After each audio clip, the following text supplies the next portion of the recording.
The Jungle. By Upton Sinclair. Chapter 1. It was 4 o'clock when the ceremony was over and the carriages began to arrive.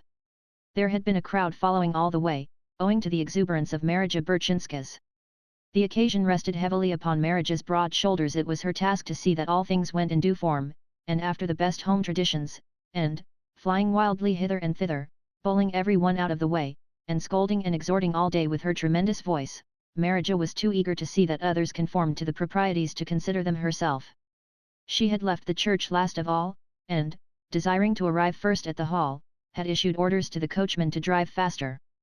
When that personage had developed a will of his own in the matter, Marija had flung up the window of the carriage, and, leaning out, proceeded to tell him her opinion of him, first in Lithuanian, which he did not understand, and then in Polish, which he did.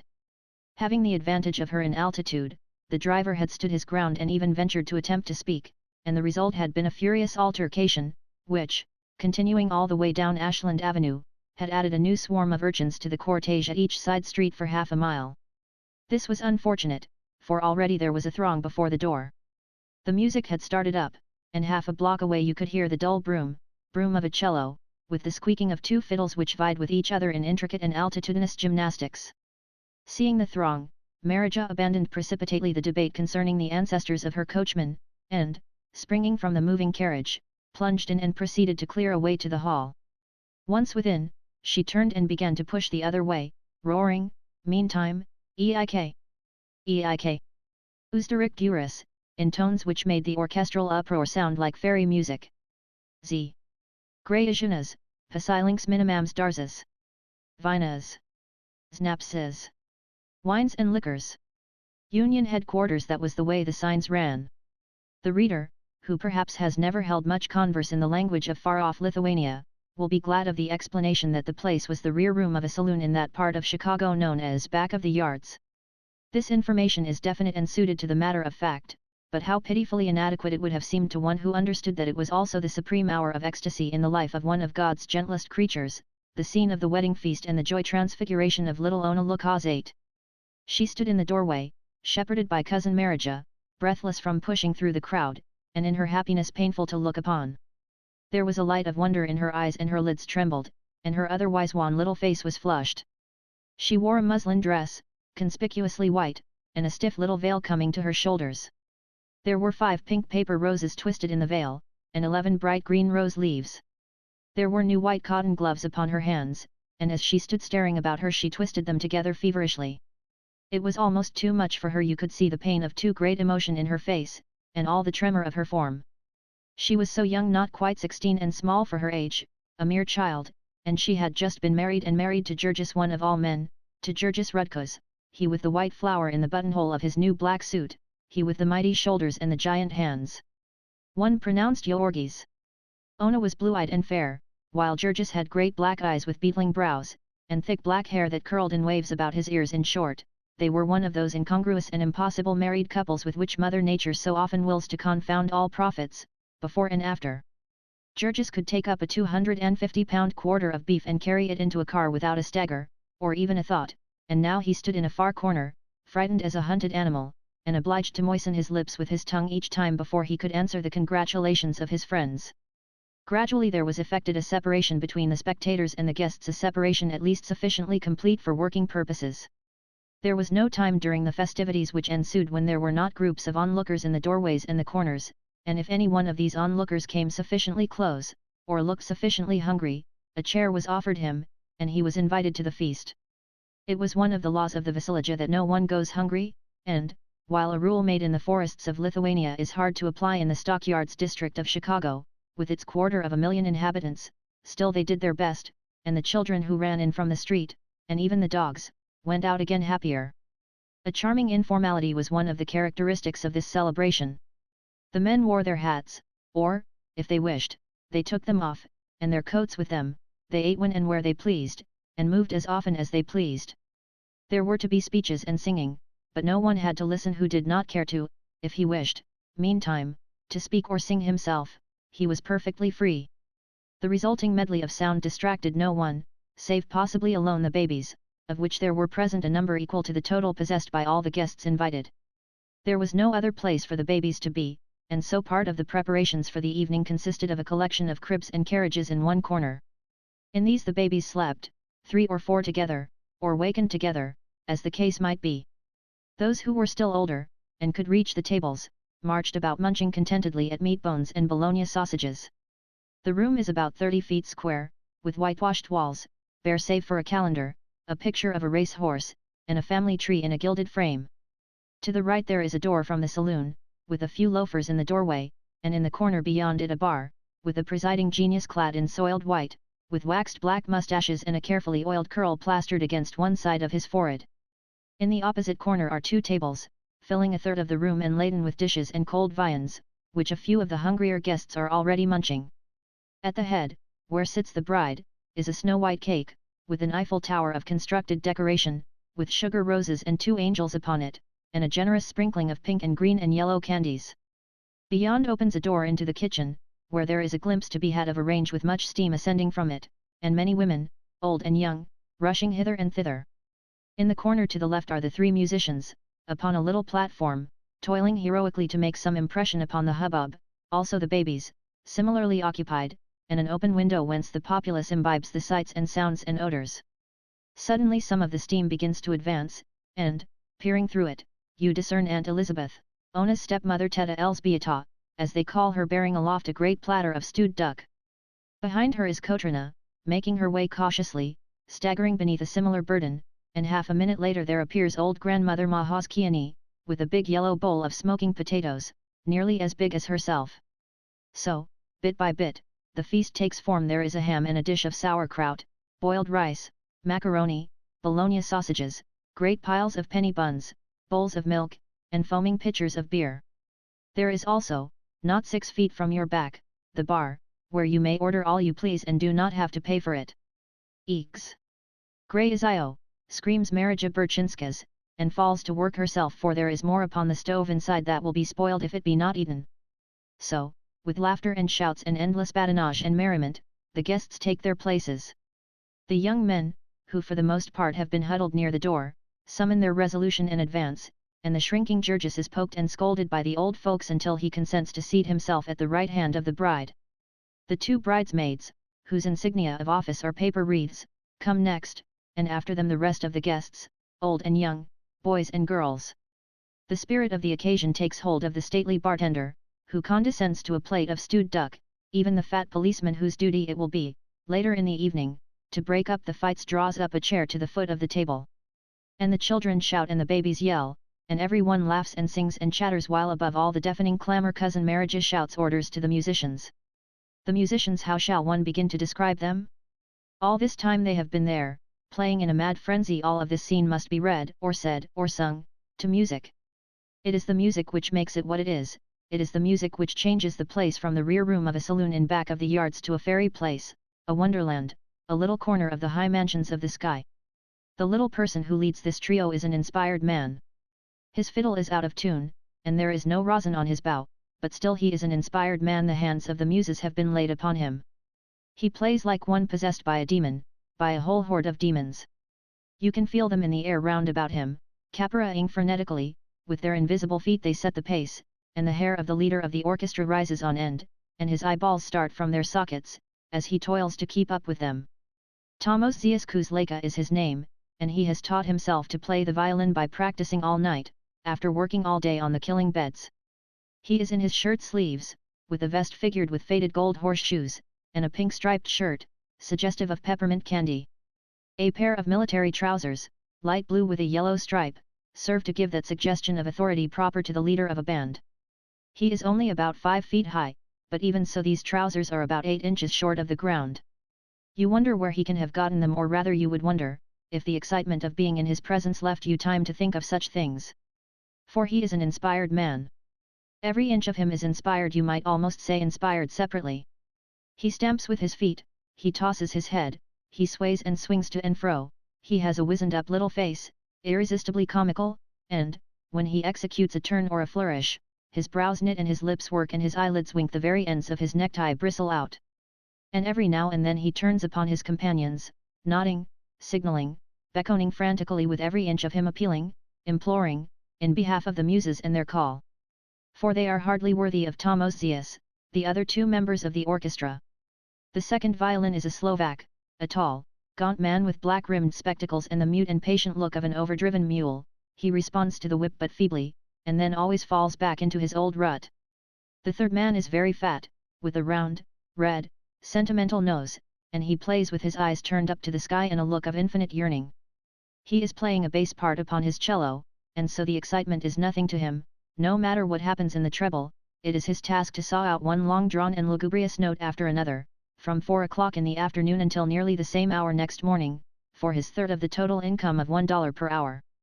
Before the feast has been 5 minutes underway, Tamozzius Kuzleka has risen in his excitement. A minute or two more and you see that he is beginning to edge over toward the tables. His nostrils are dilated and his breath comes fast. His demons are driving him. He nods and shakes his head at his companions, jerking at them with his violin, until at last the long form of the second violinist also rises up. In the end all three of them begin advancing, step by step, upon the banqueters, Valentinovicha, the cellist, bumping along with his instrument between notes. Finally all three are gathered at the foot of the tables, and there Tamozzius mounts upon a stool. Now he is in his glory, dominating the scene. Some of the people are eating, some are laughing and talking, but you will make a great mistake if you think there is one of them who does not hear him. His notes are never true, and his fiddle buzzes on the low ones and squeaks and scratches on the high, but these things they heed no more than they heed the dirt and noise and squalor about them. It is out of this material that they have to build their lives, with it that they have to utter their souls. And this is their utterance, merry and boisterous, or mournful and wailing, or passionate and rebellious. This music is their music, music of home. It stretches out its arms to them, they have only to give themselves up. Chicago and its saloons and its slums fade away. There are green meadows and sunlit rivers, mighty forests and snow-clad hills. They behold home landscapes and childhood scenes returning, old loves and friendships begin to waken, old joys and griefs to laugh and weep. Some fall back and close their eyes, some beat upon the table. Now and then one leaps up with a cry and calls for this song or that, and then the fire leaps brighter in Timoshius' eyes, and he flings up his fiddle and shouts to his companions, and away they go in mad career. The company takes up the choruses, and men and women cry out like all possessed. Some leap to their feet and stamp upon the floor, lifting their glasses and pledging each other. Before long it occurs to someone to demand an old wedding song, which celebrates the beauty of the bride and the joys of love. In the excitement of this masterpiece Tamozzius Kuzleka begins to edge in between the tables, making his way toward the head, where sits the bride. There is not a foot of space between the chairs of the guests, and Tamozzius is so short that he pokes them with his bow whenever he reaches over for the low notes, but still he presses in, and insists relentlessly that his companions must follow. During their progress, needless to say, the sounds of the cello are pretty well extinguished, but at last the three are at the head, and Tamozzius takes his station at the right hand of the bride and begins to pour out his soul in melting strains. Little Ona is too excited to eat. Once in a while she tastes a little something, when cousin Marija pinches her elbow and reminds her, but, for the most part, she sits gazing with the same fearful eyes of wonder. Teta Elzbieta is all in a flutter, like a hummingbird. Her sisters, too, keep running up behind her, whispering, breathless. But Ona seems scarcely to hear them. The music keeps calling, and the far-off look comes back, and she sits with her hands pressed together over her heart. Then the tears begin to come into her eyes, and as she is ashamed to wipe them away, and ashamed to let them run down her cheeks, she turns and shakes her head a little, and then flushes red when she sees that Georges is watching her. When in the end Tamozzius Kuzleka has reached her side, and is waving his magic wand above her, Ona's cheeks are scarlet, and she looks as if she would have to get up and run away.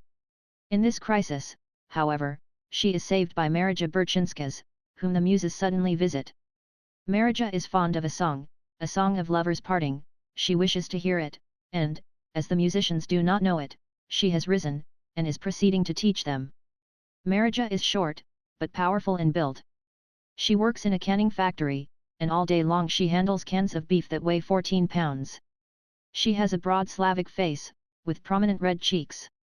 When she opens her mouth, it is tragical, but you cannot help thinking of a horse. She wears a blue flannel shirtwaist, which is now rolled up at the sleeves, disclosing her brawny arms. She has a carving fork in her hand, with which she pounds on the table to mark the time.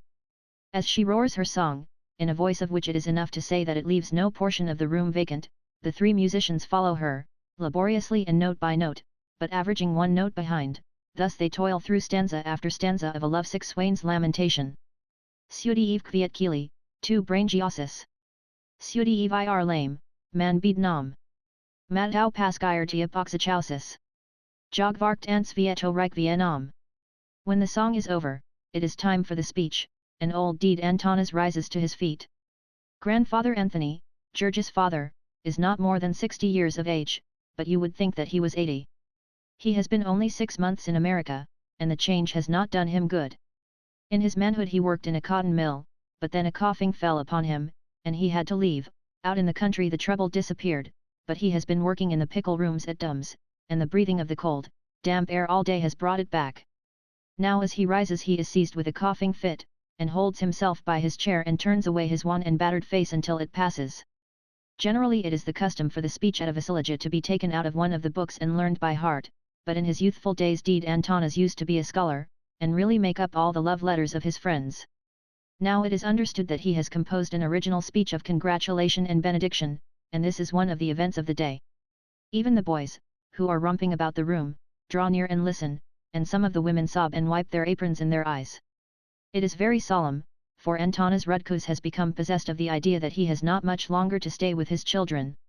His speech leaves them all so tearful that one of the guests, Jacobus Sheedvilas, who keeps a delicatessen store on Halsted Street, and is fat and hearty, is moved to rise and say that things may not be as bad as that, and then to go on and make a little speech of his own, in which he showers congratulations and prophecies of happiness upon the bride and groom, proceeding to particulars which greatly delight the young men, but which cause Ona to blush more furiously than ever. Jacobus possesses what his wife complacently describes as poetiska vadentova, poetical imagination. Now a good many of the guests have finished, and, since there is no pretense of ceremony, the banquet begins to break up. Some of the men gather about the bar, some wander about, laughing and singing, here and there will be a little group, chanting merrily, and in sublime indifference to the others and to the orchestra as well. Everybody is more or less restless. One would guess that something is on their minds. And so it proves. The last tardy diners are scarcely given time to finish, before the tables and the debris are shoved into the corner, and the chairs and the babies piled out of the way, and the real celebration of the evening begins. Then Tomos Ziaskus Leka, after replenishing himself with a pot of beer, returns to his platform, and, standing up, reviews the scene. He taps authoritatively upon the side of his violin, then tucks it carefully under his chin, then waves his bow in an elaborate flourish, and finally smites the sounding strings and closes his eyes, and floats away in spirit upon the wings of a dreamy waltz. His companion follows, but with his eyes open, watching where he treads, so to speak, and finally Valentinovicha, after waiting for a little and beating with his foot to get the time, casts up his eyes to the ceiling and begins to saw broom, broom, broom. The company pairs off quickly, and the whole room is soon in motion. Apparently nobody knows how to waltz, but that is nothing of any consequence. There is music, and they dance, each as he pleases, just as before they sang. Most of them prefer the two-step, especially the young, with whom it is the fashion. The older people have dances from home, strange and complicated steps which they execute with grave solemnity. Some do not dance anything at all, but simply hold each other's hands and allow the undisciplined joy of motion to express itself with their feet. Among these are Jacobus Sheedvilas and his wife, Lasija, who together keep the delicatessen store, and consume nearly as much as they sell. They are too fat to dance, but they stand in the middle of the floor, holding each other fast in their arms, rocking slowly from side to side and grinning seraphically, a picture of toothless and perspiring ecstasy. Of these older people many wear clothing reminiscent in some detail of home, an embroidered waistcoat or stomacher, or a gaily colored handkerchief, or a coat with large cuffs and fancy buttons. All these things are carefully avoided by the young, most of whom have learned to speak English and to affect the latest style of clothing. The girls wear ready-made dresses or shirt-waists, and some of them look quite pretty. Some of the young men you would take to be Americans, of the type of clerks, but for the fact that they wear their hats in the room. Each of these younger couples affects a style of its own in dancing. Some hold each other tightly, some at a cautious distance. Some hold their hands out stiffly, some drop them loosely at their sides. Some dance springily, some glide softly, some move with grave dignity. There are boisterous couples, who tear wildly about the room, knocking everyone out of their way. There are nervous couples, whom these frighten, and who cry, "Nusfuk Kasyura," at them as they pass. Each couple is paired for the evening. You will never see them change about. There is Alena Jasaitit, for instance, who has danced unending hours with Juazaz Razius, to whom she is engaged. Alena is the beauty of the evening, and she would be really beautiful if she were not so proud. She wears a white shirtwaist, which represents, perhaps, half a week's labor painting cans. She holds her skirt with her hand as she dances, with stately precision, after the manner of the Grandes Dames. Juazaz is driving one of Dame's wagons, and is making big wages. He affects a tough aspect, wearing his hat on one side and keeping a cigarette in his mouth all the evening. Then there is Jadviga Marcinkus, who is also beautiful, but humble. Jadviga likewise paints cans, but then she has an invalid mother and 3 little sisters to support by it, and so she does not spend her wages for shirtwaists. Jadviga is small and delicate, with jet black eyes and hair, the latter twisted into a little knot and tied on the top of her head. She wears an old white dress which she has made herself and worn to parties for the past 5 years. It is high-waisted almost under her arms, and not very becoming, but that does not trouble Jadviga, who is dancing with her Mikolas. She is small, while he is big and powerful. She nestles in his arms as if she would hide herself from view, and leans her head upon his shoulder. He in turn has clasped his arms tightly around her, as if he would carry her away, and so she dances, and will dance the entire evening, and would dance forever, in ecstasy of bliss. You would smile, perhaps, to see them, but you would not smile if you knew all the story. This is the 5th year, now, that Jadviga has been engaged to Mikolas, and her heart is sick. They would have been married in the beginning, only Mikolas has a father who is drunk all day, and he is the only other man in a large family. Even so they might have managed it, for Mikolas is a skilled man, but for cruel accidents which have almost taken the heart out of them.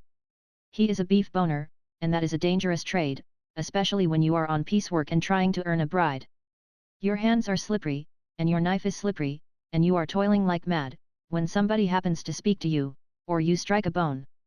Then your hand slips up on the blade, and there is a fearful gash. And that would not be so bad, only for the deadly contagion. The cut may heal, but you never can tell. Twice now, within the last 3 years, Mikolas has been lying at home with blood poisoning, once for 3 months and once for nearly 7. The last time, too, he lost his job, and that meant 6 weeks more of standing at the doors of the packing houses, at 6 o'clock on bitter winter mornings, with a foot of snow on the ground and more in the air. There are learned people who can tell you out of the statistics that beef boners make 40 cents an hour, but, perhaps, these people have never looked into a beef boner's hands. When Tomosius and his companions stop for a rest, as perforce they must, now and then, the dancers halt where they are and wait patiently. They never seem to tire, and there is no place for them to sit down if they did. It is only for a minute, anyway, for the leader starts up again, in spite of all the protests of the other 2. This time it is another sort of a dance, a Lithuanian dance. Those who prefer to, go on with the 2-step, but the majority go through an intricate series of motions, resembling more fancy skating than a dance. The climax of it is a furious prestissimo, at which the couple seize hands and begin a mad whirling. This is quite irresistible, and everyone in the room joins in, until the place becomes a maze of flying skirts and bodies quite dazzling to look upon. But the sight of sights at this moment is Tomosius Kuzleka. The old fiddle squeaks and shrieks in protest, but Tomosius has no mercy. The sweat starts out on his forehead, and he bends over like a cyclist on the last lap of a race. His body shakes and throbs like a runaway steam engine, and the ear cannot follow the flying showers of notes. There is a pale blue mist where you look to see his bowing arm. With a most wonderful rush he comes to the end of the tune, and flings up his hands and staggers back exhausted, and with a final shout of delight the dancers fly apart, reeling here and there, bringing up against the walls of the room. After this there is beer for everyone, the musicians included, and the revellers take a long breath and prepare for the great event of the evening, which is the Axiovimas. The Axiovimas is a ceremony which, once begun, will continue for 3 or 4 hours, and it involves one uninterrupted dance. The guests form a great ring, locking hands, and, when the music starts up, begin to move around in a circle. In the center stands the bride, and, one by one, the men step into the enclosure and dance with her. Each dances for several minutes as long as he pleases. It is a very merry proceeding, with laughter and singing, and when the guest has finished, he finds himself face to face with Teta Elzbieta, who holds the hat. Into it he drops a sum of money, $1, or perhaps $5, according to his power, and his estimate of the value of the privilege. The guests are expected to pay for this entertainment, if they be proper guests, they will see that there is a neat sum left over for the bride and bridegroom to start life upon. Most fearful they are to contemplate the expenses of this entertainment. They will certainly be over $200 and maybe $300, and $300 is more than the year's income of many a person in this room. There are able-bodied men here who work from early morning until late at night, in ice-cold cellars with a quarter of an inch of water on the floor, men who for 6 or 7 months in the year never see the sunlight from Sunday afternoon till the next Sunday morning, and who cannot earn $300 in a year. There are little children here, scarce in their teens, who can hardly see the top of the workbenches, whose parents have lied to get them their places, and who do not make the half of $300 a year, and perhaps not even the third of it. And then to spend such a sum, all in a single day of your life, at a wedding feast. For obviously it is the same thing, whether you spend it at once for your own wedding, or in a long time, at the weddings of all your friends. It is very imprudent, it is tragic, but, ah, it is so beautiful. Bit by bit these poor people have given up everything else, but to this they cling with all the power of their souls. They cannot give up the vassalage. To do that would mean, not merely to be defeated, but to acknowledge defeat, and the difference between these two things is what keeps the world going. The vassalage has come down to them from a far-off time, and the meaning of it was that one might dwell within the cave and gaze upon shadows, provided only that once in his lifetime he could break his chains, and feel his wings, and behold the sun, provided that once in his lifetime he might testify to the fact that life, with all its cares and its terrors, is no such great thing after all, but merely a bubble upon the surface of a river, a thing that one may toss about and play with as a juggler tosses his golden balls, a thing that one may quaff, like a goblet of rare red wine. Thus, having known himself for the master of things, a man could go back to his toil and live upon the memory all his days. Endlessly the dancers swung round and round. When they were dizzy they swung the other way. Hour after hour this had continued. The darkness had fallen and the room was dim from the light of 2 smoky oil lamps. The musicians had spent all their fine frenzy by now, and played only one tune, wearily, ploddingly. There were 20 bars or so of it, and when they came to the end they began again.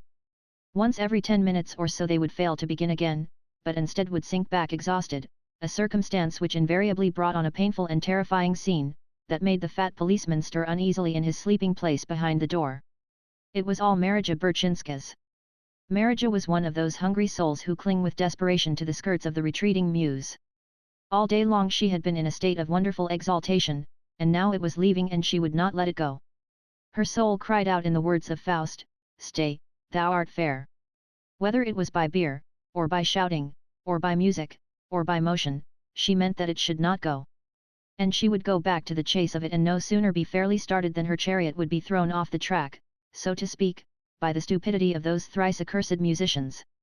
Each time, Marija would emit a howl and fly at them, shaking her fists in their faces, stamping upon the floor, purple and incoherent with rage.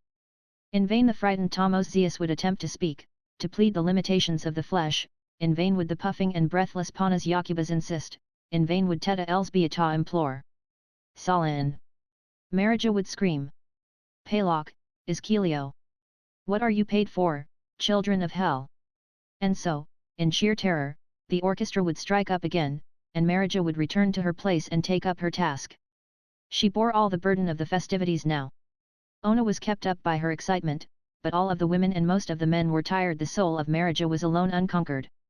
She drove on the dancers. What had once been the ring had now the shape of a pear, with Marija at the stem, pulling one way and pushing the other, shouting, stamping, singing, a very volcano of energy. Now and then someone coming in or out would leave the door open, and the night air was chill. Marija as she passed would stretch out her foot and kick the doorknob, and slam would go the door. Once this procedure was the cause of a calamity of which Sebastijonas Sheedvilas was the hapless victim. Little Sebastijonas, aged 3, had been wandering about oblivious to all things, holding turned up over his mouth a bottle of liquid known as pop, pink-colored, ice-cold, and delicious. Passing through the doorway the door smote him full, and the shriek which followed brought the dancing to a halt. Marija, who threatened horrid murder 100 times a day, and would weep over the injury of a fly, seized little Sebastijonas in her arms and bid fair to smother him with kisses. There was a long rest for the orchestra, and plenty of refreshments, while Marija was making her peace with her victim, seating him upon the bar, and standing beside him and holding to his lips a foaming schooner of beer. In the meantime there was going on in another corner of the room an anxious conference between Teta Elzbieta and Dede Antanas, and a few of the more intimate friends of the family. A trouble was come upon them. The Visalija is a compact not expressed, but therefore only the more binding upon all.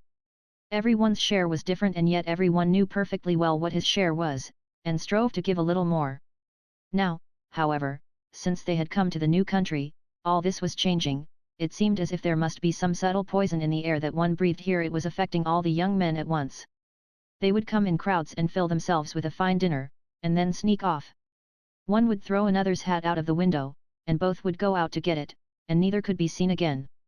Or now and then half a dozen of them would get together and march out openly, staring at you, and making fun of you to your face. Still others, worse yet, would crowd about the bar, and at the expense of the host drink themselves sodden, paying not the least attention to anyone, and leaving it to be thought that either they had danced with the bride already, or meant to later on. All these things were going on now, and the family was helpless with dismay. So long they had toiled, and such an outlay they had made. Ona stood by, her eyes wide with terror. Those frightful bills, how they had haunted her, each item gnawing at her soul all day and spoiling her rest at night. How often she had named them over one by one and figured on them as she went to work: $15 for the hall, $22.25 for the ducks, $12 for the musicians, $5 at the church, and a blessing of the Virgin besides, and so on without an end. Worst of all was the frightful bill that was still to come from Grey Ajunas for the beer and liquor that might be consumed. One could never get in advance more than a guess as to this from a saloon keeper, and then, when the time came, he always came to you scratching his head and saying that he had guessed too low, but that he had done his best. Your guests had gotten so very drunk.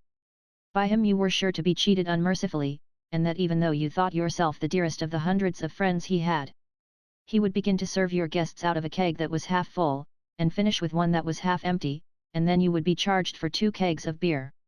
He would agree to serve a certain quality at a certain price, and when the time came you and your friends would be drinking some horrible poison that could not be described. You might complain, but you would get nothing for your pains but a ruined evening, while, as for going to law about it, you might as well go to heaven at once. The saloon keeper stood in with all the big politics men in the district, and when you had once found out what it meant to get into trouble with such people, you would know enough to pay what you were told to pay and shut up. What made all this the more painful was that it was so hard on the few that had really done their best. There was poor old Panas Yakubas, for instance. He had already given $5, and did not everyone know that Yakubas Sheedvilas had just mortgaged his delicatessen store for $200 to meet several months' overdue rent? And then there was withered old Pony Onyil, who was a widow, and had 3 children, and the rheumatism besides, and did washing for the tradespeople on Halsted Street at prices it would break your heart to hear named. Onyil had given the entire profit of her chickens for several months. 8 of them she owned, and she kept them in a little place fenced around on her back stairs. All day long the children of Onyil were raking in the dump for food for these chickens, and sometimes, when the competition there was too fierce, you might see them on Halsted Street walking close to the gutters, and with their mother following to see that no one robbed them of their finds. Money could not tell the value of these chickens to old Mrs. Giniani. She valued them differently, for she had a feeling that she was getting something for nothing by means of them, that with them she was getting the better of a world that was getting the better of her in so many other ways. So she watched them every hour of the day, and had learned to see like an owl at night to watch them then. One of them had been stolen long ago, and not a month passed that someone did not try to steal another. As the frustrating of this one attempt involved a score of false alarms, it will be understood what a tribute old Mrs. Giniani brought, just because Teta Elsbieta had once loaned her some money for a few days and saved her from being turned out of her house. More and more friends gathered round while the lamentation about these things was going on. Some drew nearer, hoping to overhear the conversation, who were themselves among the guilty, and surely that was a thing to try the patience of a saint. Finally there came Georges, urged by someone, and the story was retold to him. Georges listened in silence, with his great black eyebrows knitted. Now and then there would come a gleam underneath them, and he would glance about the room. Perhaps he would have liked to go at some of those fellows with his big clenched fists, but then, doubtless, he realized how little good it would do him. No bill would be any less for turning out anyone at this time, and then there would be the scandal, and Georges wanted nothing except to get away with Ona and to let the world go its own way. So his hands relaxed, and he merely said quietly, "It is done, and there is no use in weeping, Teta Elsbieta." Then his look turned toward Ona, who stood close to his side, and he saw the wide look of terror in her eyes. "Little one," he said, in a low voice, "do not worry, it will not matter to us. We will pay them all somehow. I will work harder." That was always what Georges said. Ona had grown used to it as the solution of all difficulties. "I will work harder." He had said that in Lithuania when one official had taken his passport from him, and another had arrested him for being without it, and the two had divided a third of his belongings. He had said it again in New York, when the smooth-spoken agent had taken them in hand and made them pay such high prices, and almost prevented their leaving his place, in spite of their paying. Now he said it a third time, and Ona drew a deep breath. It was so wonderful to have a husband, just like a grown woman, and a husband who could solve all problems, and who was so big and strong. The last sob of little Sebastijonas has been stifled, and the orchestra has once more been reminded of its duty. The ceremony begins again, but there are few now left to dance with, and so very soon the collection is over and promiscuous dances once more begin.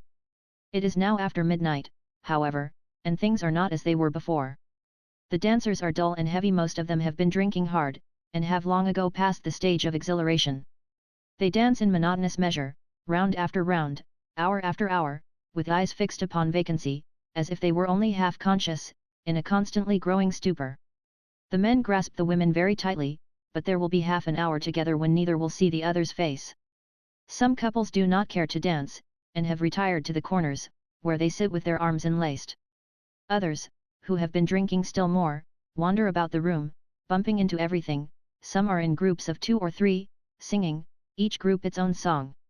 As time goes on there is a variety of drunkenness, among the younger men especially. Some stagger about in each other's arms, whispering maudlin words, others start quarrels upon the slightest pretext, and come to blows and have to be pulled apart.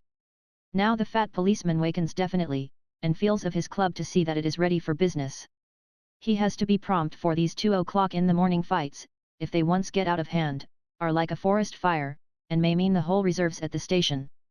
The thing to do is to crack every fighting head that you see, before there are so many fighting heads that you cannot crack any of them. There is but scant account kept of cracked heads in back of the yards, for men who have to crack the heads of animals all day seem to get into the habit, and to practice on their friends, and even on their families, between times. This makes it a cause for congratulation that by modern methods a very few men can do the painfully necessary work of head cracking for the whole of the cultured world. There is no fight that night, perhaps because Georges, too, is watchful even more so than the policeman. Georges has drunk a great deal, as anyone naturally would on an occasion when it all has to be paid for, whether it is drunk or not, but he is a very steady man, and does not easily lose his temper. Only once there is a tight shave, and that is the fault of Marija Berchinska's. Marija has apparently concluded about 2 hours ago that if the altar in the corner, with the deity in soiled white, be not the true home of the muses, it is, at any rate, the nearest substitute on earth attainable. And Marija is just fighting drunk when there come to her ears the facts about the villains who have not paid that night. Marija goes on the warpath straight off, without even the preliminary of a good cursing, and when she is pulled off it is with the coat collars of 2 villains in her hands. Fortunately, the policeman is disposed to be reasonable, and so it is not Marija who is flung out of the place. All this interrupts the music for not more than a minute or 2. Then again the merciless tune begins, the tune that has been played for the last half hour without one single change. It is an American tune this time, one which they have picked up on the streets. All seem to know the words of it, or, at any rate, the first line of it, which they hum to themselves, over and over again without rest, in the good old summertime, in the good old summertime. In the good old summertime, in the good old summertime.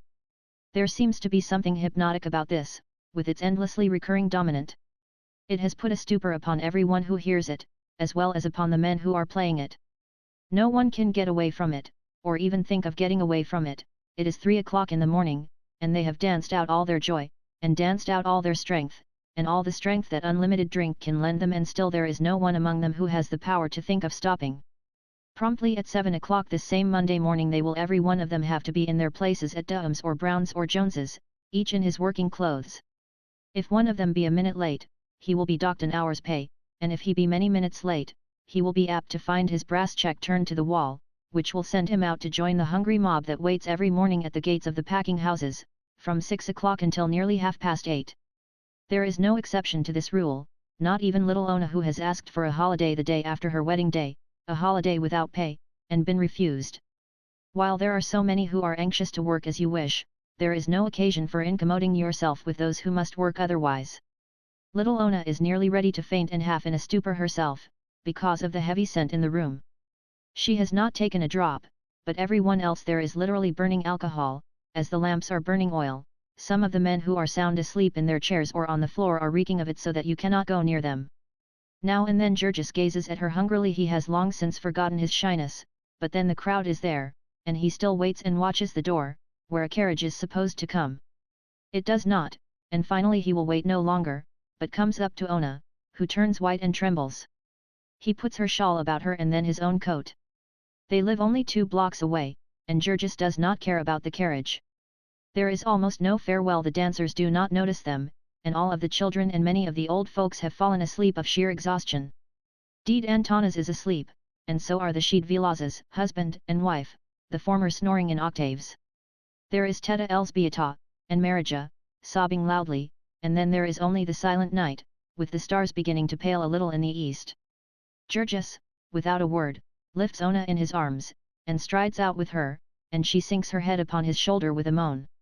When he reaches home he is not sure whether she has fainted or is asleep, but when he has to hold her with one hand while he unlocks the door, he sees that she has opened her eyes.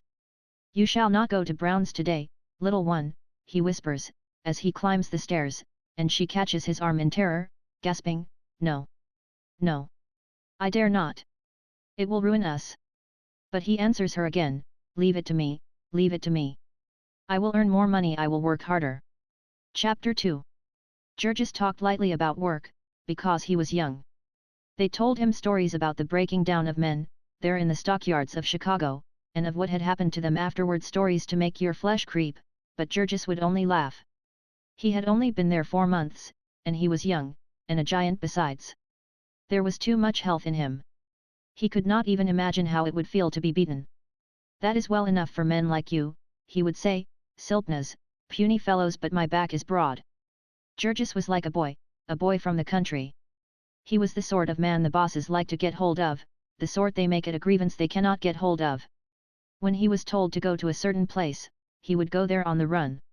When he had nothing to do for the moment, he would stand round fidgeting, dancing, with the overflow of energy that was in him. If he were working in a line of men, the line always moved too slowly for him, and you could pick him out by his impatience and restlessness. That was why he had been picked out on one important occasion, for Georges had stood outside of Brown and Company's Central Time Station not more than half an hour, the second day of his arrival in Chicago, before he had been beckoned by one of the bosses. Of this he was very proud, and it made him more disposed than ever to laugh at the pessimists. In vain would they all tell him that there were men in that crowd from which he had been chosen who had stood there a month, yes, many months, and not been chosen yet. "Yes," he would say, "but what sort of men? Broken down tramps and good-for-nothings, fellows who have spent all their money drinking, and want to get more for it. Do you want me to believe that with these arms?" And he would clench his fists and hold them up in the air, so that you might see the rolling muscles, "that with these arms people will ever let me starve? It is plain," they would answer to this, "that you have come from the country, and from very far in the country." And this was the fact, for Georges had never seen a city, and scarcely even a fair-sized town, until he had set out to make his fortune in the world and earn his right to Ona. His father, and his father's father before him, and as many ancestors back as legend could go, had lived in that part of Lithuania known as Brelovich, the imperial forest. This is a great tract of 100,000 acres, which from time immemorial has been a hunting preserve of the nobility. There are a very few peasants settled in it, holding title from ancient times, and one of these was Antanas Rudkus, who had been reared himself, and had reared his children in turn, upon half a dozen acres of cleared land in the midst of a wilderness. There had been one son besides Georges, and one sister. The former had been drafted into the army, that had been over 10 years ago, but since that day nothing had ever been heard of him. The sister was married, and her husband had bought the place when old Antanas had decided to go with his son. It was nearly a year and a half ago that Georges had met Ona, at a horse fair 100 miles from home.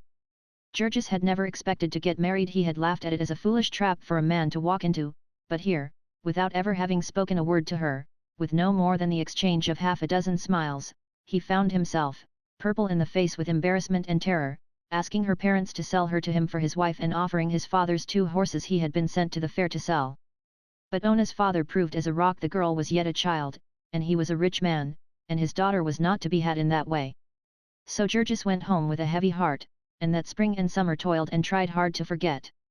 In the fall, after the harvest was over, he saw that it would not do, and tramped the full fortnight's journey that lay between him and Ona.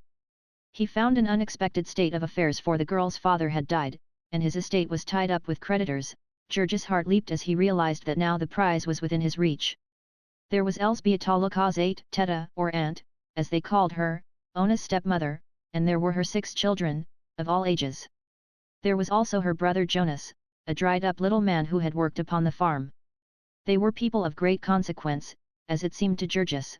Fresh out of the woods, Ona knew how to read, and knew many other things that he did not know, and now the farm had been sold, and the whole family was adrift, all they owned in the world being about 700 rubles, which is half as many dollars. They would have had 3 times that, but it had gone to court, and the judge had decided against them, and it had cost the balance to get him to change his decision. Ona might have married and left them, but she would not, for she loved Teta Elzbieta. It was Jonas who suggested that they all go to America, where a friend of his had gotten rich. He would work, for his part, and the women would work, and some of the children, doubtless they would live somehow. Georges, too, had heard of America. That was a country where, they said, a man might earn 3 rubles a day, and Georges figured what 3 rubles a day would mean, with prices as they were where he lived, and decided forthwith that he would go to America and marry, and be a rich man in the bargain. In that country, rich or poor, a man was free, it was said. He did not have to go into the army, he did not have to pay out his money to rascally officials, he might do as he pleased, and count himself as good as any other man. So America was a place of which lovers and young people dreamed. If one could only manage to get the price of a passage, he could count his troubles at an end. It was arranged that they should leave the following spring, and meantime Georges sold himself to a contractor for a certain time, and tramped nearly 400 miles from home with a gang of men to work upon a railroad in Smolensk. This was a fearful experience, with filth and bad food and cruelty and overwork, but Georges stood it and came out in fine trim, and with 80 rubles sewed up in his coat. He did not drink or fight, because he was thinking all the time of Ona, and for the rest, he was a quiet, steady man, who did what he was told to, did not lose his temper often, and when he did lose it made the offender anxious that he should not lose it again.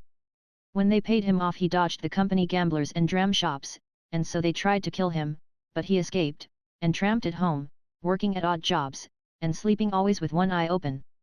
So in the summer-time they had all set out for America. At the last moment there joined them Marija Berchinskas, who was a cousin of Ona's.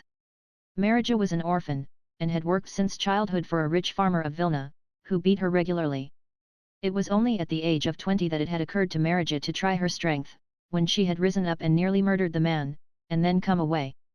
There were 12 in all in the party, 5 adults and 6 children and Ona, who was a little of both. They had a hard time on the passage.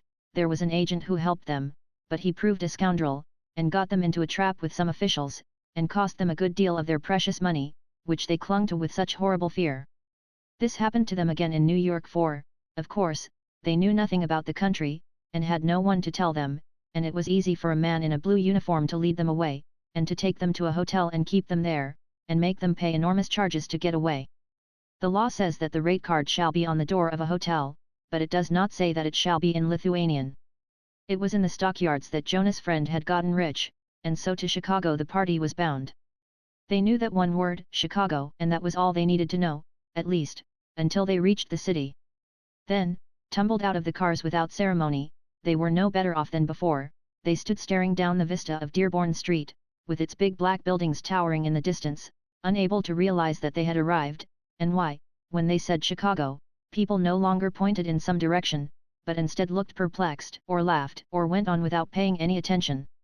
They were pitiable in their helplessness. Above all things they stood in deadly terror of any sort of person in official uniform, and so whenever they saw a policeman they would cross the street and hurry by.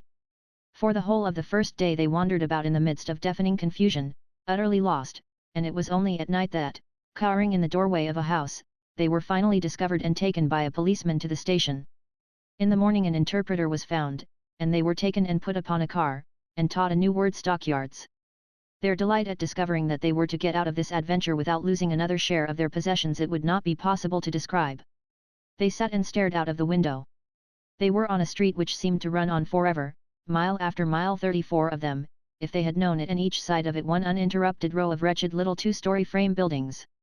Down every side street they could see, it was the same, never a hill and never a hollow, but always the same endless vista of ugly and dirty little wooden buildings.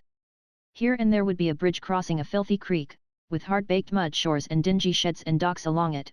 Here and there would be a railroad crossing, with a tangle of switches, and locomotives puffing, and rattling freight cars filing by. Here and there would be a great factory, a dingy building with innumerable windows in it, and immense volumes of smoke pouring from the chimneys, darkening the air above and making filthy the earth beneath. But after each of these interruptions, the desolate procession would begin again, the procession of dreary little buildings. A full hour before the party reached the city they had begun to note the perplexing changes in the atmosphere. It grew darker all the time, and upon the earth the grass seemed to grow less green. Every minute, as the train sped on, the colors of things became dingier, the fields were grown parched and yellow, the landscape hideous and bare. And along with the thickening smoke they began to notice another circumstance, a strange, pungent odor. They were not sure that it was unpleasant, this odor, some might have called it sickening, but their taste in odors was not developed, and they were only sure that it was curious.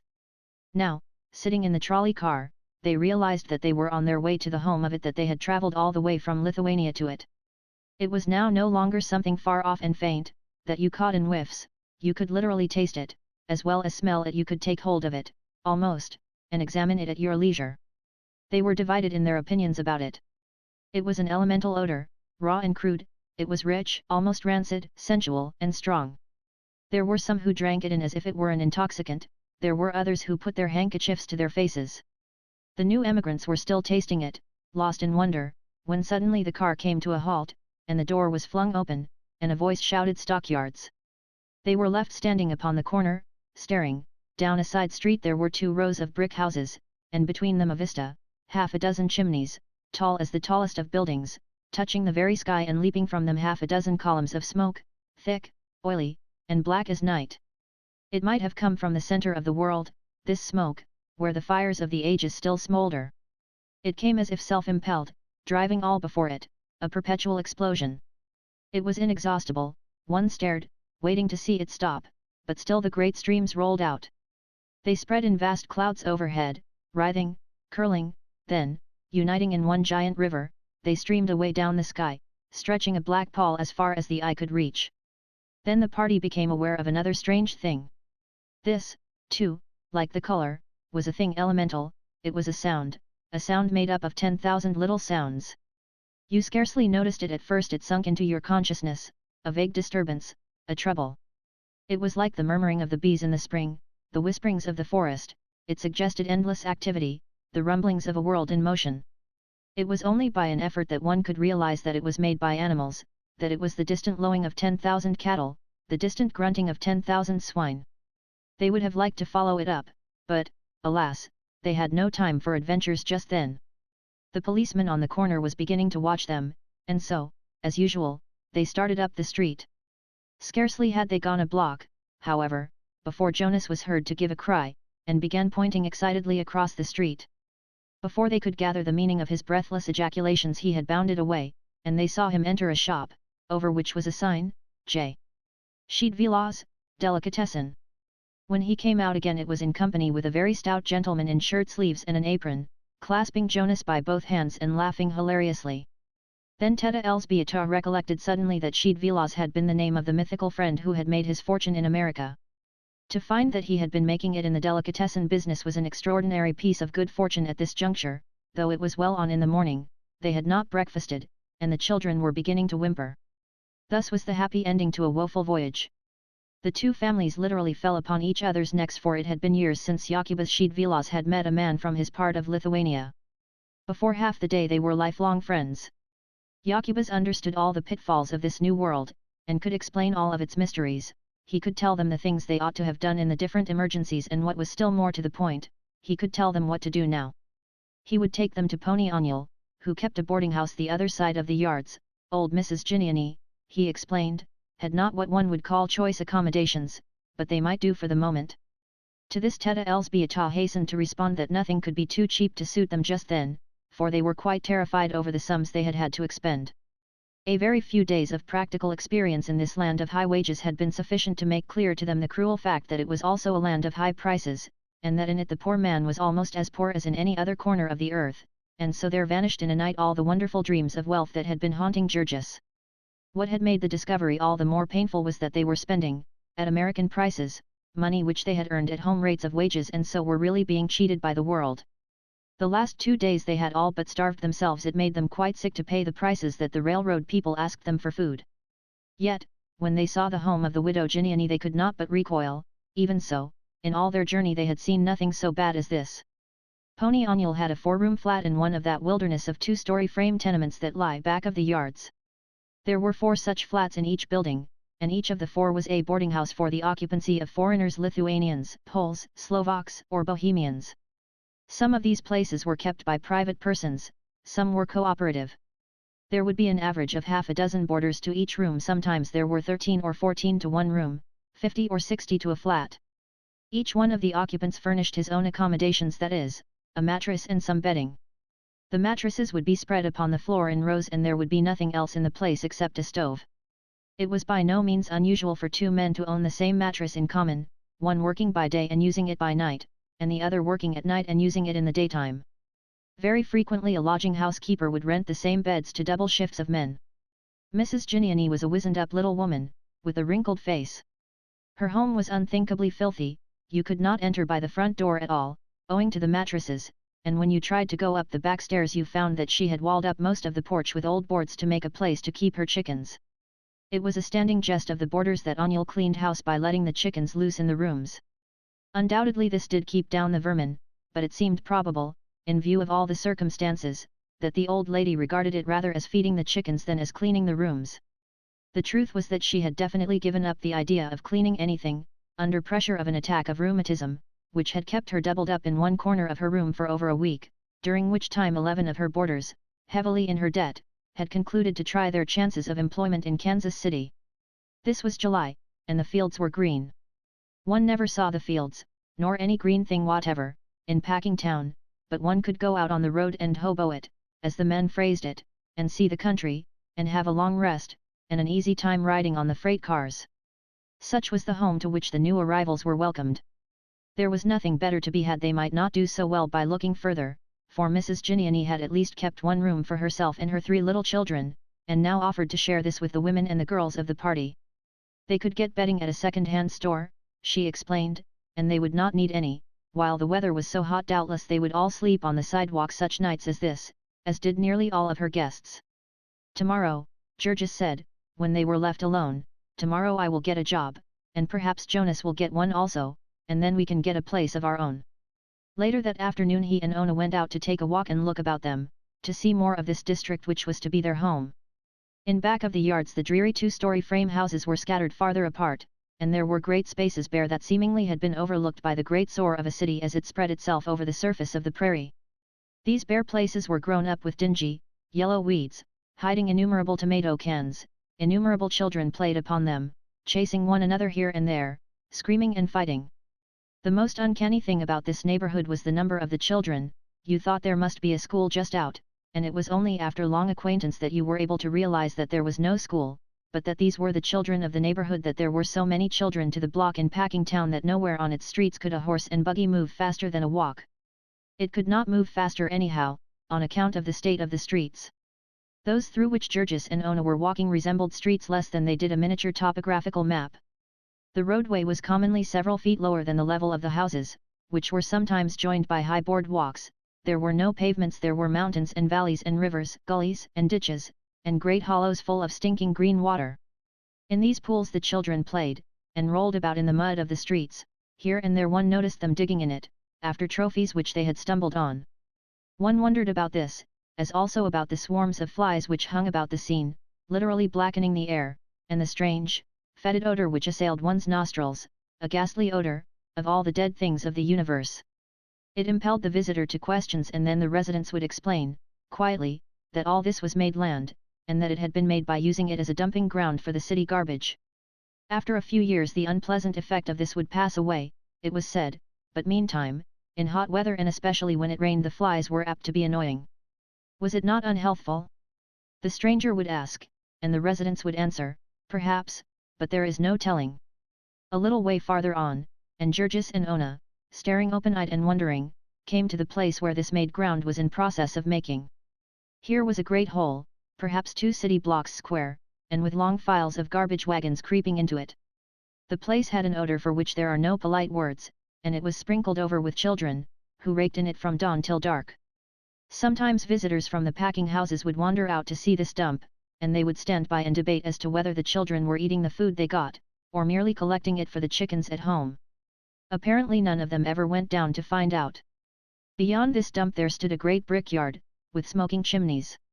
First they took out the soil to make bricks, and then they filled it up again with garbage, which seemed to Georges and Ona a felicitous arrangement, characteristic of an enterprising country like America. A little way beyond was another great hole, which they had emptied and not yet filled up. This held water, and all summer it stood there, with the nearby soil draining into it, festering and stewing in the sun, and then, when winter came, somebody cut the ice on it, and sold it to the people of the city. This, too, seemed to the newcomers an economical arrangement, for they did not read the newspapers, and their heads were not full of troublesome thoughts about germs. They stood there while the sun went down upon this scene, and the sky in the west turned blood red, and the tops of the houses shone like fire. Georges and Ona were not thinking of the sunset, however their backs were turned to it, and all their thoughts were of Packing Town, which they could see so plainly in the distance. The line of the buildings stood clear-cut and black against the sky, here and there out of the mass rose the great chimneys, with the river of smoke streaming away to the end of the world. It was a study in colors now, this smoke, in the sunset light it was black and brown and grey and purple. All the sordid suggestions of the place were gone in the twilight, it was a vision of power. To the two who stood watching while the darkness swallowed it up, it seemed a dream of wonder, with its talc of human energy, of things being done, of employment for thousands upon thousands of men, of opportunity and freedom, of life and love and joy. When they came away, arm in arm, Georges was saying, "Tomorrow I shall go there and get a job." Chapter 3. In his capacity as delicatessen vendor, Jacobus Schiedvilas had many acquaintances. Among these was one of the special policemen employed by Durham, whose duty it frequently was to pick out men for employment. Jacobus had never tried it, but he expressed a certainty that he could get some of his friends a job through this man. It was agreed, after consultation, that he should make the effort with old Antanas and with Jonas. Georges was confident of his ability to get work for himself, unassisted by anyone. As we have said before, he was not mistaken in this.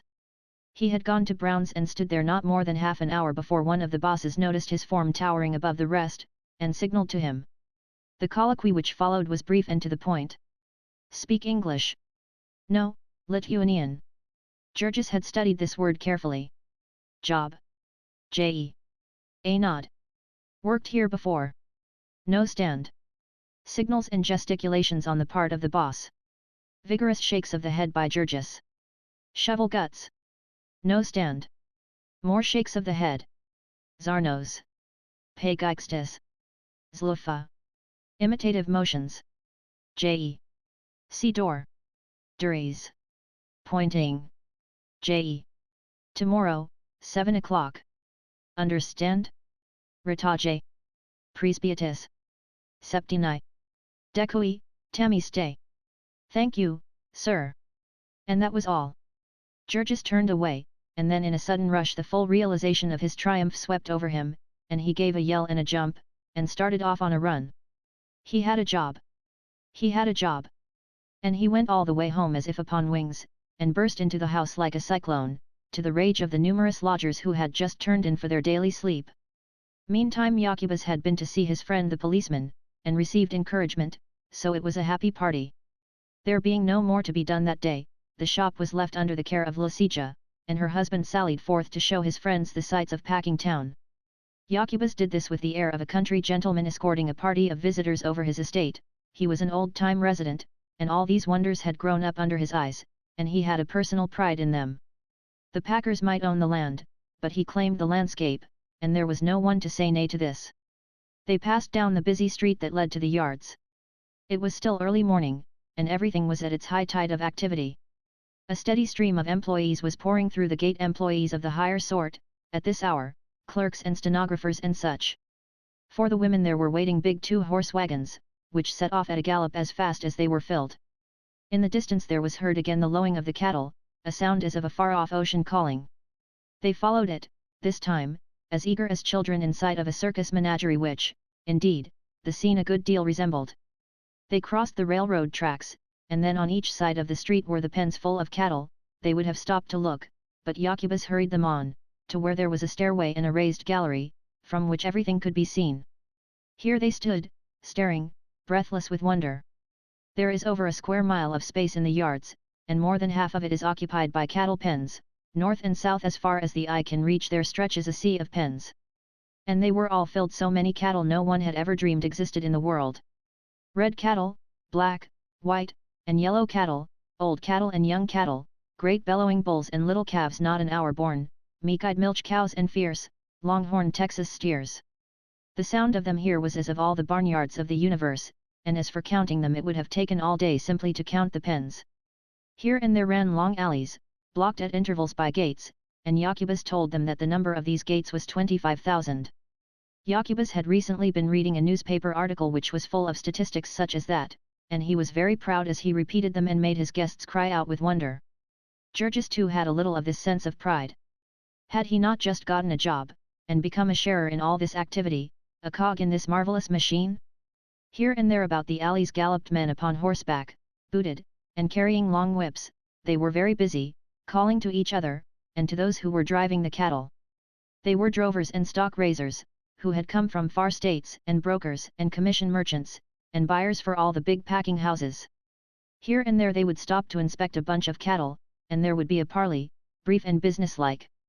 The buyer would nod or drop his whip, and that would mean a bargain, and he would note it in his little book, along with hundreds of others he had made that morning.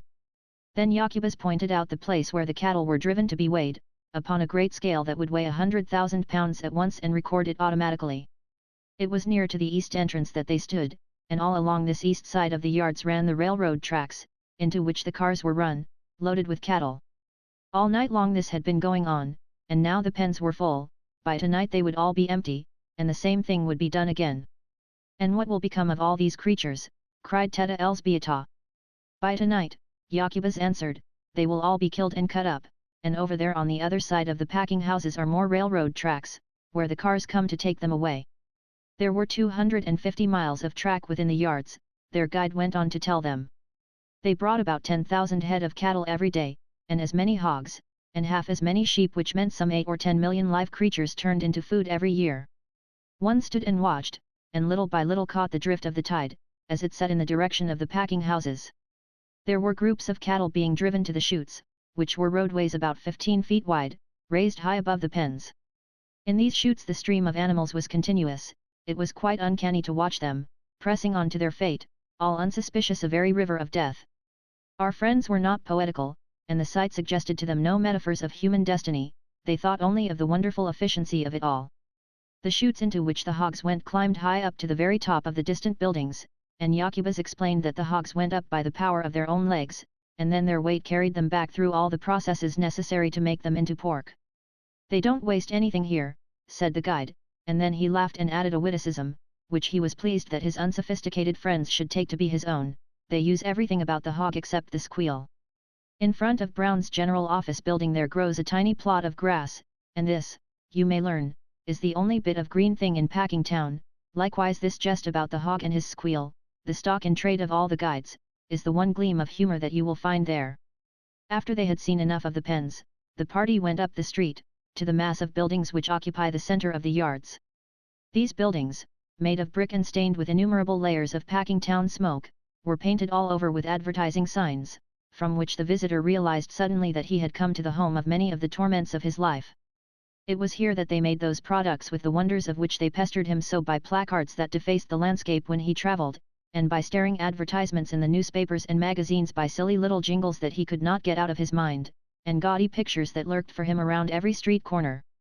Here was where they made Brown's Imperial hams and bacon, Brown's dressed beef, Brown's Excelsior sausages.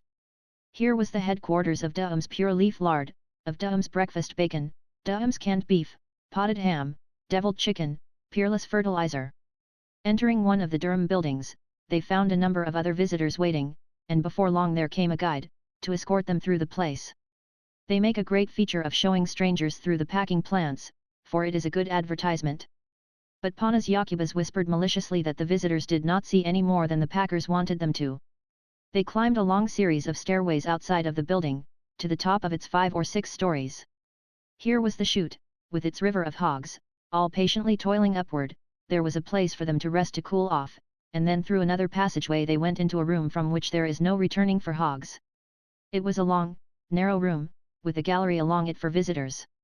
At the head there was a great iron wheel, about 20 feet in circumference, with rings here and there along its edge. Upon both sides of this wheel there was a narrow space, into which came the hogs at the end of their journey. In the midst of them stood a great burly negro, bare-armed and bare-chested. He was resting for the moment, for the wheel had stopped while men were cleaning up. In a minute or two, however, it began slowly to revolve, and then the men upon each side of it sprang to work. They had chains which they fastened about the leg of the nearest hog, and the other end of the chain they hooked into one of the rings upon the wheel. So, as the wheel turned, a hog was suddenly jerked off his feet and borne aloft. At the same instant the car was assailed by a most terrifying shriek. The visitors started in alarm, the women turned pale and shrank back. The shriek was followed by another, louder and yet more agonizing, for once started upon that journey, the hog never came back. At the top of the wheel he was shunted off upon a trolley, and went sailing down the room. And meantime another was swung up, and then another, until there was a double line of them, each dangling by a foot and kicking in frenzy and squealing. The uproar was appalling, perilous to the eardrums. One feared there was too much sound for the room to hold, that the walls must give way or the ceiling crack. There were high squeals and low squeals, grunts and wails of agony.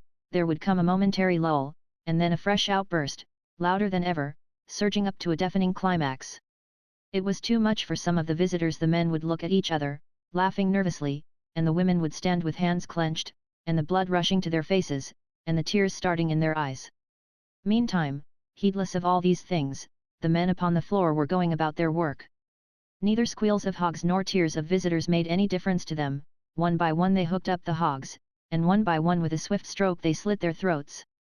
There was a long line of hogs, with squeals and life-blood ebbing away together, until at last each started again, and vanished with a splash into a huge vat of boiling water. It was all so very businesslike that one watched it fascinated. It was pork-making by machinery, pork-making by applied mathematics. And yet somehow the most matter-of-fact person could not help thinking of the hogs. They were so innocent, they came so very trustingly, and they were so very human in their protests and so perfectly within their rights. They had done nothing to deserve it, and it was adding insult to injury, as the thing was done here, swinging them up in this cold-blooded, impersonal way, without a pretense of apology, without the homage of a tear. Now and then a visitor wept, to be sure, but this slaughtering machine ran on, visitors or no visitors. It was like some horrible crime committed in a dungeon, all unseen and unheeded, buried out of sight and of memory. One could not stand and watch very long without becoming philosophical, without beginning to deal in symbols and similes, and to hear the hog squeal of the universe. Was it permitted to believe that there was nowhere upon the earth, or above the earth, a heaven for hogs, where they were requited for all this suffering? Each one of these hogs was a separate creature. Some were white hogs, some were black, some were brown, some were spotted, some were old, some young, some were long and lean, some were monstrous. And each of them had an individuality of his own, a will of his own, a hope and a heart's desire. Each was full of self-confidence, of self-importance and a sense of dignity. And trusting and strong in faith he had gone about his business, the while a black shadow hung over him and a horrid fate waited in his pathway. Now suddenly it had swooped upon him, and had seized him by the leg. Relentless, remorseless, it was. All his protests, his screams, were nothing to it. It did its cruel will with him, as if his wishes, his feelings, had simply no existence at all. It cut his throat and watched him gasp out his life. And now was one to believe that there was nowhere a god of hogs, to whom this hog personality was precious, to whom these hog squeals and agonies had a meaning? Who would take this hog into his arms and comfort him, reward him for his work well done, and show him the meaning of his sacrifice? Perhaps some glimpse of all this was in the thoughts of our humble-minded Georges, as he turned to go on with the rest of the party, and muttered, "Dive, but I'm glad I'm not a hog." The carcass hog was scooped out of the vat by machinery, and then it fell to the second floor, passing on the way through a wonderful machine with numerous scrapers, which adjusted themselves to the size and shape of the animal, and sent it out at the other end with nearly all of its bristles removed.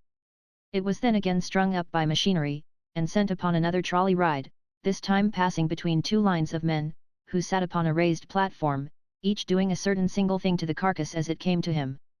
One scraped the outside of a leg, another scraped the inside of the same leg. One with a swift stroke cut the throat, another with two swift strokes severed the head, which fell to the floor and vanished through a hole. Another made a slit down the body, a second opened the body wider, a third with a saw cut the breastbone, a fourth loosened the entrails, a fifth pulled them out and they also slid through a hole in the floor. There were men to scrape each side and men to scrape the back, there were men to clean the carcass inside, to trim it and wash it. Looking down this room, one saw, creeping slowly, a line of dangling hogs 100 yards in length, and for every yard there was a man, working as if a demon were after him. At the end of this hog's progress every inch of the carcass had been gone over several times, and then it was rolled into the chilling room, where it stayed for 24 hours, and where a stranger might lose himself in a forest of freezing hogs. Before the carcass was admitted here, however, it had to pass a government inspector, who sat in the doorway and felt of the glands in the neck for tuberculosis.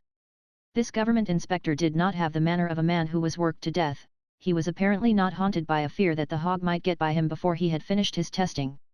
If you were a sociable person, he was quite willing to enter into conversation with you, and to explain to you the deadly nature of the ptomaines which are found in tubercular pork, and while he was talking with you you could hardly be so ungrateful as to notice that a dozen carcasses were passing him untouched. This inspector wore a blue uniform, with brass buttons, and he gave an atmosphere of authority to the scene, and, as it were, put the stamp of official approval upon the things which were done in Dums. Georges went down the line with the rest of the visitors, staring open-mouthed, lost in wonder. He had dressed hogs himself in the forest of Lithuania, but he had never expected to live to see one hog dressed by several hundred men. It was like a wonderful poem to him, and he took it all in guilelessly even to the conspicuous signs demanding immaculate cleanliness of the employees. Georges was vexed when the cynical Jacobus translated these signs with sarcastic comments, offering to take them to the secret rooms where the spoiled meats went to be doctored. The party descended to the next floor, where the various waste materials were treated. Here came the entrails, to be scraped and washed clean for sausage casings. Men and women worked here in the midst of a sickening stench, which caused the visitors to hasten by, gasping.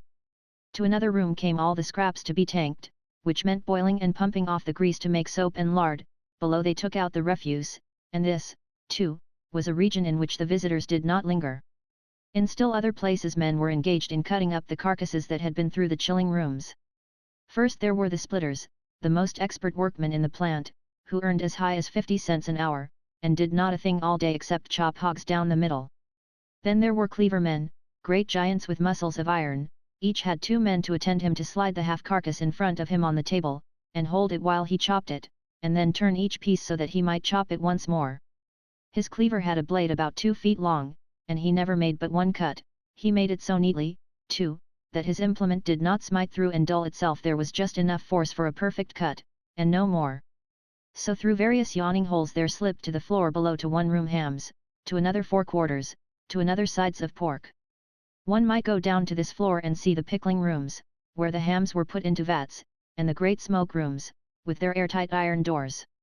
In other rooms they prepared salt pork. There were whole cellars full of it, built up in great towers to the ceiling.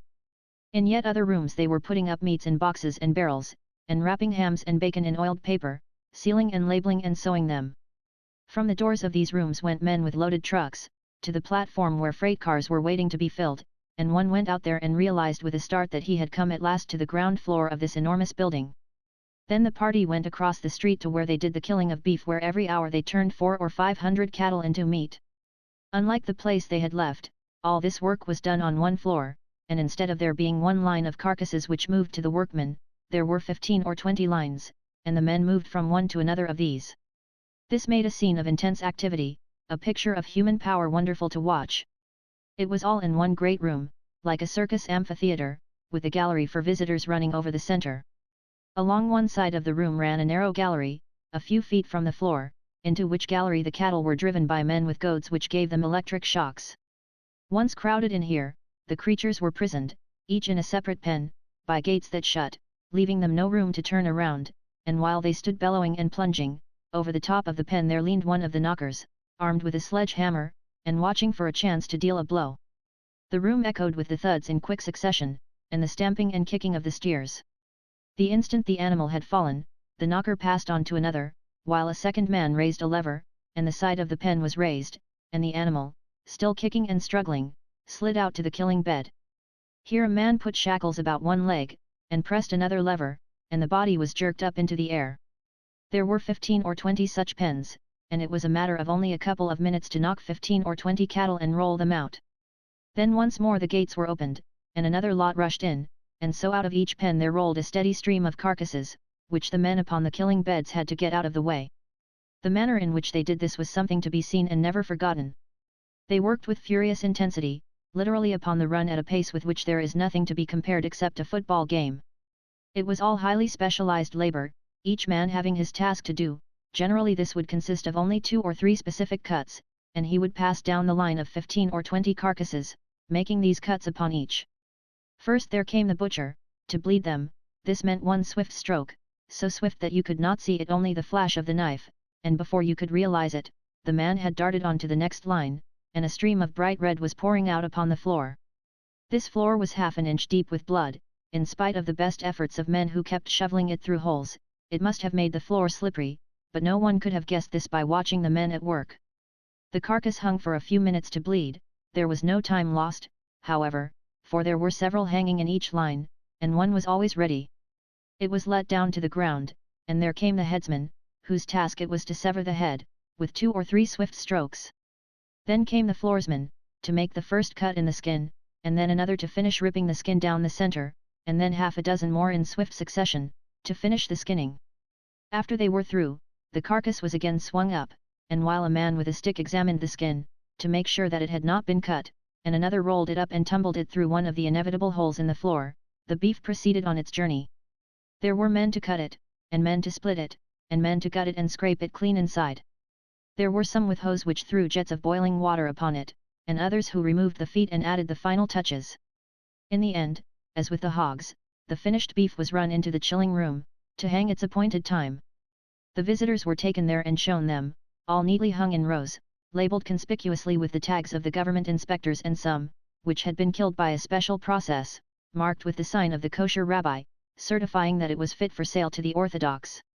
And then the visitors were taken to the other parts of the building, to see what became of each particle of the waste material that had vanished through the floor, and to the pickling rooms, and the salting rooms, the canning rooms, and the packing rooms, where choice meat was prepared for shipping in refrigerator cars, destined to be eaten in all the 4 corners of civilization.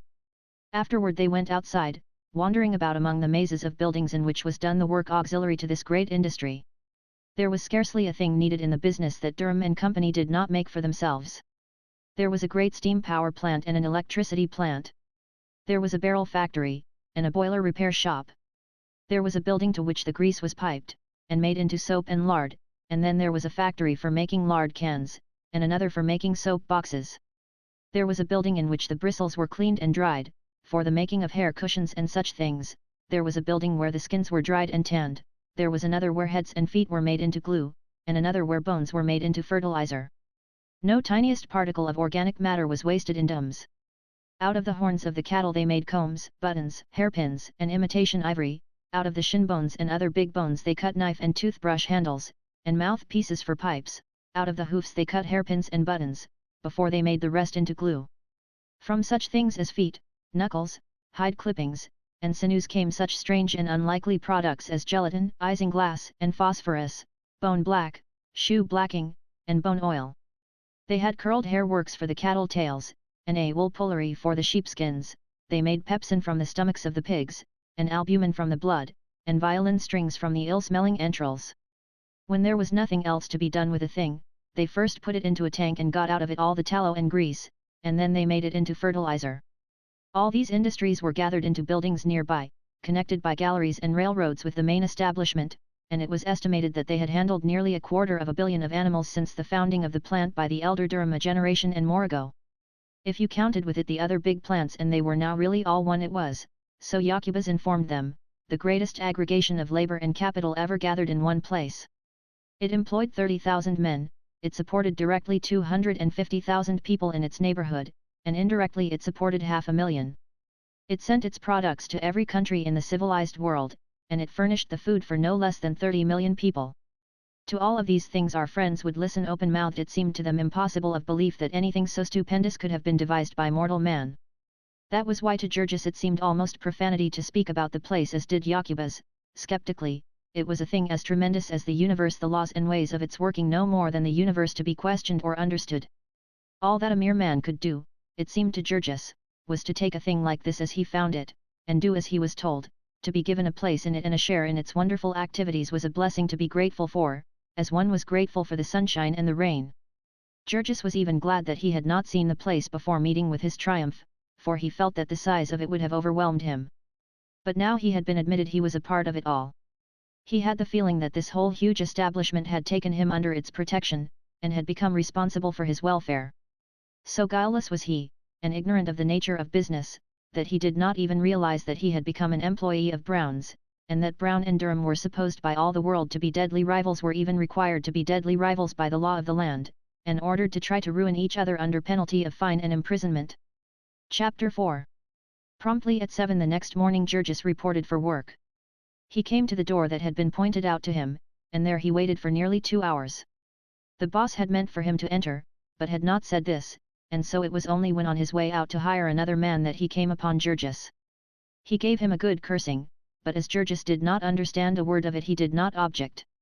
He followed the boss, who showed him where to put his street clothes, and waited while he donned the working clothes he had bought in a second-hand shop and brought with him in a bundle. Then he led him to the killing beds. The work which Georges was to do here was very simple, and it took him but a few minutes to learn it. He was provided with a stiff besom, such as is used by street sweepers, and it was his place to follow down the line the man who drew out the smoking entrails from the carcass of the steer. This mass was to be swept into a trap, which was then closed, so that no one might slip into it. As Georges came in, the first cattle of the morning were just making their appearance, and so, with scarcely time to look about him, and none to speak to anyone, he fell to work. It was a sweltering day in July, and the place ran with steaming hot blood. One waited in it on the floor. The stench was almost overpowering, but to Georges it was nothing. His whole soul was dancing with joy. He was at work at last. He was at work and earning money. All day long he was figuring to himself. He was paid the fabulous sum of 17.5 cents an hour, and as it proved a rush day and he worked until nearly 7 o'clock in the evening, he went home to the family with the tidings that he had earned more than $1.50 in a single day. At home, also, there was more good news, so much of it at once that there was quite a celebration in Agnel's hall bedroom. Jonas had been to have an interview with the special policeman to whom Sheed had introduced him, and had been taken to see several of the bosses, with the result that one had promised him a job the beginning of the next week. And then there was Marija Berchinskas, who, fired with jealousy by the success of Georges, had set out upon her own responsibility to get a place. Marija had nothing to take with her save her 2 brawny arms and the word job, laboriously learned, but with these she had marched about packing town all day, entering every door where there were signs of activity. Out of some she had been ordered with curses, but Marija was not afraid of man or devil, and asked every one she saw, visitors and strangers, or work people like herself, and once or twice even high and lofty office personages, who stared at her as if they thought she was crazy. In the end, however, she had reaped her reward. In one of the smaller plants she had stumbled upon a room where scores of women and girls were sitting at long tables preparing smoked beef in cans, and wandering through room after room, Marija came at last to the place where the sealed cans were being painted and labeled, and here she had the good fortune to encounter the forelady. Marija did not understand then, as she was destined to understand later, what there was attractive to a forelady about the combination of a face full of boundless good nature and the muscles of a dray horse, but the woman had told her to come the next day and she would perhaps give her a chance to learn the trade of painting cans. The painting of cans being skilled piecework, and paying as much as $2 a day, Marija burst in upon the family with the yell of a Comanche Indian, and fell to capara'ing about the room so as to frighten the baby almost into convulsions. Better luck than all this could hardly have been hoped for. There was only one of them left to seek a place.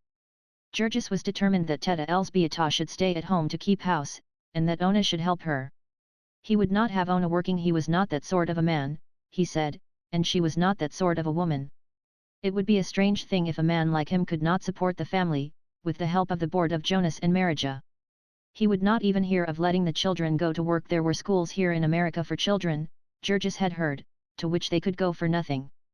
That the priest would object to these schools was something of which he had as yet no idea, and for the present his mind was made up that the children of Teta Elzbieta should have as fair a chance as any other children. The oldest of them, little Stanislovas, was but 13, and small for his age at that, and while the oldest son of Sheed was only 12, and had worked for over a year at Jones's, Georges would have it that Stanislovas should learn to speak English, and grow up to be a skilled man. So there was only old Dede Antanas. Georges would have had him rest too, but he was forced to acknowledge that this was not possible, and, besides, the old man would not hear it spoken of. It was his whim to insist that he was as lively as any boy. He had come to America as full of hope as the best of them, and now he was the chief problem that worried his son. For everyone that Georges spoke to assured him that it was a waste of time to seek employment for the old man in Packing Town. Sheet Vilas told him that the packers did not even keep the men who had grown old in their own service, to say nothing of taking on new ones. And not only was it the rule here, it was the rule everywhere in America, so far as he knew. To satisfy Georges he had asked the policeman, and brought back the message that the thing was not to be thought of. They had not told this to old Anthony, who had consequently spent the 2 days wandering about from one part of the yards to another, and had now come home to hear about the triumph of the others, smiling bravely and saying that it would be his turn another day. Their good luck, they felt, had given them the right to think about a home, and sitting out on the doorstep that summer evening, they held consultation about it, and Georges took occasion to broach a weighty subject. Passing down the avenue to work that morning he had seen 2 boys leaving an advertisement from house to house, and seeing that there were pictures upon it, Georges had asked for one, and had rolled it up and tucked it into his shirt. At noontime a man with whom he had been talking had read it to him and told him a little about it, with the result that Georges had conceived a wild idea. He brought out the placard, which was quite a work of art. It was nearly 2 feet long, printed on calendared paper, with a selection of colors so bright that they shone even in the moonlight. The center of the placard was occupied by a house, brilliantly painted, new, and dazzling. The roof of it was of a purple hue, and trimmed with gold. The house itself was silvery, and the doors and windows red. It was a 2-story building, with a porch in front, and a very fancy scrollwork around the edges. It was complete in every tiniest detail, even the doorknob, and there was a hammock on the porch and white lace curtains in the windows. Underneath this, in one corner, was a picture of a husband and wife in loving embrace. In the opposite corner was a cradle, with fluffy curtains drawn over it, and a smiling cherub hovering upon silver-colored wings. For fear that the significance of all this should be lost, there was a label, in Polish, Lithuanian, and German DOM. Namai. Heim. Why pay rent? The linguistic circular went on to demand. Why not own your own home? Do you know that you can buy one for less than your rent? We have built thousands of homes which are now occupied by happy families. So it became eloquent, picturing the blissfulness of married life in a house with nothing to pay. It even quoted home, sweet home, and made bold to translate it into Polish, though for some reason it omitted the Lithuanian of this. Perhaps the translator found it a difficult matter to be sentimental in a language in which a sob is known as a gachiajimas and a smile as an asisipsojimas. Over this document the family pored long, while Ona spelled out its contents. It appeared that this house contained 4 rooms, besides a basement, and that it might be bought for $1,500, the lot and all. Of this, only $300 had to be paid down, the balance being paid at the rate of $12 a month. These were frightful sums, but then they were in America, where people talked about such without fear. They had learned that they would have to pay a rent of $9 a month for a flat, and there was no way of doing better, unless the family of 12 was to exist in 1 or 2 rooms, as at present. If they paid rent, of course, they might pay forever, and be no better off, whereas, if they could only meet the extra expense in the beginning, there would at last come a time when they would not have any rent to pay for the rest of their lives. They figured it up. There was a little left of the money belonging to Teta Elzbieta, and there was a little left to Georges. Marija had about $50 pinned up somewhere in her stockings, and Grandfather Anthony had part of the money he had gotten for his farm. If they all combined, they would have enough to make the first payment, and if they had employment, so that they could be sure of the future, it might really prove the best plan. It was, of course, not a thing even to be talked of lightly, it was a thing they would have to sift to the bottom. And yet, on the other hand, if they were going to make the venture, the sooner they did it the better, for were they not paying rent all the time, and living in a most horrible way besides? Georges was used to dirt. There was nothing could scare a man who had been with a railroad gang, where one could gather up the fleas off the floor of the sleeping room by the handful. But that sort of thing would not do for Ona. They must have a better place of some sort soon. Georges said it with all the assurance of a man who had just made $1.57 in a single day. Georges was at a loss to understand why, with wages as they were, so many of the people of this district should live the way they did. The next day Marija went to see her forelady, and was told to report the first of the week, and learn the business of can painter. Marija went home, singing out loud all the way, and was just in time to join Ona and her stepmother as they were setting out to go and make inquiry concerning the house. That evening the three made their report to the men. The thing was altogether as represented in the circular, or at any rate so the agent had said. The houses lay to the south, about 1.5 miles from the yards. They were wonderful bargains, the gentleman had assured them personally, and for their own good. He could do this, so he explained to them, for the reason that he had himself no interest in their sale. He was merely the agent for a company that had built them. These were the last, and the company was going out of business, so if anyone wished to take advantage of this wonderful no-rent plan, he would have to be very quick.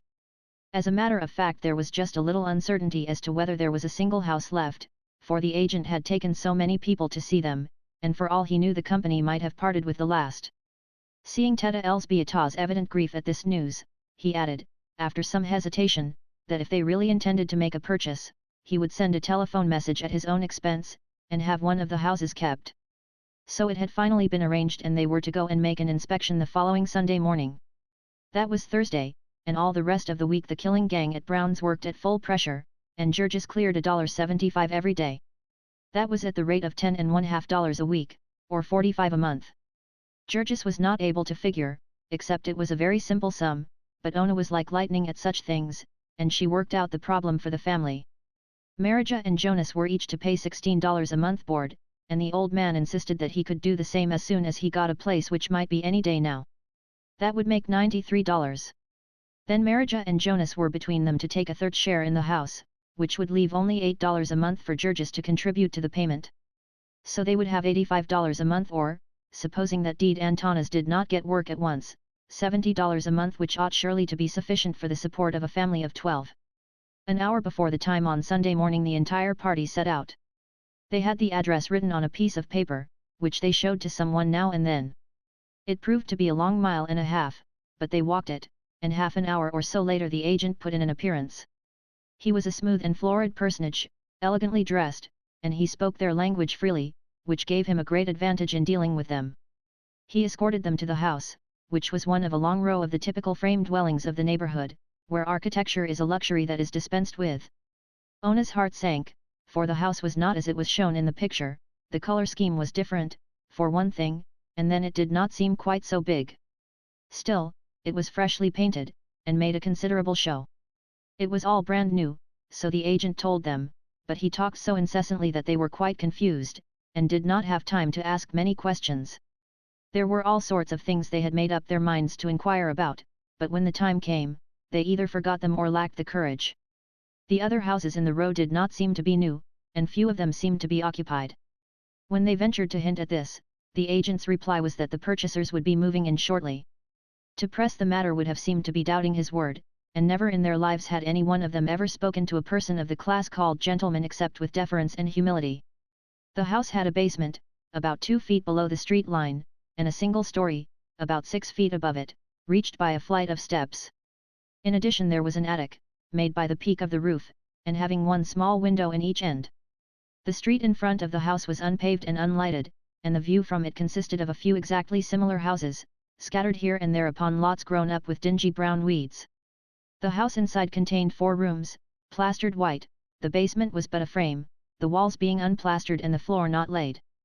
The agent explained that the houses were built that way, as the purchasers generally preferred to finish the basements to suit their own taste. The attic was also unfinished. The family had been figuring that in case of an emergency they could rent this attic, but they found that there was not even a floor, nothing but joists, and beneath them the lath and plaster of the ceiling below. All of this, however, did not chill their ardor as much as might have been expected, because of the volubility of the agent. There was no end to the advantages of the house, as he set them forth, and he was not silent for an instant. He showed them everything, down to the locks on the doors and the catches on the windows, and how to work them. He showed them the sink in the kitchen, with running water and a faucet, something which Teta Elzbieta had never in her wildest dreams hoped to possess. After a discovery such as that it would have seemed ungrateful to find any fault, and so they tried to shut their eyes to other defects. Still, they were peasant people, and they hung on to their money by instinct. It was quite in vain that the agent hinted at promptness. They would see, they told him. They could not decide until they had had more time. And so they went home again, and all day and evening there was figuring and debating. It was an agony to them to have to make up their minds in a matter such as this. They never could agree altogether. There were so many arguments upon each side, and one would be obstinate, and no sooner would the rest have convinced him than it would transpire that his arguments had caused another to waver. Once, in the evening, when they were all in harmony, and the house was as good as bought, Sheed Vilas came in and upset them again. Sheed Vilas had no use for property owning. He told them cruel stories of people who had been done to death in this buying a home swindle. They would be almost sure to get into a tight place and lose all their money, and there was no end of expense that one could never foresee, and the house might be good for nothing from top to bottom. How was a poor man to know? Then, too, they would swindle you with the contract, and how was a poor man to understand anything about a contract? It was all nothing but robbery, and there was no safety but in keeping out of it. And pay rent? Asked Georges. Ah, yes, to be sure, the other answered, that too was robbery. It was all robbery, for a poor man. After half an hour of such depressing conversation, they had their minds quite made up that they had been saved at the brink of a precipice, but then Sheed Vilas went away, and Jonas, who was a sharp little man, reminded them that the delicatessen business was a failure, according to its proprietor, and that this might account for his pessimistic views. Which, of course, reopened the subject. The controlling factor was that they could not stay where they were, they had to go somewhere. And when they gave up the house plan and decided to rent, the prospect of paying out $9 a month forever they found just as hard to face. All day and all night for nearly a whole week they wrestled with the problem, and then in the end Georges took the responsibility. Brother Jonas had gotten his job, and was pushing a truck in Dums, and the killing gang at Brown's continued to work early and late, so that Georges grew more confident every hour, more certain of his mastership. It was the kind of thing the man of the family had to decide and carry through, he told himself. Others might have failed at it, but he was not the failing kind. He would show them how to do it. He would work all day, and all night, too, if need be. He would never rest until the house was paid for and his people had a home. So he told them, and so in the end the decision was made. They had talked about looking at more houses before they made the purchase, but then they did not know where any more were, and they did not know any way of finding out. The one they had seen held the sway in their thoughts. Whenever they thought of themselves in a house, it was this house that they thought of. And so they went and told the agent that they were ready to make the agreement. They knew, as an abstract proposition, that in matters of business all men are to be accounted liars, but they could not but have been influenced by all they had heard from the eloquent agent, and were quite persuaded that the house was something they had run a risk of losing by their delay. They drew a deep breath when he told them that they were still in time. They were to come on the morrow, and he would have the papers all drawn up.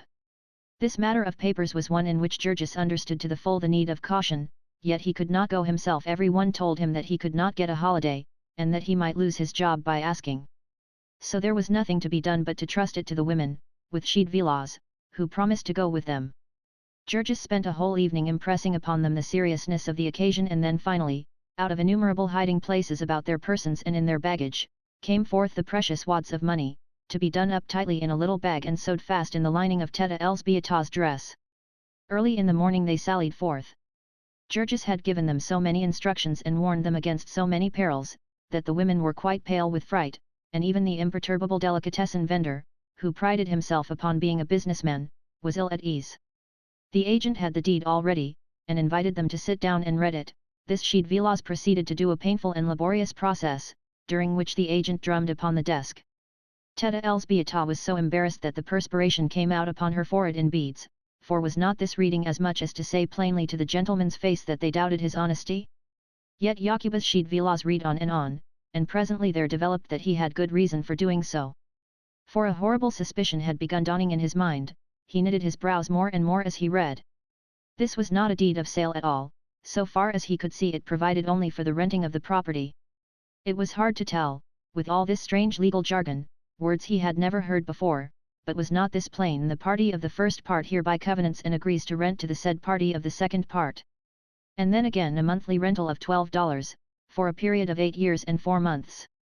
Then Sheed Vilas took off his spectacles, and looked at the agent, and stammered a question. The agent was most polite, and explained that that was the usual formula, that it was always arranged that the property should be merely rented. He kept trying to show them something in the next paragraph, but Sheed Vilas could not get by the word rental, and when he translated it to Teta Elzbieta, she too was thrown into a fright. They would not own the home at all, then, for nearly 9 years. The agent, with infinite patience, began to explain again, but no explanation would do now. Elzbieta had firmly fixed in her mind the last solemn warning of Georges: if there is anything wrong, do not give him the money, but go out and get a lawyer. It was an agonizing moment, but she sat in the chair, her hands clenched like death, and made a fearful effort, summoning all her powers, and gasped out her purpose. Jacobus translated her words. She expected the agent to fly into a passion, but he was, to her bewilderment, as ever imperturbable. He even offered to go and get a lawyer for her, but she declined this. They went a long way, on purpose to find a man who would not be a confederate. Then let anyone imagine their dismay, when, after half an hour, they came in with a lawyer, and heard him greet the agent by his first name. They felt that all was lost. They sat like prisoners summoned to hear the reading of their death warrant. There was nothing more that they could do, they were trapped. The lawyer read over the deed, and when he had read it he informed Sheed-Vilas that it was all perfectly regular, that the deed was a blank deed such as was often used in these sales. And was the price as agreed? The old man asked $300 down, and the balance at $12 a month, till the total of $1,500 had been paid? Yes, that was correct. And it was for the sale of such and such a house, the house and lot and everything? Yes, and the lawyer showed him where that was all written. And it was all perfectly regular, there were no tricks about it of any sort? They were poor people, and this was all they had in the world, and if there was anything wrong they would be ruined. And so Sheed-Vilas went on, asking one trembling question after another, while the eyes of the women folks were fixed upon him in mute agony. They could not understand what he was saying, but they knew that upon it their fate depended. And when at last he had questioned until there was no more questioning to be done, and the time came for them to make up their minds, and either close the bargain or reject it, it was all that poor Teta Elsbieta could do to keep from bursting into tears. Jacobus had asked her if she wished to sign. He had asked her twice, and what could she say? How did she know if this lawyer were telling the truth that he was not in the conspiracy? And yet, how could she say so? What excuse could she give? The eyes of everyone in the room were upon her, awaiting her decision, and at last, half blind with her tears, she began fumbling in her jacket, where she had pinned the precious money. And she brought it out and unwrapped it before the men. All of this Ona sat watching, from a corner of the room, twisting her hands together, meantime, in a fever of fright. Ona longed to cry out and tell her stepmother to stop, that it was all a trap, but there seemed to be something clutching her by the throat, and she could not make a sound. And so Teta Elsbieta laid the money on the table, and the agent picked it up and counted it, and then wrote them a receipt for it and passed them the deed. Then he gave a sigh of satisfaction, and rose and shook hands with them all, still as smooth and polite as at the beginning. Ona had a dim recollection of the lawyer telling Sheed-Vilas that his charge was $1, which occasioned some debate, and more agony, and then, after they had paid that, too, they went out into the street, her stepmother clutching the deed in her hand. They were so weak from fright that they could not walk, but had to sit down on the way. So they went home, with a deadly terror gnawing at their souls, and that evening Georges came home and heard their story, and that was the end. Georges was sure that they had been swindled, and were ruined, and he tore his hair and cursed like a madman, swearing that he would kill the agent that very night. In the end he seized the paper and rushed out of the house, and all the way across the yards to Halsted Street. He dragged Sheed-Vilas out from his supper, and together they rushed to consult another lawyer. When they entered his office the lawyer sprang up, for Georges looked like a crazy person, with flying hair and bloodshot eyes. His companion explained the situation, and the lawyer took the paper and began to read it, while Georges stood clutching the desk with knotted hands, trembling in every nerve. Once or twice the lawyer looked up and asked a question of Sheed-Vilas. The other did not know a word that he was saying, but his eyes were fixed upon the lawyer's face, striving in an agony of dread to read his mind. He saw the lawyer look up and laugh, and he gave a gasp. The man said something to Sheed-Vilas, and Georges turned upon his friend, his heart almost stopping. Well, he panted. He says it is all right, said Sheed-Vilas. All right. Yes, he says it is just as it should be. And Georges, in his relief, sank down into a chair. Are you sure of it? He gasped, and made Sheed-Vilas translate question after question. He could not hear it often enough, he could not ask with enough variations. Yes, they had bought the house, they had really bought it. It belonged to them, they had only to pay the money and it would be all right. Then Georges covered his face with his hands, for there were tears in his eyes, and he felt like a fool. But he had had such a horrible fright, strong man as he was, it left him almost too weak to stand up. The lawyer explained that the rental was a form the property was said to be merely rented until the last payment had been made, the purpose being to make it easier to turn the party out if he did not make the payments. So long as they paid, however, they had nothing to fear, the house was all theirs.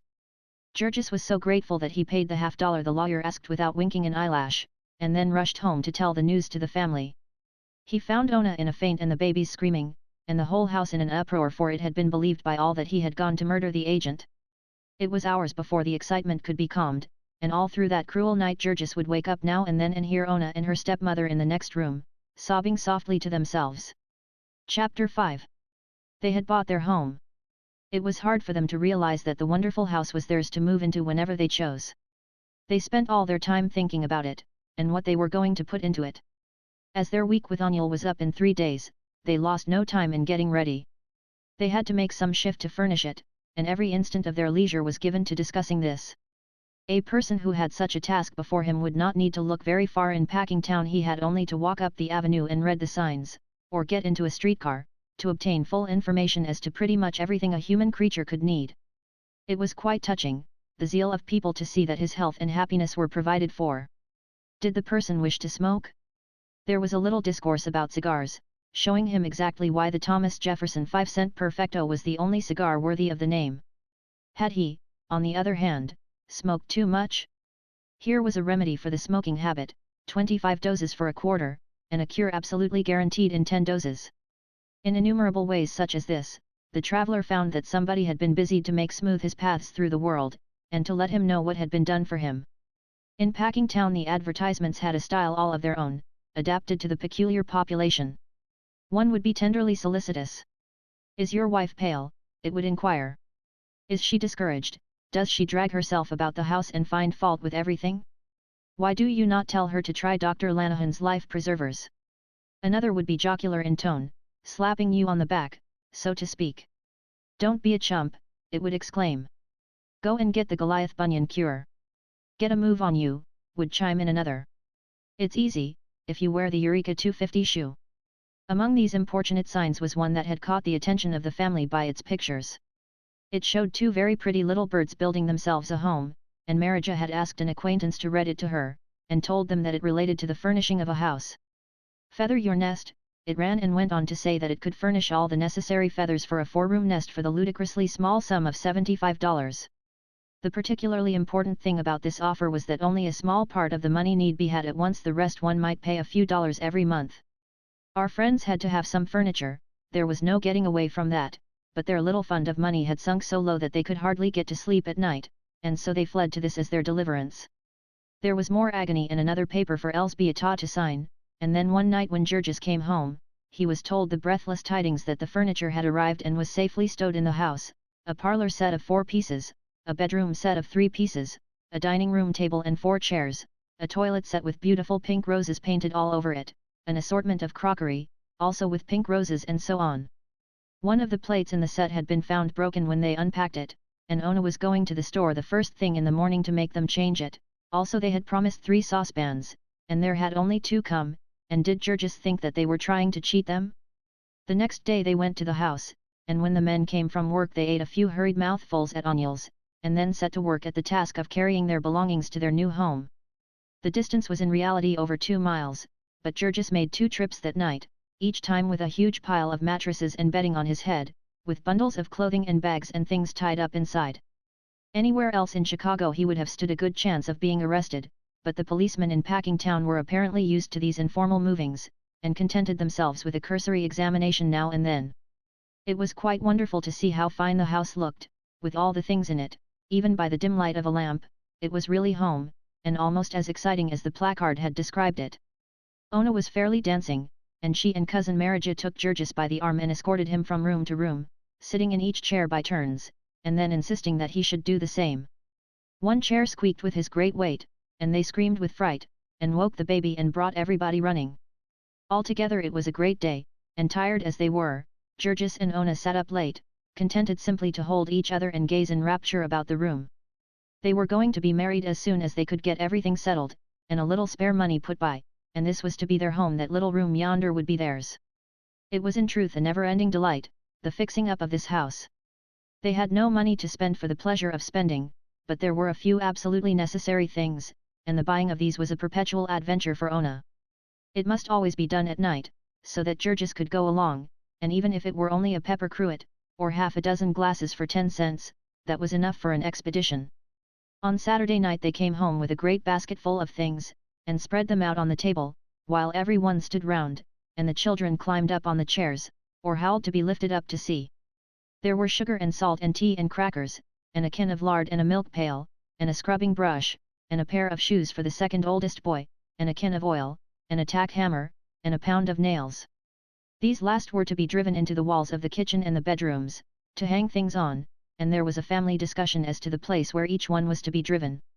Then Georges would try to hammer, and hit his fingers because the hammer was too small, and get mad because Ona had refused to let him pay 15 cents more and get a bigger hammer, and Ona would be invited to try it herself, and hurt her thumb, and cry out, which necessitated the thumbs being kissed by Georges. Finally, after everyone had had a try, the nails would be driven, and something hung up. Georges had come home with a big packing box on his head, and he sent Jonas to get another that he had bought. He meant to take one side out of these tomorrow, and put shelves in them, and make them into bureaus and places to keep things for the bedrooms. The nest which had been advertised had not included feathers for quite so many birds as there were in this family. They had, of course, put their dining table in the kitchen, and the dining room was used as the bedroom of Teta Elsbieta and 5 of her children. She and the 2 youngest slept in the only bed, and the other 3 had a mattress on the floor. Ona and her cousin dragged a mattress into the parlor and slept at night, and the 3 men and the oldest boy slept in the other room, having nothing but the very level floor to rest on for the present. Even so, however, they slept soundly. It was necessary for Teta Elsbieta to pound more than once on the door at 5:15 every morning. She would have ready a great pot full of steaming black coffee and oatmeal and bread and smoked sausages, and then she would fix them their dinner pails with more thick slices of bread with lard between them. They could not afford butter and some onions and a piece of cheese, and so they would tramp away to work. This was the first time in his life that he had ever really worked. It seemed to Georges, it was the first time that he had ever had anything to do which took all he had in him. Georges had stood with the rest up in the gallery and watched the men on the killing beds, marveling at their speed and power as if they had been wonderful machines. It somehow never occurred to one to think of the flesh and blood side of it, that is, not until he actually got down into the pit and took off his coat. Then he saw things in a different light. He got at the inside of them. The pace they set here, it was one that called for every faculty of a man from the instant the first steer fell till the sounding of the noon whistle, and again from 12:30 till heaven only knew what hour in the late afternoon or evening. There was never one instant's rest for a man, for his hand or his eye or his brain. Georges saw how they managed it. There were portions of the work which determined the pace of the rest, and for these they had picked men whom they paid high wages, and whom they changed frequently. You might easily pick out these pacemakers, for they worked under the eye of the bosses, and they worked like men possessed. This was called speeding up the gang, and if any man could not keep up with the pace, there were hundreds outside begging to try. Yet Georges did not mind it, he rather enjoyed it. It saved him the necessity of flinging his arms about and fidgeting as he did in most work. He would laugh to himself as he ran down the line, darting a glance now and then at the man ahead of him. It was not the pleasantest work one could think of, but it was necessary work, and what more had a man the right to ask than a chance to do something useful, and to get good pay for doing it? So Georges thought, and so he spoke, in his bold, free way. Very much to his surprise, he found that it had a tendency to get him into trouble. For most of the men here took a fearfully different view of the thing. He was quite dismayed when he first began to find it out that most of the men hated their work. It seemed strange, it was even terrible, when you came to find out the universality of the sentiment, but it was certainly the fact they hated their work. They hated the bosses and they hated the owners, they hated the whole place, the whole neighborhood, even the whole city, with an all-inclusive hatred, bitter and fierce. Women and little children would fall to cursing about it. It was rotten, rotten as hell, everything was rotten. When Georges would ask them what they meant, they would begin to get suspicious, and content themselves with saying, "Never mind, you stay here and see for yourself." One of the first problems that Georges ran upon was that of the unions. He had had no experience with unions, and he had to have it explained to him that the men were banded together for the purpose of fighting for their rights. Georges asked them what they meant by their rights, a question in which he was quite sincere, for he had not any idea of any rights that he had, except the right to hunt for a job, and do as he was told when he got it. Generally, however, this harmless question would only make his fellow workingmen lose their tempers and call him a fool. There was a delegate of the Butcher Helpers Union who came to see Georges to enroll him, and when Georges found that this meant that he would have to part with some of his money, he froze up directly, and the delegate, who was an Irishman and only knew a few words of Lithuanian, lost his temper and began to threaten him. In the end Georges got into a fine rage, and made it sufficiently plain that it would take more than one Irishman to scare him into a union. Little by little he gathered that the main thing the men wanted was to put a stop to the habit of speeding up. They were trying their best to force a lessening of the pace, for there were some, they said, who could not keep up with it, whom it was killing. But Georges had no sympathy with such ideas as this. He could do the work himself, and so could the rest of them, he declared, if they were good for anything. If they couldn't do it, let them go somewhere else. Georges had not studied the books, and he would not have known how to pronounce laissez-faire, but he had been round the world enough to know that a man has to shift for himself in it, and that if he gets the worst of it, there is nobody to listen to him holler. Yet there have been known to be philosophers and plain men who swore by Malthus in the books, and would, nevertheless, subscribe to a relief fund in time of a famine. It was the same with Georges, who consigned the unfit to destruction, while going about all day sick at heart because of his poor old father, who was wandering somewhere in the yards begging for a chance to earn his bread. Old Antanas had been a worker ever since he was a child. He had run away from home when he was 12, because his father beat him for trying to learn to read. And he was a faithful man, too. He was a man you might leave alone for a month, if only you had made him understand what you wanted him to do in the meantime. And now here he was, worn out in soul and body, and with no more place in the world than a sick dog. He had his home, as it happened, and someone who would care for him if he never got a job, but his son could not help thinking, suppose this had not been the case. Antanas Rutkus had been into every building in Packing Town by this time, and into nearly every room. He had stood mornings among the crowd of applicants till the very policeman had come to know his face and to tell him to go home and give it up. He had been likewise to all the stores and saloons for a mile about, begging for some little thing to do, and everywhere they had ordered him out, sometimes with curses, and not once even stopping to ask him a question. So, after all, there was a crack in the fine structure of George's faith in things as they are. The crack was wide while Deed Antanas was hunting a job, and it was yet wider when he finally got it. For one evening the old man came home in a great state of excitement, with the tale that he had been approached by a man in one of the corridors of the pickle rooms of Dums, and asked what he would pay to get a job. He had not known what to make of this at first, but the man had gone on with matter-of-fact frankness to say that he could get him a job, provided that he were willing to pay 1/3 of his wages for it. Was he a boss? Antanas had asked, to which the man had replied that that was nobody's business, but that he could do what he said. Georges had made some friends by this time, and he sought one of them and asked what this meant. The friend, who was named Tomos Ziaskuzleka, was a sharp little man who folded hides on the killing beds, and he listened to what Georges had to say without seeming at all surprised. They were common enough, he said, such cases of petty graft. It was simply some boss who proposed to add a little to his income. After Georges had been there a while he would know that the plants were simply honeycombed with rottenness of that sort. The bosses grafted off the men, and they grafted off each other, and some day the superintendent would find out about the boss, and then he would graft off the boss. Warming to the subject, Tomos Zias went on to explain the situation. Here was Dums, for instance, owned by a man who was trying to make as much money out of it as he could, and did not care in the least how he did it, and underneath him, ranged in ranks and grades like an army, were managers and superintendents and foremen, each one driving the man next below him and trying to squeeze out of him as much work as possible. And all the men of the same rank were pitted against each other, the accounts of each were kept separately, and every man lived in terror of losing his job, if another made a better record than he. So from top to bottom the place was simply a seething cauldron of jealousies and hatreds. There was no loyalty or decency anywhere about it, there was no place in it where a man counted for anything against $1. And worse than there being no decency, there was not even any honesty. The reason for that? Who could say? It must have been old Durham in the beginning.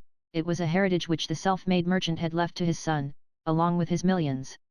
Georges would find out these things for himself, if he stayed there long enough.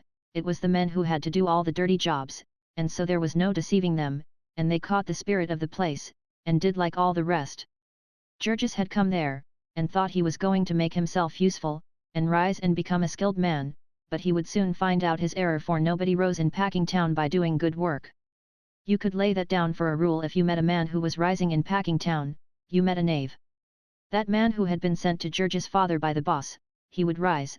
The man who told tales and spied upon his fellows would rise. but the man who minded his own business and did his work, why, they would speed him up till they had worn him out, and then they would throw him into the gutter. Georges went home with his head buzzing.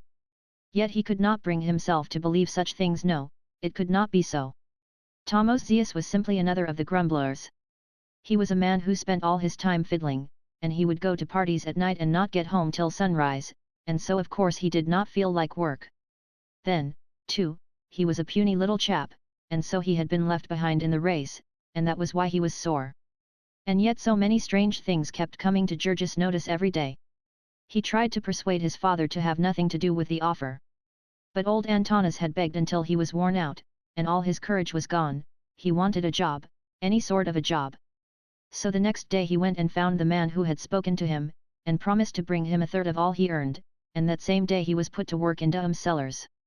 It was a pickle room, where there was never a dry spot to stand upon, and so he had to take nearly the whole of his first week's earnings to buy him a pair of heavy-soled boots. He was a squeaky man.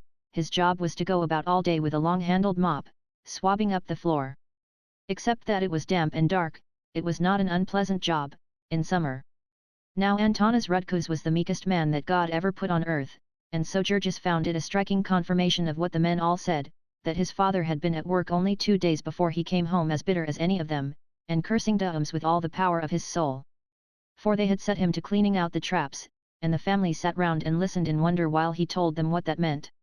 It seemed that he was working in the room where the men prepared the beef for canning, and the beef had lain in vats full of chemicals, and men with great forks speared it out and dumped it into trucks, to be taken to the cooking room.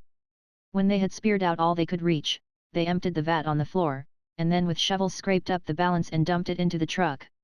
This floor was filthy, yet they set Antanas with his mop slopping the pickle into a hole that connected with a sink, where it was caught and used over again forever, and if that were not enough, there was a trap in the pipe, where all the scraps of meat and odds and ends of refuse were caught, and every few days it was the old man's task to clean these out, and shovel their contents into one of the trucks with the rest of the meat. This was the experience of Antanas, and then there came also Jonas and Marija with tales to tell. Marija was working for one of the independent packers, and was quite beside herself and outrageous with triumph over the sums of money she was making as a painter of cans. But one day she walked home with a pale-faced little woman who worked opposite to her, Jadviga Marcinkus by name, and Jadviga told her how she, Marija, had chanced to get her job. She had taken the place of an Irish woman who had been working in that factory ever since anyone could remember. For over 15 years, so she declared. Mary Dennis was her name, and a long time ago she had been seduced, and had a little boy. He was a cripple, and an epileptic, but still he was all that she had in the world to love, and they had lived in a little room alone somewhere back of Halsted Street, where the Irish were. Mary had had consumption, and all day long you might hear her coughing as she worked. Of late she had been going all to pieces, and when Marija came, the forelady had suddenly decided to turn her off. The forelady had to come up to a certain standard herself, and could not stop for sick people, Jadviga explained. The fact that Mary had been there so long had not made any difference to her. It was doubtful if she even knew that, for both the forelady and the superintendent were new people, having only been there 2 or 3 years themselves. Jadviga did not know what had become of the poor creature. She would have gone to see her, but had been sick herself. She had pains in her back all the time, Jadviga explained, and feared that she had womb trouble. It was not fit work for a woman, handling 14-pound cans all day. It was a striking circumstance that Jonas, too, had gotten his job by the misfortune of some other person. Jonas pushed a truck loaded with hams from the smoke rooms onto an elevator, and thence to the packing rooms. The trucks were all of iron, and heavy, and they put about 60 hams on each of them, a load of more than 1/4 of a ton. On the uneven floor it was a task for a man to start one of these trucks, unless he was a giant, and when it was once started he naturally tried his best to keep it going. There was always the boss prowling about, and if there was a second's delay he would fall to cursing, Lithuanians and Slovaks and such, who could not understand what was said to them. The bosses were wont to kick about the place like so many dogs. Therefore these trucks went for the most part on the run, and the predecessor of Jonas had been jammed against the wall by one and crushed in a horrible and nameless manner. All of these were sinister incidents, but they were trifles compared to what Georges saw with his own eyes before long.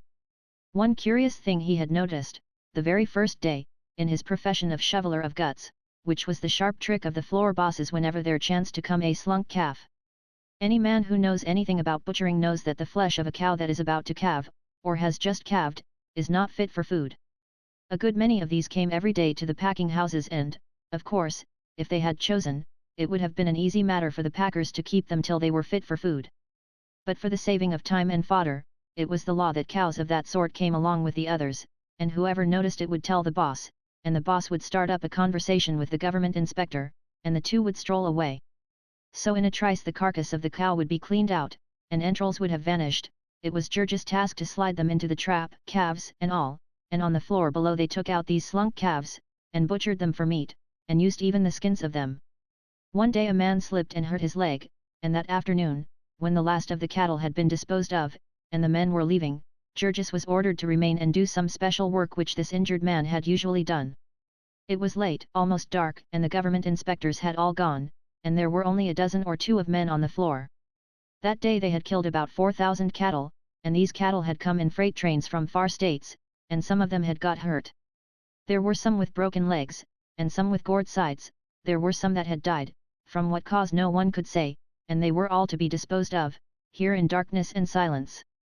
Downers, the men called them, and the packing house had a special elevator upon which they were raised to the killing beds, where the gang proceeded to handle them, with an air of business-like nonchalance which said plainer than any words that it was a matter of everyday routine.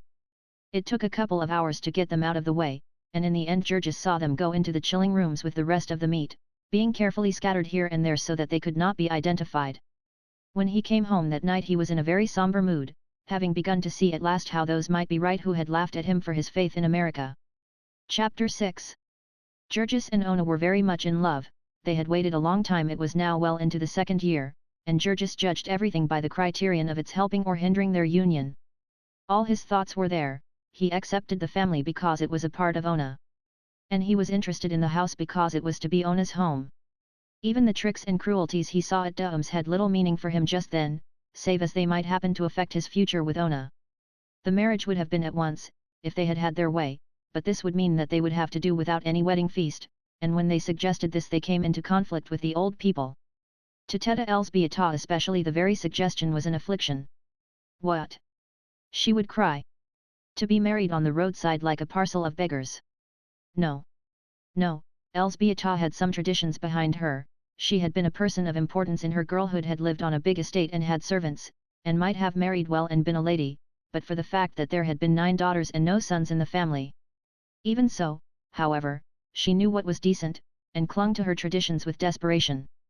They were not going to lose all caste, even if they had come to be unskilled labourers in Packing Town, and that Ona had even talked of omitting a Vasilija was enough to keep her stepmother lying awake all night. It was in vain for them to say that they had so few friends. They were bound to have friends in time, and then the friends would talk about it. They must not give up what was right for a little money. If they did, the money would never do them any good, they could depend upon that. And Elzbieta would call upon Dede Antanas to support her. There was a fear in the souls of these two, lest this journey to a new country might somehow undermine the old home virtues of their children. The very first Sunday they had all been taken to Mass, and poor as they were, Elzbieta had felt it advisable to invest a little of her resources in a representation of the Babe of Bethlehem, made in plaster, and painted in brilliant colors. Though it was only a foot high, there was a shrine with 4 snow-white steeples, and the Virgin standing with her child in her arms, and the kings and shepherds and wise men bowing down before him. It had cost 50 cents, but Elzbieta had a feeling that money spent for such things was not to be counted too closely, it would come back in hidden ways. The piece was beautiful on the parlour mantel, and one could not have a home without some sort of ornament. The cost of the wedding feast would, of course, be returned to them, but the problem was to raise it even temporarily. They had been in the neighbourhood so short a time that they could not get much credit, and there was no one except Sheed Vilas from whom they could borrow even a little. Evening after evening Georges and Ona would sit and figure the expenses, calculating the term of their separation. They could not possibly manage it decently for less than $200, and even though they were welcome to count in the whole of the earnings of Marija and Jonas, as a loan, they could not hope to raise this sum in less than 4 or 5 months. So Ona began thinking of seeking employment herself, saying that if she had even ordinarily good luck, she might be able to take 2 months off the time. They were just beginning to adjust themselves to this necessity, when out of the clear sky there fell a thunderbolt upon them, a calamity that scattered all their hopes to the 4 winds. About a block away from them there lived another Lithuanian family, consisting of an elderly widow and 1 grown son. Their name was Mahauskis, and our friends struck up an acquaintance with them before long. One evening they came over for a visit, and naturally the first subject upon which the conversation turned was the neighborhood and its history, and then Grandmother Mahoskiani, as the old lady was called, proceeded to recite to them a string of horrors that fairly froze their blood. She was a wrinkled-up and wizened personage. She must have been 80, and as she mumbled the grim story through her toothless gums, she seemed a very old witch to them. Grandmother Mahoskiani had lived in the midst of misfortune so long that it had come to be her element, and she talked about starvation, sickness, and death as other people might about weddings and holidays. The thing came gradually. In the first place, as to the house they had bought, it was not new at all, as they had supposed. It was about 15 years old, and there was nothing new upon it but the paint, which was so bad that it needed to be put on new every year or two. The house was one of a whole row that was built by a company which existed to make money by swindling poor people. The family had paid $1,500 for it, and it had not cost the builders $500, when it was new. Grandmother Mahoskiani knew that because her son belonged to a political organization with a contractor who put up exactly such houses. They used the very flimsiest and cheapest material, they built the houses a dozen at a time, and they cared about nothing at all except the outside shine. The family could take her word as to the trouble they would have, for she had been through it all. She and her son had bought their house in exactly the same way. They had fooled the company, however, for her son was a skilled man, who made as high as $100 a month, and as he had had sense enough not to marry, they had been able to pay for the house. Grandmother Mahoskiani saw that her friends were puzzled at this remark.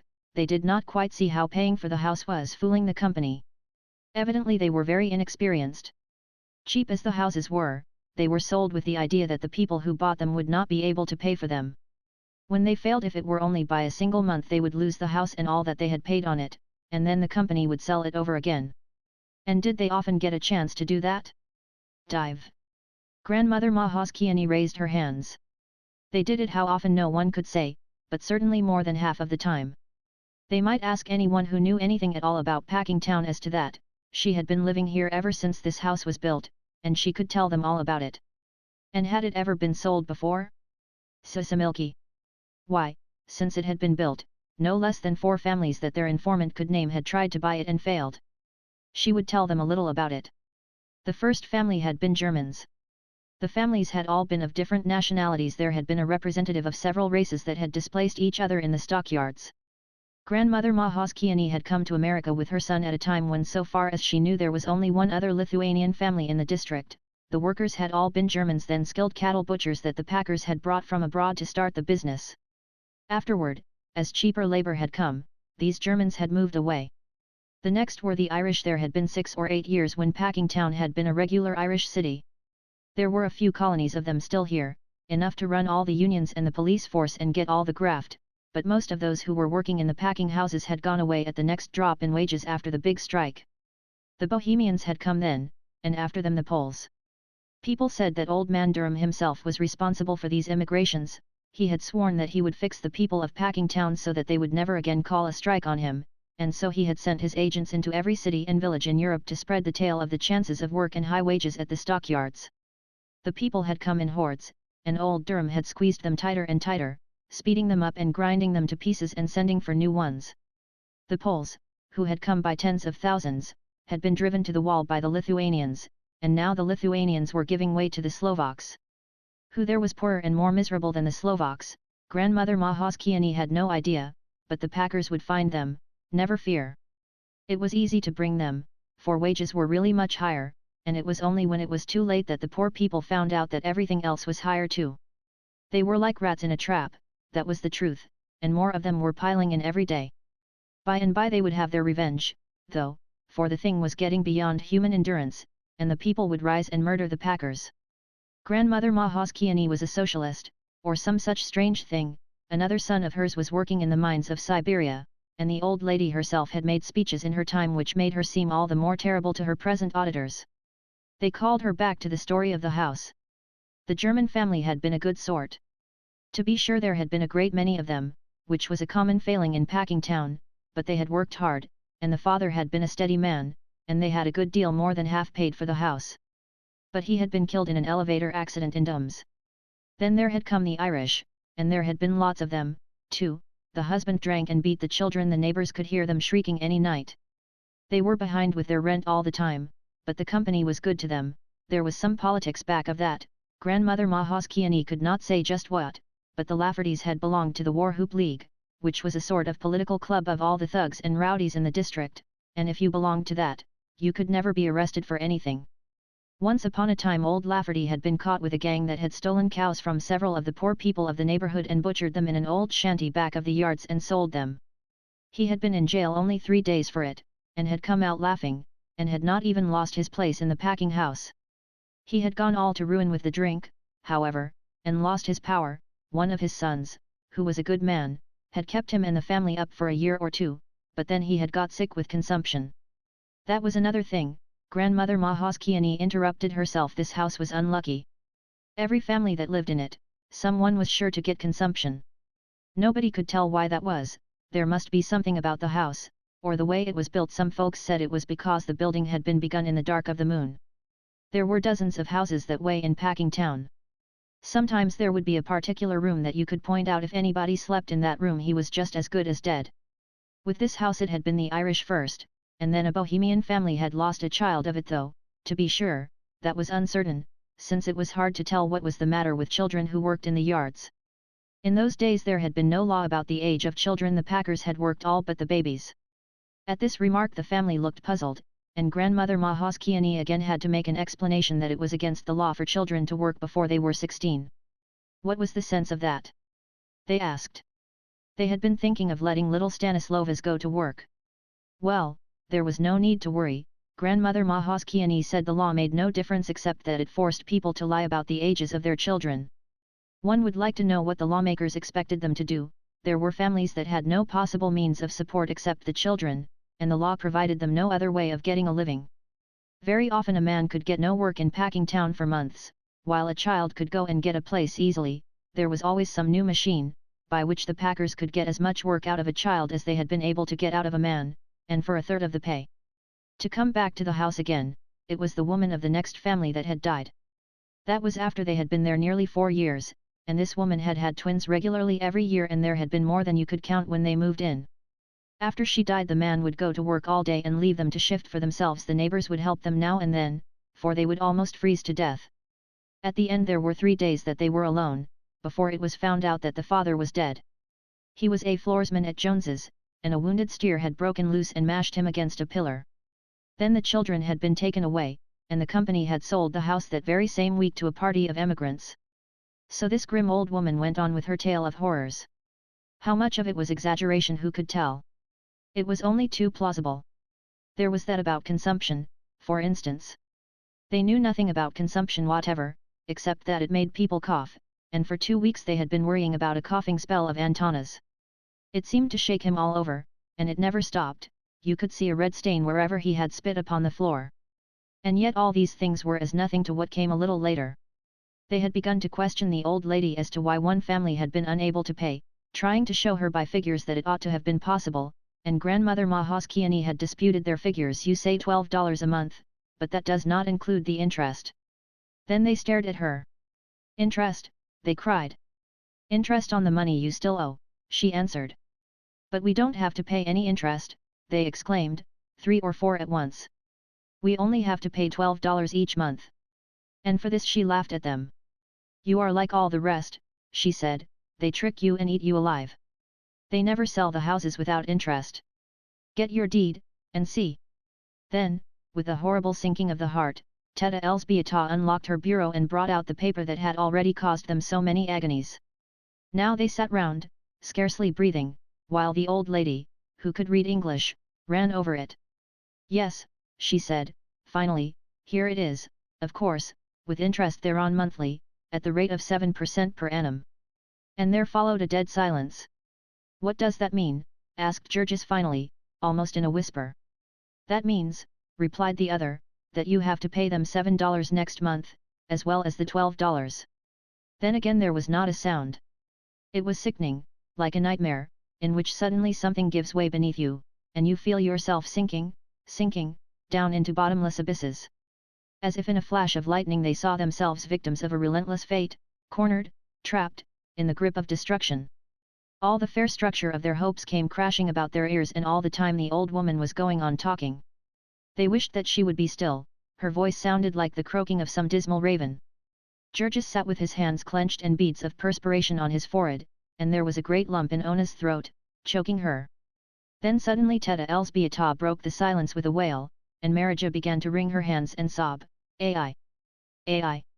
Beta man!" All their outcry did them no good, of course. Their set grandmother Mahoskiani, unrelenting, typifying fate. No, of course it was not fair, but then fairness had nothing to do with it. And of course they had not known it. They had not been intended to know it. But it was in the deed, and that was all that was necessary, as they would find when the time came. Somehow or other they got rid of their guest, and then they passed a night of lamentation. The children woke up and found out that something was wrong, and they wailed and would not be comforted. In the morning, of course, most of them had to go to work. The packing houses would not stop for their sorrows, but by 7 o'clock Ona and her stepmother were standing at the door of the office of the agent. Yes, he told them, when he came, it was quite true that they would have to pay interest. And then Teta Elzbieta broke forth into protestations and reproaches, so that the people outside stopped and peered in at the window. The agent was as bland as ever. He was deeply pained, he said. He had not told them, simply because he had supposed they would understand that they had to pay interest upon their debt, as a matter of course. So they came away, and Ona went down to the yards, and at noontime saw Georges and told him. Georges took it stolidly. He had made up his mind to it by this time. It was part of fate, they would manage it somehow. He made his usual answer, "I will work harder." It would upset their plans for a time, and it would perhaps be necessary for Ona to get work after all. Then Ona added that Teta Elzbieta had decided that little Stanislovas would have to work too. It was not fair to let Georges and her support the family would have to help as it could. Previously Georges had scouted this idea, but now knit his brows and nodded his head slowly. Yes, perhaps it would be best, they would all have to make some sacrifices now. So Ona set out that day to hunt for work, and at night Marija came home saying that she had met a girl named Jasaitit who had a friend that worked in one of the wrapping rooms in Brown's, and might get a place for Ona there. Only the forelady was the kind that takes presents. It was no use for anyone to ask her for a place unless at the same time they slipped a $10 bill into her hand. Georges was not in the least surprised at this now. He merely asked what the wages of the place would be. So negotiations were opened, and after an interview Ona came home and reported that the forelady seemed to like her, and had said that, while she was not sure, she thought she might be able to put her at work sewing covers on hams, a job at which she would earn as much as $8 or $10 a week. That was a bid, so Marija reported, after consulting her friend, and then there was an anxious conference at home. The work was done in one of the cellars, and Georges did not want Ona to work in such a place, but then it was easy work, and one could not have everything. So in the end Ona, with the $10 bill burning a hole in her palm, had another interview with the forelady. Meantime Teta Elzbieta had taken Stanislovas to the priest and gotten a certificate to the effect that he was 2 years older than he was, and with it the little boy now sallied forth to make his fortune in the world. It chanced that Durham had just put in a wonderful new lard machine, and when the special policeman in front of the time station saw Stanislovas and his document, he smiled to himself and told him to go che, pointing. And so Stanislovas went down a long stone corridor, and up a flight of stairs, which took him into a room lighted by electricity, with the new machines for filling lard cans at work in it.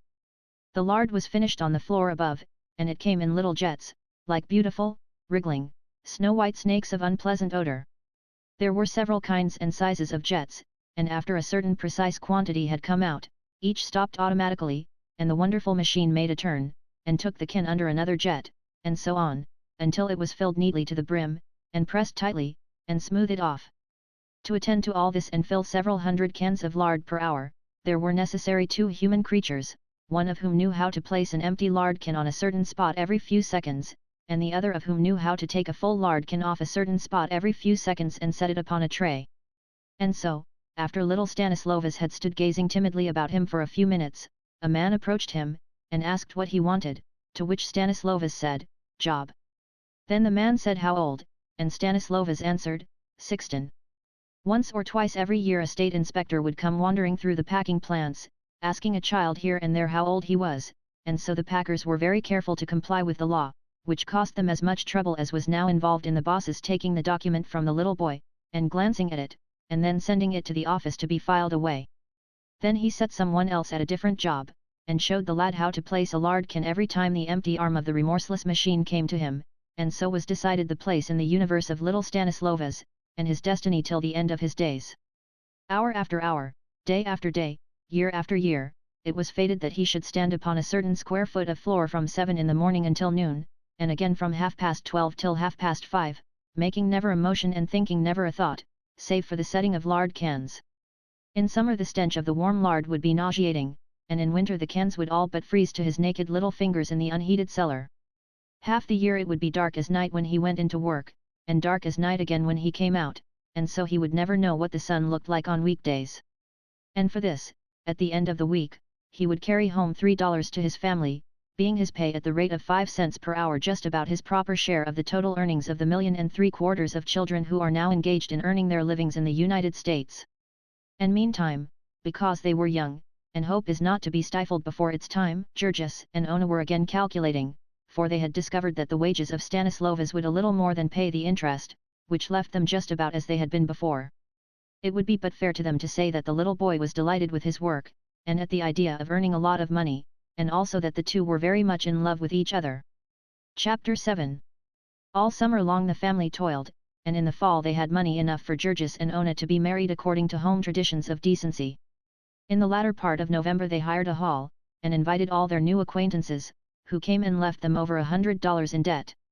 It was a bitter and cruel experience, and it plunged them into an agony of despair.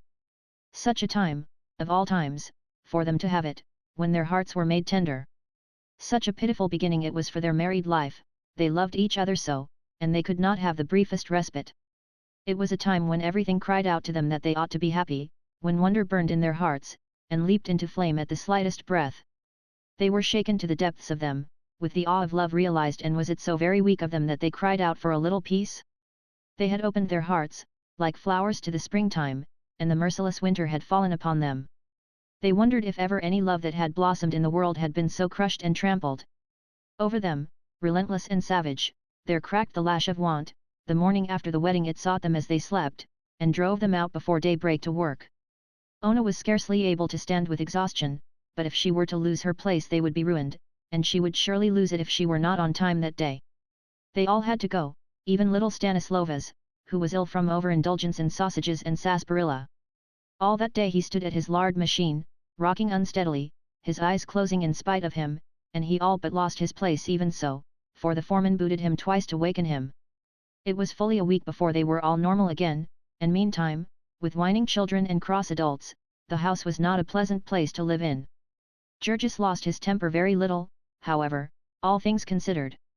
It was because of Ona. The least glance at her was always enough to make him control himself. She was so sensitive she was not fitted for such a life as this, and 100 times a day, when he thought of her, he would clench his hands and fling himself again at the task before him. She was too good for him, he told himself, and he was afraid, because she was his. So long he had hungered to possess her, but now that the time had come he knew that he had not earned the right, that she trusted him so was all her own simple goodness, and no virtue of his. But he was resolved that she should never find this out, and so was always on the watch to see that he did not betray any of his ugly self. He would take care even in little matters, such as his manners, and his habit of swearing when things went wrong. The tears came so easily into Ona's eyes, and she would look at him so appealingly it kept Georges quite busy making resolutions, in addition to all the other things he had on his mind. It was true that more things were going on at this time in the mind of Georges than ever had in all his life before. He had to protect her, to do battle for her against the horror he saw about them. He was all that she had to look to, and if he failed she would be lost. He would wrap his arms about her, and try to hide her from the world. He had learned the ways of things about him now. It was a war of each against all, and the devil take the hindmost. You did not give feasts to other people, you waited for them to give feasts to you. You went about with your soul full of suspicion and hatred, you understood that you were environed by hostile powers that were trying to get your money, and who used all the virtues to bait their traps with. The storekeepers plastered up their windows with all sorts of lies to entice you, the very fences by the wayside, the lamp posts and telegraph poles, were pasted over with lies. The great corporation which employed you lied to you, and lied to the whole country from top to bottom. It was nothing but one gigantic lie. So Georges said that he understood it, and yet it was really pitiful, for the struggle was so unfair, some had so much the advantage. Here he was, for instance, vowing upon his knees that he would save Ona from harm, and only a week later she was suffering atrociously, and from the blow of an enemy that he could not possibly have thwarted. There came a day when the rain fell in torrents, and it being December, to be wet with it and have to sit all day long in one of the cold cellars of Brown's was no laughing matter. Ona was a working girl, and did not own waterproofs and such things, and so Georges took her and put her on the streetcar. Now it chanced that this car line was owned by gentlemen who were trying to make money. And the city having passed an ordinance requiring them to give transfers, they had fallen into a rage, and first they had made a rule that transfers could be had only when the fare was paid, and later, growing still uglier, they had made another that the passenger must ask for the transfer, the conductor was not allowed to offer it. Now Ona had been told that she was to get a transfer, but it was not her way to speak up, and so she merely waited, following the conductor about with her eyes, wondering when he would think of her. When at last the time came for her to get out, she asked for the transfer, and was refused. Not knowing what to make of this, she began to argue with the conductor, in a language of which he did not understand a word.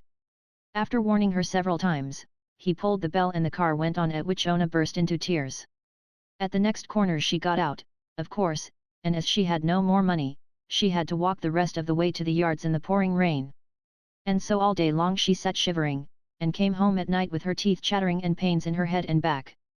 For 2 weeks afterward she suffered cruelly, and yet every day she had to drag herself to her work. The forewoman was especially severe with Ona, because she believed that she was obstinate on account of having been refused a holiday the day after her wedding. Ona had an idea that her forelady did not like to have her girls marry, perhaps because she was old and ugly and unmarried herself. There were many such dangers, in which the odds were all against them. Their children were not as well as they had been at home, but how could they know that there was no sewer to their house, and that the drainage of 15 years was in a cesspool under it? How could they know that the pale blue milk that they bought around the corner was watered, and doctored with formaldehyde besides? When the children were not well at home, Teta Elsbieta would gather herbs and cure them. Now she was obliged to go to the drugstore and buy extracts, and how was she to know that they were all adulterated? How could they find out that their tea and coffee, their sugar and flour, had been doctored, that their canned peas had been colored with copper salts, and their fruit jams with aniline dyes? And even if they had known it, what good would it have done them, since there was no place within miles of them where any other sort was to be had? The bitter winter was coming, and they had to save money to get more clothing and bedding, but it would not matter in the least how much they saved, they could not get anything to keep them warm. All the clothing that was to be had in the stores was made of cotton and shoddy, which is made by tearing old clothes to pieces and weaving the fiber again. If they paid higher prices, they might get frills and fanciness, or be cheated, but genuine quality they could not obtain for love nor money. A young friend of Zedvila's, recently come from abroad, had become a clerk in a store on Ashland Avenue, and he narrated with glee a trick that had been played upon an unsuspecting countryman by his boss. The customer had desired to purchase an alarm clock, and the boss had shown him two exactly similar, telling him that the price of one was $1 and of the other $1.75. Upon being asked what the difference was, the man had wound up the first halfway and the second all the way, and showed the customer how the latter made twice as much noise, upon which the customer remarked that he was a sound sleeper, and had better take the more expensive clock. There is a poet who sings that deeper their heart grows and nobler their bearing, whose youth in the fires of anguish hath died. But it was not likely that he had reference to the kind of anguish that comes with destitution, that is so endlessly bitter and cruel, and yet so sordid and petty, so ugly, so humiliating, unredeemed by the slightest touch of dignity or even of pathos. It is a kind of anguish that poets have not commonly dealt with, its very words are not admitted into the vocabulary of poets, the details of it cannot be told in polite society at all. How, for instance, could anyone expect to excite sympathy among lovers of good literature by telling how a family found their home alive with vermin, and of all the suffering and inconvenience and humiliation they were put to, and the hard-earned money they spent, in efforts to get rid of them? After long hesitation and uncertainty they paid 25 cents for a big package of insect powder, a patent preparation which chanced to be 95% gypsum, a harmless earth which had cost about 2 cents to prepare. Of course it had not the least effect, except upon a few roaches which had the misfortune to drink water after eating it, and so got their inwards set in a coating of plaster of Paris. The family, having no idea of this, and no more money to throw away, had nothing to do but give up and submit to one more misery for the rest of their days. Then there was old Antanas. The winter came, and the place where he worked was a dark, unheated cellar, where you could see your breath all day, and where your fingers sometimes tried to freeze. So the old man's cough grew every day worse, until there came a time when it hardly ever stopped, and he had become a nuisance about the place. Then, too, a still more dreadful thing happened to him. He worked in a place where his feet were soaked in chemicals, and it was not long before they had eaten through his new boots. Then sores began to break out on his feet, and grow worse and worse. Whether it was that his blood was bad, or there had been a cut, he could not say, but he asked the men about it, and learned that it was a regular thing. It was the saltpeter. Everyone felt it, sooner or later, and then it was all up with him, at least for that sort of work. The sores would never heal. In the end his toes would drop off, if he did not quit. Yet old Antanas would not quit. He saw the suffering of his family, and he remembered what it had cost him to get a job. So he tied up his feet, and went on limping about and coughing, until at last he fell to pieces, all at once and in a heap, like the one-horse shay. They carried him to a dry place and laid him on the floor, and that night 2 of the men helped him home. The poor old man was put to bed, and though he tried it every morning until the end, he never could get up again. He would lie there and cough day and night, wasting away to a mere skeleton. There came a time when there was so little flesh on him that the bones began to poke through, which was a horrible thing to see or even to think of. And one night he had a choking fit, and a little river of blood came out of his mouth. The family, wild with terror, sent for a doctor, and paid $50 to be told that there was nothing to be done. Mercifully the doctor did not say this so that the old man could hear, for he was still clinging to the faith that tomorrow or next day he would be better, and could go back to his job. The company had sent word to him that they would keep it for him, or rather Georges had bribed one of the men to come one Sunday afternoon and say they had. Deed Antanas continued to believe it, while 3 more hemorrhages came, and then at last one morning they found him stiff and cold. Things were not going well with them then, and though it nearly broke Teta Elsbieta's heart, they were forced to dispense with nearly all the decencies of a funeral. They had only a hearse, and 1 hack for the women and children, and Georges, who was learning things fast, spent all Sunday making a bargain for these, and he made it in the presence of witnesses, so that when the man tried to charge him for all sorts of incidentals, he did not have to pay. For 25 years old Antanas Rudkus and his son had dwelt in the forest together, and it was hard to part in this way. Perhaps it was just as well that Georges had to give all his attention to the task of having a funeral without being bankrupted, and so had no time to indulge in memories and grief. Now the dreadful winter was come upon them. In the forests, all summer long, the branches of the trees do battle for light, and some of them lose and die, and then come the raging blasts, and the storms of snow and hail, and strew the ground with these weaker branches. Just so it was in Packing Town. The whole district braced itself for the struggle that was an agony, and those whose time was come died off in hordes. All the year round they had been serving as cogs in the great packing machine, and now was the time for the renovating of it, and the replacing of damaged parts. There came pneumonia and grippe, stalking among them, seeking for weakened constitutions. There was the annual harvest of those whom tuberculosis had been dragging down. There came cruel, cold and biting winds, and blizzards of snow, all testing relentlessly for failing muscles and impoverished blood. Sooner or later came the day when the unfit one did not report for work, and then, with no time lost in waiting, and no inquiries or regrets, there was a chance for a new hand. The new hands were here by the thousands. All day long the gates of the packing houses were besieged by starving and penniless men. They came, literally, by the thousands every single morning, fighting with each other for a chance for life. Blizzards and cold made no difference to them. They were always on hand. They were on hand 2 hours before the sun rose, an hour before the work began. Sometimes their faces froze, sometimes their feet and their hands, sometimes they froze altogether, but still they came, for they had no other place to go.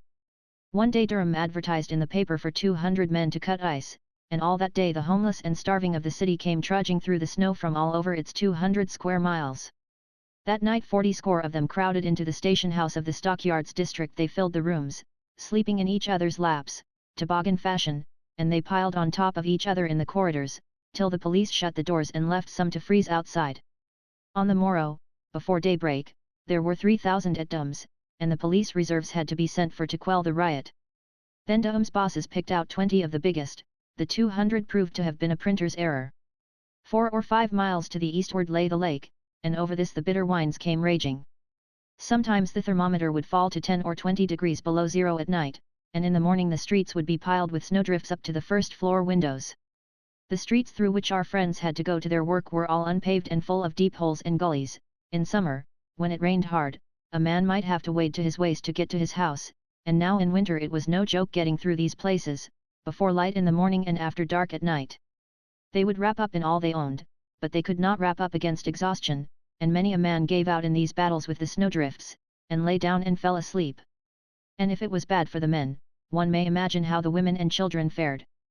Some would ride in the cars, if the cars were running, but when you are making only 5 cents an hour, as was little Stanislova's, you do not like to spend that much to ride 2 miles. The children would come to the yards with great shawls about their ears, and so tied up that you could hardly find them, and still there would be accidents. One bitter morning in February, the little boy who worked at the lard machine with Stanislova's came about an hour late, and screaming with pain. They unwrapped him, and a man began vigorously rubbing his ears, and as they were frozen stiff, it took only 2 or 3 rubs to break them short off. As a result of this, little Stanislova's conceived a terror of the cold that was almost a mania. Every morning, when it came time to start for the yards, he would begin to cry and protest. Nobody knew quite how to manage him, for threats did no good. It seemed to be something that he could not control, and they feared sometimes that he would go into convulsions. In the end it had to be arranged that he always went with Georges, and came home with him again, and often, when the snow was deep, the man would carry him the whole way on his shoulders. Sometimes Georges would be working until late at night, and then it was pitiful, for there was no place for the little fellow to wait, save in the doorways or in a corner of the killing beds, and he would all but fall asleep there, and freeze to death. There was no heat upon the killing beds, the men might exactly as well have worked out of doors all winter. For that matter, there was very little heat anywhere in the building, except in the cooking rooms and such places, and it was the men who worked in these who ran the most risk of all, because whenever they had to pass to another room they had to go through ice-cold corridors, and sometimes with nothing on above the waist except a sleeveless undershirt. On the killing beds you were apt to be covered with blood, and it would freeze solid. If you leaned against a pillar, you would freeze to that, and if you put your hand upon the blade of your knife, you would run a chance of leaving your skin on it. The men would tie up their feet in newspapers and old sacks, and these would be soaked in blood and frozen, and then soaked again, and so on, until by night time a man would be walking on great lumps the size of the feet of an elephant. Now and then, when the bosses were not looking, you would see them plunging their feet and ankles into the steaming hot carcass of the steer, or darting across the room to the hot water jets. The cruelest thing of all was that nearly all of those who used knives were unable to wear gloves, and their arms would be white with frost and their hands would grow numb, and then of course there would be accidents.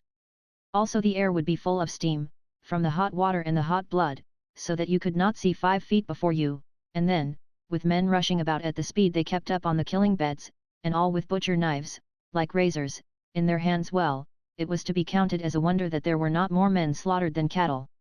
And yet all this inconvenience they might have put up with, if only it had not been for one thing, if only there had been some place where they might eat.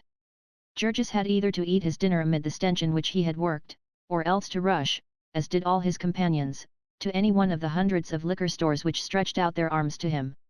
To the west of the yards ran Ashland Avenue, and here was an unbroken line of saloons, Whiskey Row, they called it. To the north was 47th Street, where there were half a dozen to the block, and at the angle of the two was Whiskey Point, a space of 15 or 20 acres, and containing one glue factory and about 200 saloons. One might walk among these and take his choice: hot pea soup and boiled cabbage today, sauerkraut and hot frankfurters. Walk in. Bean soup and stewed lamb. Welcome. All of these things were printed in many languages, as were also the names of the resorts, which were infinite in their variety and appeal. There was the home circle and the cozy corner, there were firesides and hearthstones and pleasure palaces and wonderlands and dream castles and love's delights. Whatever else they were called, they were sure to be called Union headquarters, and to hold out a welcome to workingmen, and there was always a warm stove, and a chair near it, and some friends to laugh and talk with. There was only one condition attached: you must drink. If you went in not intending to drink, you would be put out in no time, and if you were slow about going, like as not you would get your head split open with a beer bottle in the bargain. But all of the men understood the convention and drank. They believed that by it they were getting something for nothing, for they did not need to take more than one drink, and upon the strength of it they might fill themselves up with a good hot dinner. This did not always work out in practice, however, for there was pretty sure to be a friend who would treat you, and then you would have to treat him. Then someone else would come in and, anyhow, a few drinks were good for a man who worked hard. As he went back he did not shiver so, he had more courage for his task, the deadly brutalizing monotony of it did not afflict him, so he had ideas while he worked, and took a more cheerful view of his circumstances. On the way home, however, the shivering was apt to come on him again, and so he would have to stop once or twice to warm up against the cruel cold. As there were hot things to eat in this saloon too, he might get home late to his supper, or he might not get home at all. And then his wife might set out to look for him, and she too would feel the cold, and perhaps she would have some of the children with her, and so a whole family would drift into drinking, as the current of a river drifts downstream. As if to complete the chain, the packers all paid their men in checks, refusing all requests to pay in coin, and where in packing town could a man go to have his check cashed but to a saloon, where he could pay for the favor by spending a part of the money. From all of these things Georges was saved because of Ona.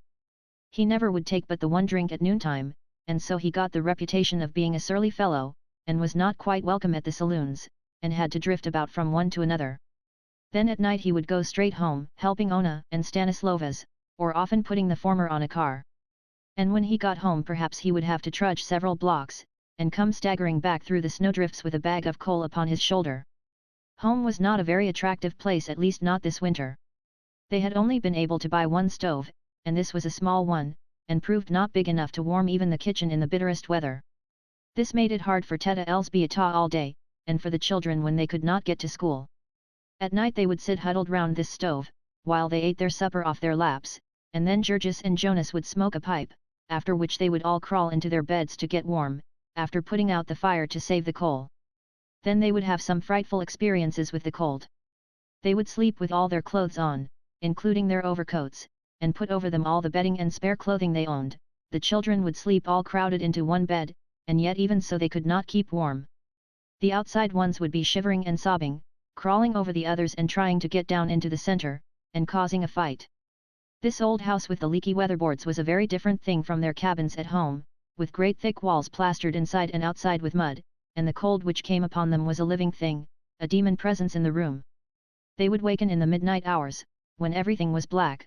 Perhaps they would hear it yelling outside, or perhaps there would be death-like stillness, and that would be worse yet. They could feel the cold as it crept in through the cracks, reaching out for them with its icy, death-dealing fingers, and they would crouch and cower, and try to hide from it, all in vain.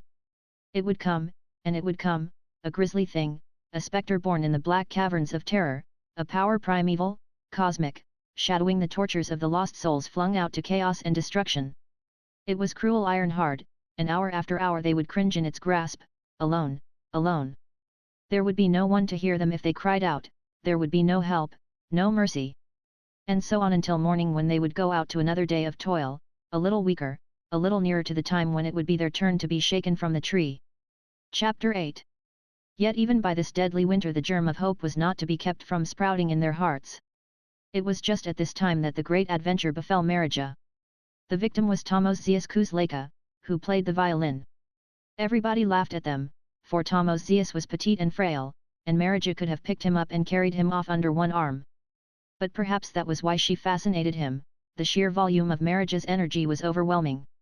That first night at the wedding Tomos had hardly taken his eyes off her, and later on, when he came to find that she had really the heart of a baby, her voice and her violence ceased to terrify him, and he got the habit of coming to pay her visits on Sunday afternoons. There was no place to entertain company except in the kitchen, in the midst of the family, and Tomos would sit there with his hat between his knees, never saying more than half a dozen words at a time, and turning red in the face before he managed to say those, until finally Georges would clap him upon the back, in his hearty way, crying, "Come now, brother, give us a tune." And then Tomasia's face would light up and he would get out his fiddle, tuck it under his chin, and play.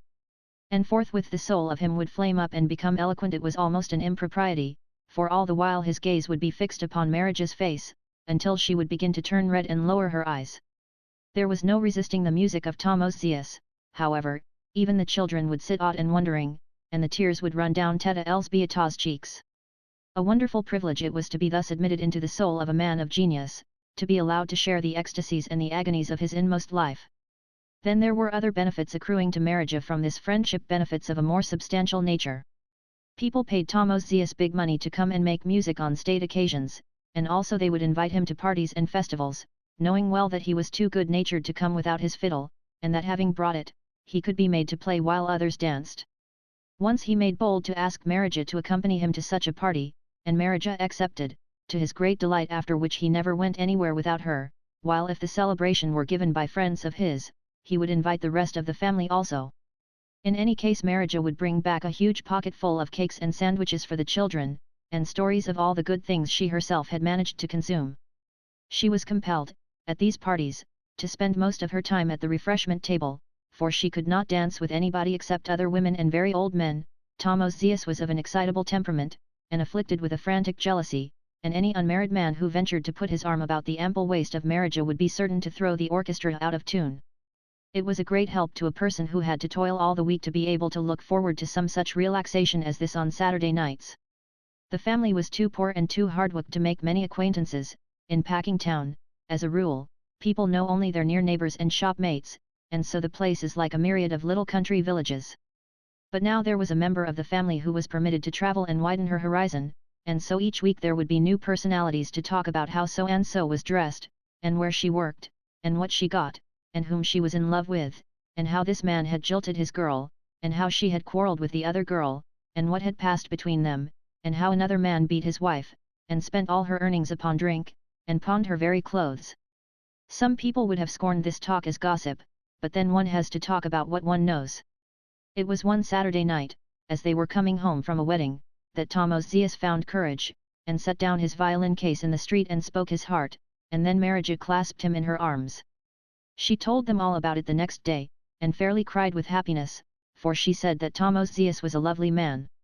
After that he no longer made love to her with his fiddle, but they would sit for hours in the kitchen, blissfully happy in each other's arms.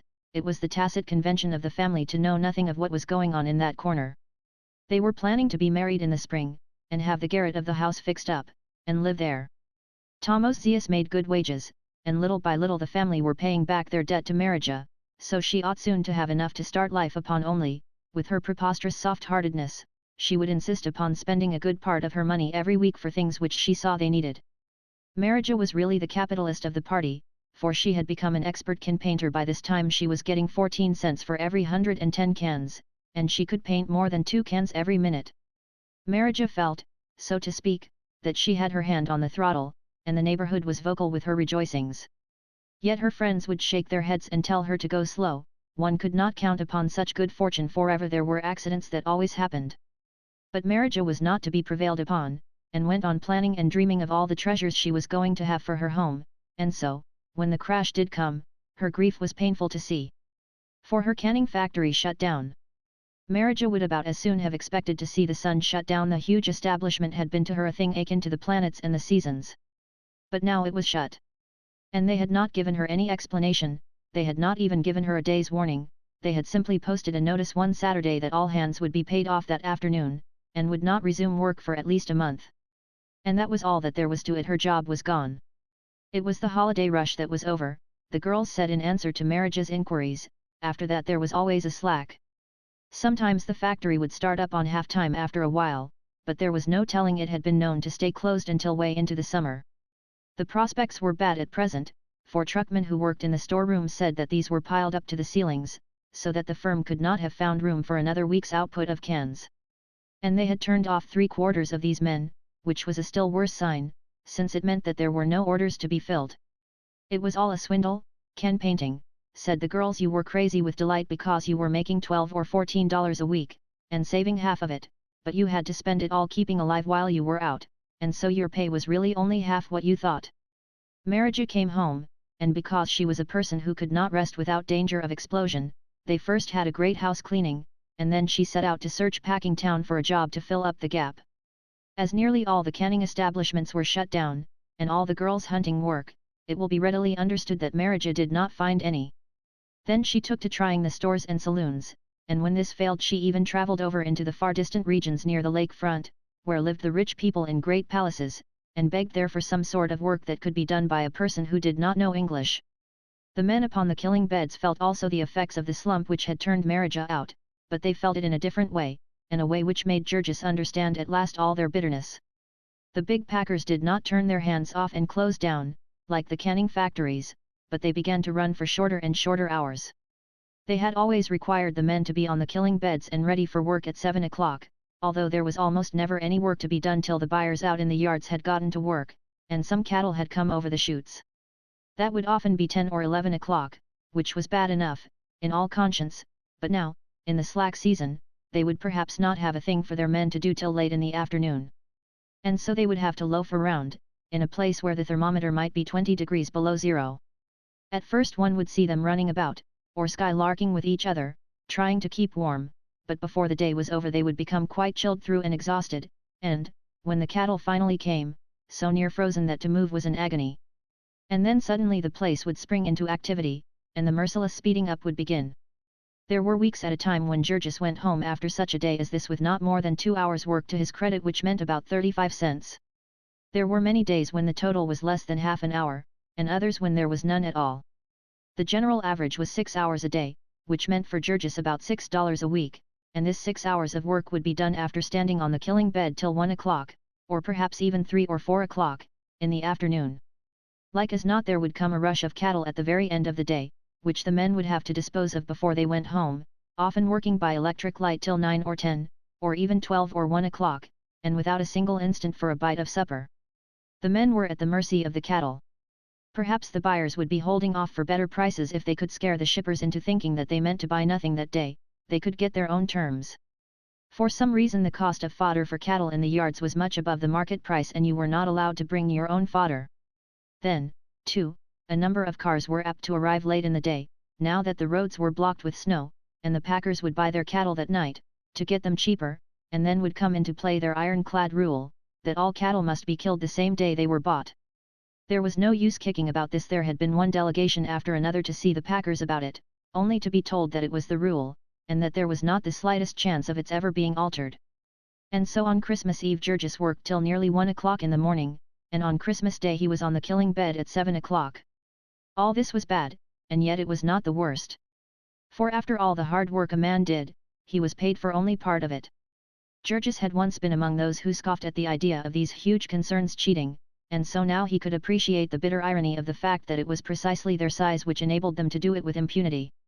One of the rules on the killing beds was that a man who was 1 minute late was docked an hour, and this was economical, for he was made to work the balance of the hour he was not allowed to stand round and wait. And on the other hand, if he came ahead of time he got no pay for that, though often the bosses would start up the gang 10 or 15 minutes before the whistle. And this same custom they carried over to the end of the day, they did not pay for any fraction of an hour for broken time.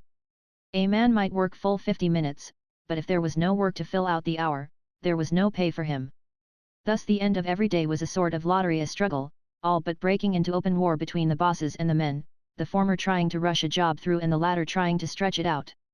Georges blamed the bosses for this, though the truth to be told it was not always their fault, for the packers kept them frightened for their lives, and when one was in danger of falling behind the standard, what was easier than to catch up by making the gang work a while for the church?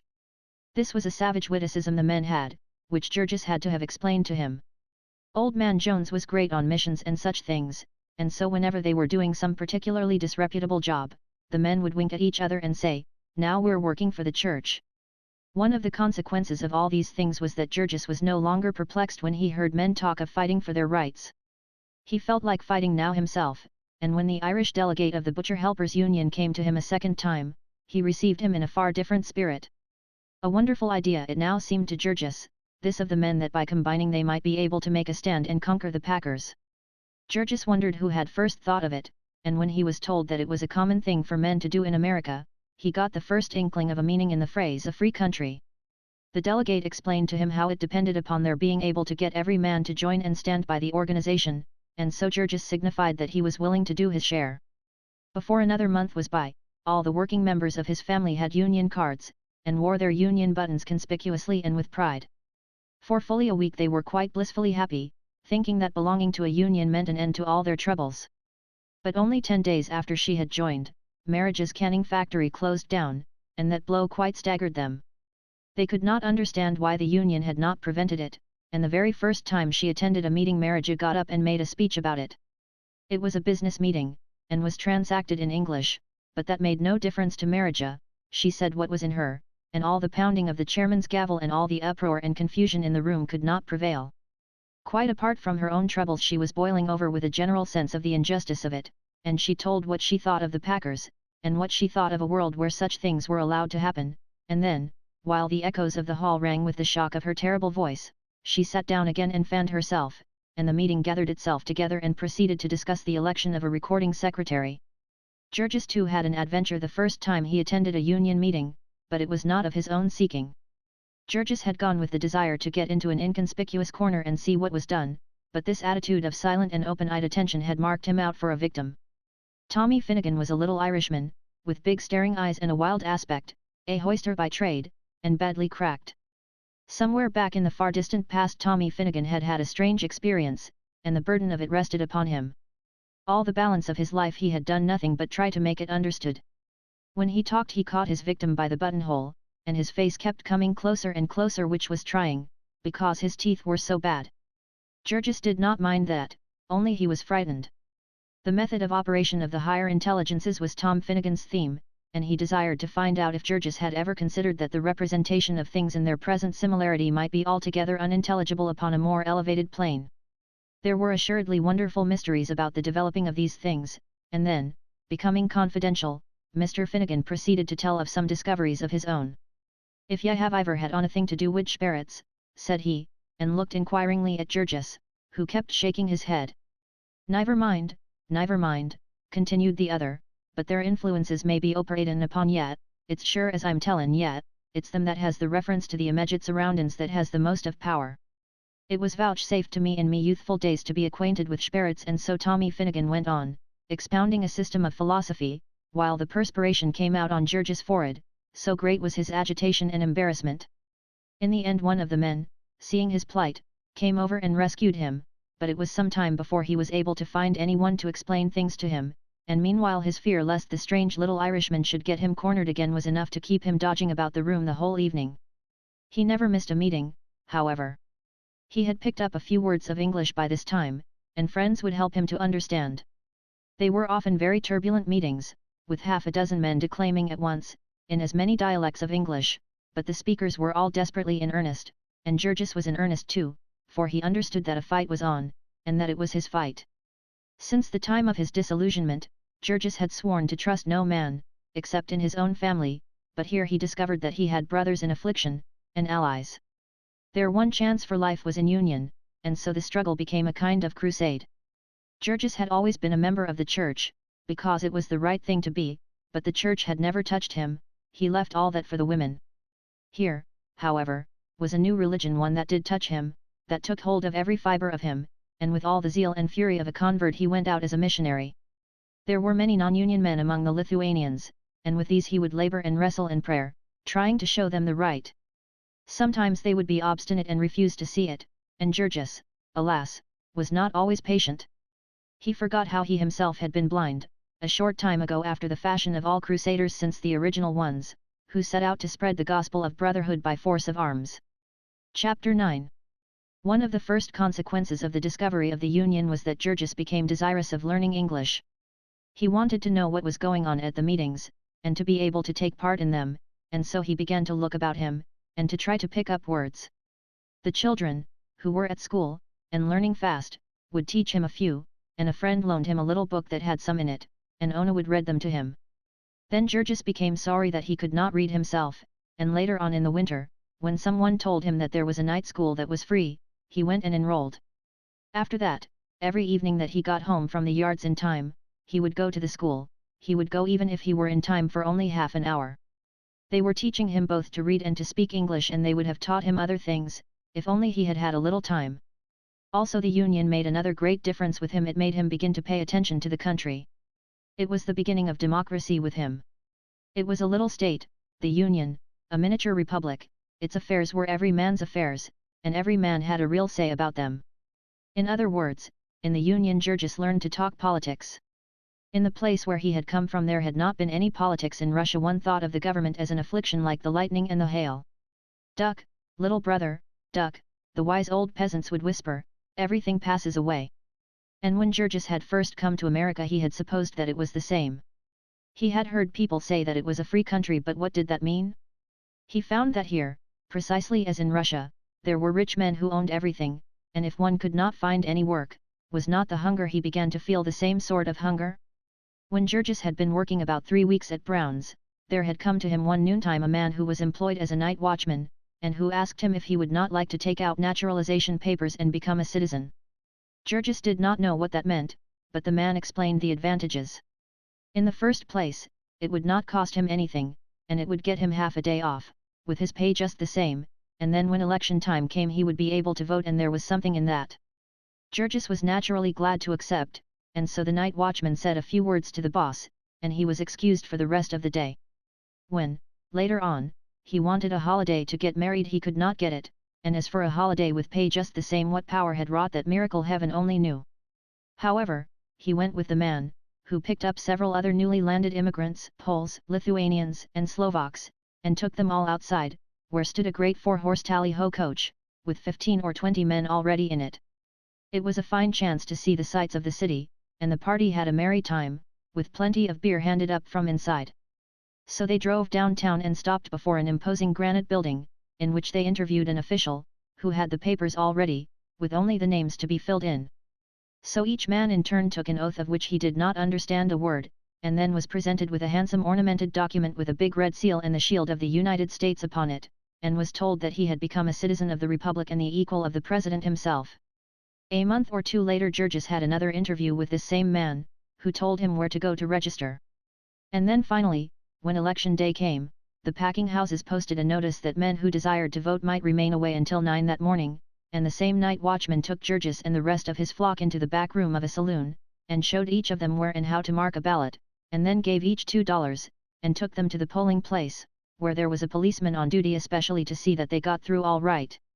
Georges felt quite proud of this good luck till he got home and met Jonas, who had taken the leader aside and whispered to him, offering to vote 3 times for $4, which offer had been accepted.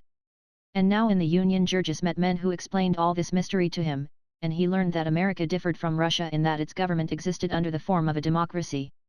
The officials who ruled it, and got all the graft, had to be elected first, and so there were 2 rival sets of grafters, known as political parties, and the one got the office which bought the most votes. Now and then, the election was very close, and that was the time the poor man came in. In the stockyards this was only in national and state elections, for in local elections the Democratic Party always carried everything. The ruler of the district was therefore the Democratic boss, a little Irishman named Mike Scully. Scully held an important party office in the state, and bossed even the mayor of the city. It was said, it was his boast that he carried the stockyards in his pocket. He was an enormously rich man, he had a hand in all the big graft in the neighborhood. It was Scully, for instance, who owned that dump which Georges and Ona had seen the first day of their arrival. Not only did he own the dump, but he owned the brick factory as well, and first he took out the clay and made it into bricks, and then he had the city bring garbage to fill up the hole, so that he could build houses to sell to the people. Then, too, he sold the bricks to the city, at his own price, and the city came and got them in its own wagons.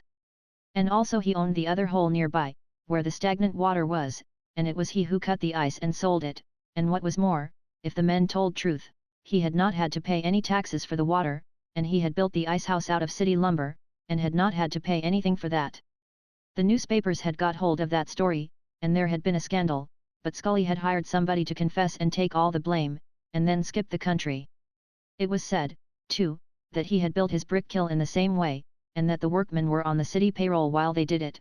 However, one had to press closely to get these things out of the men, for it was not their business, and Mike Scully was a good man to stand in with. A note signed by him was equal to a job any time at the packing houses, and also he employed a good many men himself, and worked them only 8 hours a day, and paid them the highest wages. This gave him many friends, all of whom he had gotten together into the War Hoop League, whose clubhouse you might see just outside of the yards. It was the biggest clubhouse, and the biggest club, in all Chicago, and they had prize fights every now and then, and cockfights and even dog fights. The policemen in the district all belonged to the league, and instead of suppressing the fights, they sold tickets for them. The man that had taken Georges to be naturalized was one of these Indians, as they were called, and on election day there would be hundreds of them out, and all with big wads of money in their pockets and free drinks at every saloon in the district. That was another thing, the men said all the saloon keepers had to be Indians, and to put up on demand, otherwise they could not do business on Sundays, nor have any gambling at all. In the same way Scully had all the jobs in the fire department at his disposal, and all the rest of the city graft in the stockyards district. He was building a block of flats somewhere up on Ashland Avenue, and the man who was overseeing it for him was drawing pay as a city inspector of sewers. The city inspector of water pipes had been dead and buried for over a year, but somebody was still drawing his pay. The city inspector of sidewalks was a barkeeper at the Warhoop Cafe, and maybe he could make it uncomfortable for any tradesman who did not stand in with Scully. Even the packers were in awe of him, so the men said. It gave them pleasure to believe this, for Scully stood as the people's man, and boasted of it boldly when election day came. The packers had wanted a bridge at Ashland Avenue, but they had not been able to get it till they had seen Scully, and it was the same with Bubbly Creek, which the city had threatened to make the packers cover over, till Scully had come to their aid. Bubbly Creek is an arm of the Chicago River, and forms the southern boundary of the yards. All the drainage of the square mile of packing houses empties into it, so that it is really a great open sewer 100 or 2 feet wide. One long arm of it is blind, and the filth stays there forever and a day. The grease and chemicals that are poured into it undergo all sorts of strange transformations, which are the cause of its name. It is constantly in motion, as if huge fish were feeding in it, or great leviathans disporting themselves in its depths. Bubbles of carbonic acid gas will rise to the surface and burst, and make rings 2 or 3 feet wide. Here and there the grease and filth have caked solid, and the creek looks like a bed of lava. Chickens walk about on it, feeding, and many times an unwary stranger has started to stroll across, and vanished temporarily. The packers used to leave the creek that way, till every now and then the surface would catch on fire and burn furiously, and the fire department would have to come and put it out. Once, however, an ingenious stranger came and started to gather this filth in scows, to make lard out of. Then the packers took the cue, and got out an injunction to stop him, and afterward gathered it themselves. The banks of Bubbly Creek are plastered thick with hairs, and this also the packers gather and clean. And there were things even stranger than this, according to the gossip of the men. The packers had secret mains, through which they stole billions of gallons of the city's water. The newspapers had been full of this scandal once there had even been an investigation, and an actual uncovering of the pipes, but nobody had been punished, and the thing went right on. And then there was the condemned meat industry, with its endless horrors. The people of Chicago saw the government inspectors in Packing Town, and they all took that to mean that they were protected from diseased meat. They did not understand that these 163 inspectors had been appointed at the request of the packers, and that they were paid by the United States government to certify that all the diseased meat was kept in the state. They had no authority beyond that, for the inspection of meat to be sold in the city and state. The whole force in Packing Town consisted of 3 henchmen of the local political machine. 2 and shortly afterward one of these, a physician, made the discovery that the carcasses of steers which had been condemned as tubercular by the government inspectors, and which therefore contained ptomaines, which are deadly poisons, were left upon an open platform and carted away to be sold in the city, and so he insisted that these carcasses be treated with an injection of kerosene and was ordered to resign the same week. So indignant were the packers that they went farther, and compelled the mayor to abolish the whole Bureau of Inspection, so that since then there has not been even a pretense of any interference with the graft.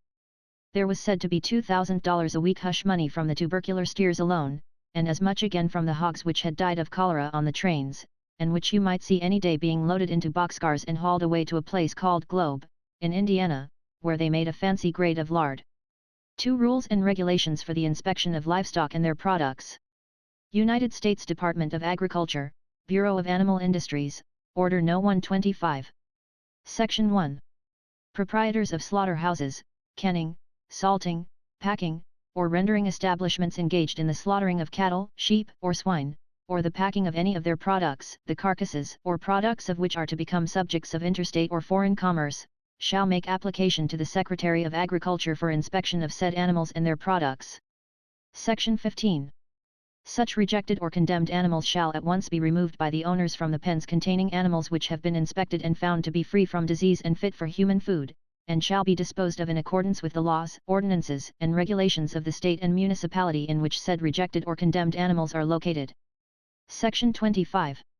A microscopic examination for trichini shall be made of all swine products exported to countries requiring such examination. No microscopic examination will be made of hogs slaughtered for interstate trade, but this examination shall be confined to those intended for the export trade. Judges heard of these things little by little, in the gossip of those who were obliged to perpetrate them. It seemed as if every time you met a person from a new department, you heard of new swindles and new crimes. There was, for instance, a Lithuanian who was a cattle butcher for the plant where Marija had worked, which killed meat for canning only, and to hear this man describe the animals which came to his place would have been worthwhile for a Dante or a Zola. It seemed that they must have agencies all over the country, to hunt out old and crippled and diseased cattle to be canned. There were cattle which had been fed on whiskey malt, the refuse of the breweries, and had become what the men called steerly, which means covered with boils.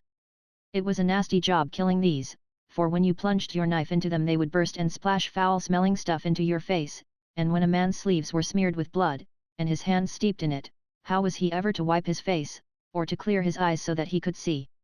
It was stuff such as this that made the embalmed beef that had killed several times as many United States soldiers as all the bullets of the Spaniards. Only the army beef, besides, was not fresh canned, it was old stuff that had been lying for years in the cellars. Then one Sunday evening, Georges sat puffing his pipe by the kitchen stove, and talking with an old fellow whom Jonas had introduced, and who worked in the canning rooms at Dum's, and so Georges learned a few things about the great and only Durham canned goods, which had become a national institution. They were regular alchemists at Dum's, they advertised a mushroom catsup, and the men who made it did not know what a mushroom looked like. They advertised potted chicken, and it was like the boarding house soup of the comic papers, through which a chicken had walked with rubbers on. Perhaps they had a secret process for making chickens chemically, who knows? Said George's friend, the things that went into the mixture were tripe, and the fat of pork, and beef suet, and hearts of beef, and finally the waste ends of veal, when they had any. They put these up in several grades, and sold them at several prices, but the contents of the cans all came out of the same hopper. And then there was potted game and potted grouse, potted ham, and deviled ham deviled, as the men called it. Deviled ham was made out of the waste ends of smoked beef that were too small to be sliced by the machines, and also tripe, dyed with chemicals so that it would not show white, and trimmings of hams and corned beef, and potatoes, skins and all, and finally the hard cartilaginous gullets of beef, after the tongues had been cut out. All this ingenious mixture was ground up and flavored with spices to make it taste like something. Anybody who could invent a new imitation had been sure of a fortune from old Durham, said George's informant, but it was hard to think of anything new in a place where so many sharp wits had been at work for so long, where men welcomed tuberculosis in the cattle they were feeding, because it made them fatten more quickly, and where they bought up all the old rancid butter left over in the grocery stores of a continent, and oxidized it by a forced air process, to take away the odor, regined it with skim milk, and sold it in bricks in the cities. Up to a year or two ago it had been the custom to kill horses in the yards ostensibly for fertilizer, but after long agitation the newspapers had been able to make the public realize that the horses were being canned. Now it was against the law to kill horses in Packingtown, and the law was really complied with for the present, at any rate. Any day, however, one might see sharp-horned and shaggy-haired creatures running with the sheep, and yet what a job you would have to get the public to believe that a good part of what it buys for lamb and mutton is really goat's flesh. There was another interesting set of statistics that a person might have gathered in Packingtown, those of the various afflictions of the workers. When Georges had first inspected the packing plants with sheet villages, he had marvelled while he listened to the tale of all the things that were made out of the carcasses of animals, and of all the lesser industries that were maintained there. Now he found that each one of these lesser industries was a separate little inferno, in its way as horrible as the killing beds, the source and fountain of them all. The workers in each of them had their own peculiar diseases. And the wandering visitor might be skeptical about all the swindles, but he could not be skeptical about these, for the worker bore the evidence of them about on his own person. Generally he had only to hold out his hand. There were the men in the pickle rooms, for instance, where old Antanas had gotten his death, scarce a one of these that had not some spot of horror on his person. Let a man so much as scrape his finger pushing a truck in the pickle rooms, and he might have a sore that would put him out of the world. All the joints in his fingers might be eaten by the acid, one by one. Of the butchers and floorsmen, the beef boners and trimmers, and all those who used knives, you could scarcely find a person who had the use of his thumb. Time and time again the base of it had been slashed, till it was a mere lump of flesh against which the man pressed the knife to hold it. The hands of these men would be crisscrossed with cuts, until you could no longer pretend to count them or to trace them. They would have no nails, they had worn them off pulling hides, their knuckles were swollen so that their fingers spread out like a fan. There were men who worked in the cooking rooms, in the midst of steam and sickening odors, by artificial light. In these rooms the germs of tuberculosis might live for 2 years, but the supply was renewed every hour. There were the beef luggers, who carried 200-pound quarters into the refrigerator cars, a fearful kind of work, that began at 4 o'clock in the morning, and that wore out the most powerful men in a few years. There were those who worked in the chilling rooms, and whose special disease was rheumatism. The time limit that a man could work in the chilling rooms was said to be 5 years. There were the wool pluckers, whose hands went to pieces even sooner than the hands of the pickle men, for the pelts of the sheep had to be painted with acid to loosen the wool, and then the pluckers had to pull out this wool with their bare hands, till the acid had eaten their fingers off. There were those who made the tins for the canned meat, and their hands, too, were a maze of cuts, and each cut represented a chance for blood poisoning. Some worked at the stamping machines, and it was very seldom that one could work long there at the pace that was set, and not give out and forget himself and have a part of his hand chopped off. There were the hoisters, as they were called, whose task it was to press the lever which lifted the dead cattle off the floor. They ran along upon a rafter, peering down through the damp and the steam, and as old Dome's architects had not built the killing room for the convenience of the hoisters, at every few feet they would have to stoop under a beam, say 4 feet above the one they ran on, which got them into the habit of stooping, so that in a few years they would be walking like chimpanzees. Worst of any, however, were the fertilizer men, and those who served in the cooking rooms. These people could not be shown to the visitor, for the odor of a fertilizer man would scare any ordinary visitor at 100 yards, and as for the other men, who worked in tank rooms full of steam, and in some of which there were open vats near the level of the floor, their peculiar trouble was that they fell into the vats, and when they were fished out, there was never enough of them left to be worth exhibiting. Sometimes they would be overlooked for days, till all but the bones of them had gone out to the world as Dome's pure leaf lard. Chapter 10. During the early part of the winter the family had had money enough to live and a little over to pay their debts with, but when the earnings of Georges fell from $9 or $10 a week to $5 or $6, there was no longer anything to spare. The winter went, and the spring came, and found them still living thus from hand to mouth, hanging on day by day, with literally not a month's wages between them and starvation. Marija was in despair, for there was still no word about the reopening of the canning factory, and her savings were almost entirely gone. She had had to give up all idea of marrying then. The family could not get along without her, though for that matter she was likely soon to become a burden even upon them, for when her money was all gone, they would have to pay back what they owed her in board. So Georges and Ona and Teta Elzbieta would hold anxious conferences until late at night, trying to figure how they could manage this too without starving.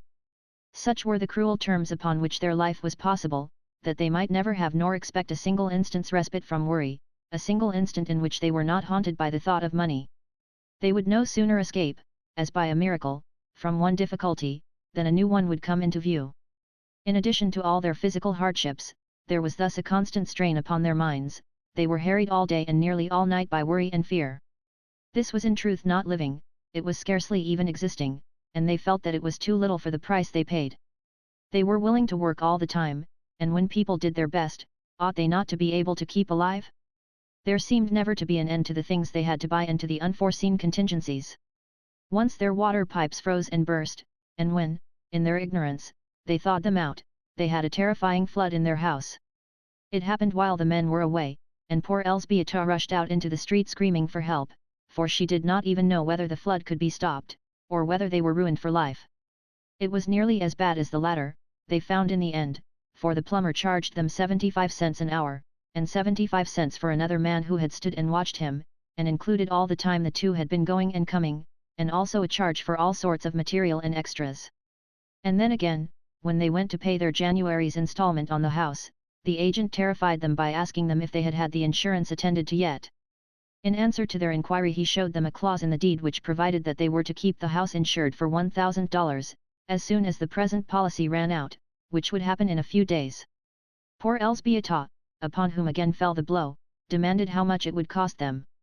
$7, the man said, and that night came Georges, grim and determined, requesting that the agent would be good enough to inform him, once for all, as to all the expenses they were liable for. The deed was signed now, he said, with sarcasm proper to the new way of life he had learned. The deed was signed, and so the agent had no longer anything to gain by keeping quiet. And Georges looked the fellow squarely in the eye, and so the fellow wasted no time in conventional protests, but read him the deed.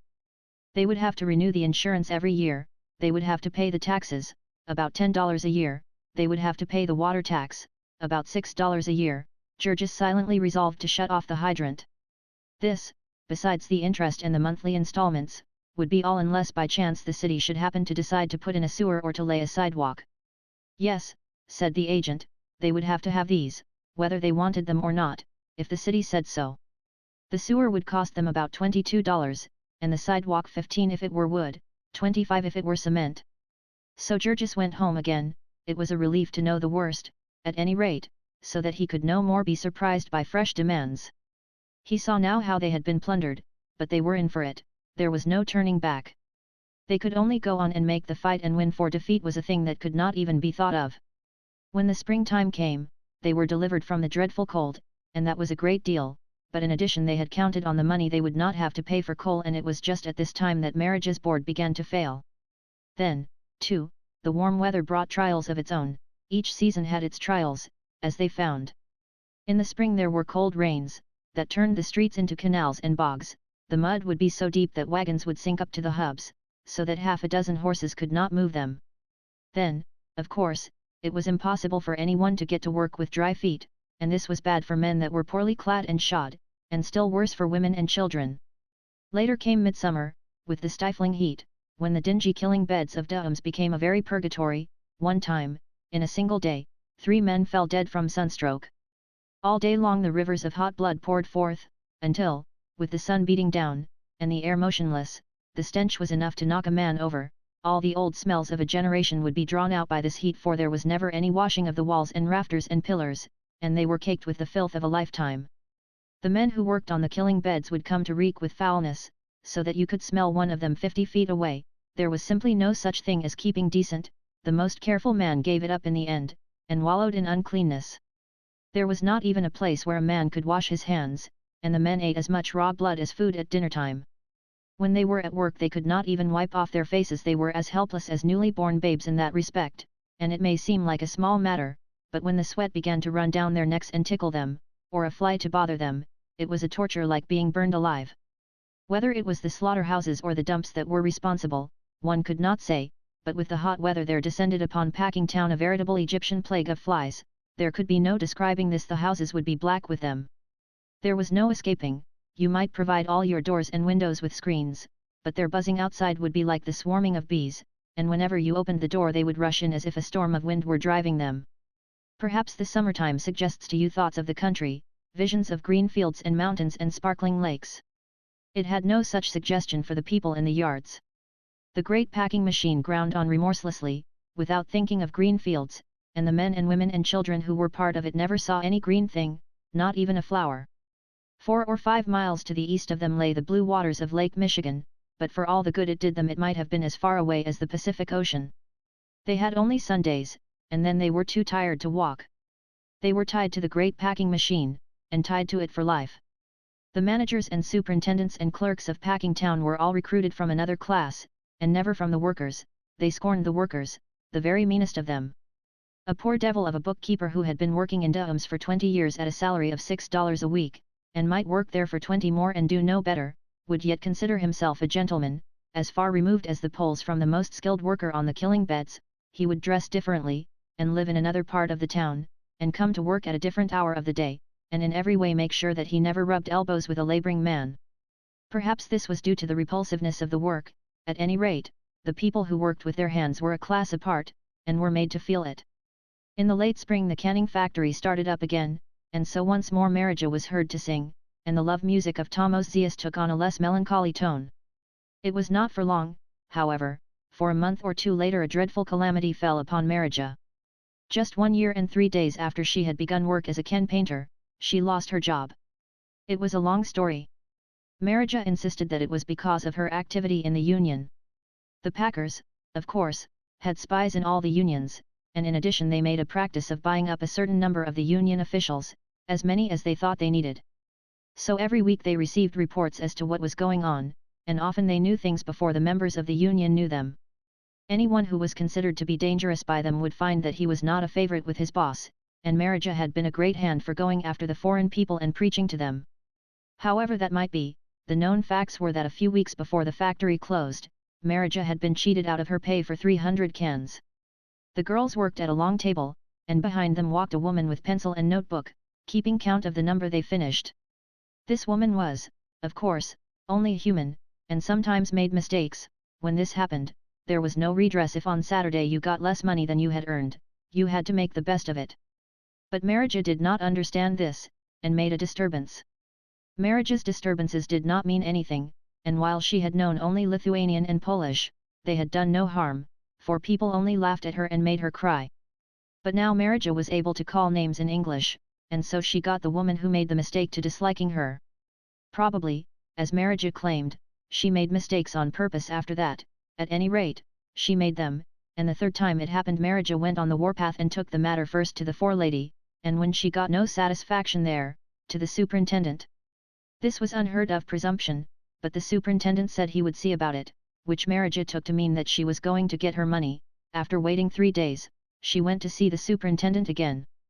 This time the man frowned, and said that he had not had time to attend to it, and when Marija, against the advice and warning of everyone, tried it once more, he ordered her back to her work in a passion.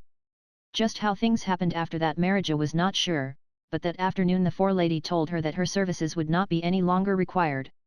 Poor Marija could not have been more dumbfounded had the woman knocked her over the head. At first she could not believe what she heard, and then she grew furious and swore that she would come anyway, that her place belonged to her. In the end she sat down in the middle of the floor and wept and wailed. It was a cruel lesson, but then Marija was headstrong, she should have listened to those who had had experience.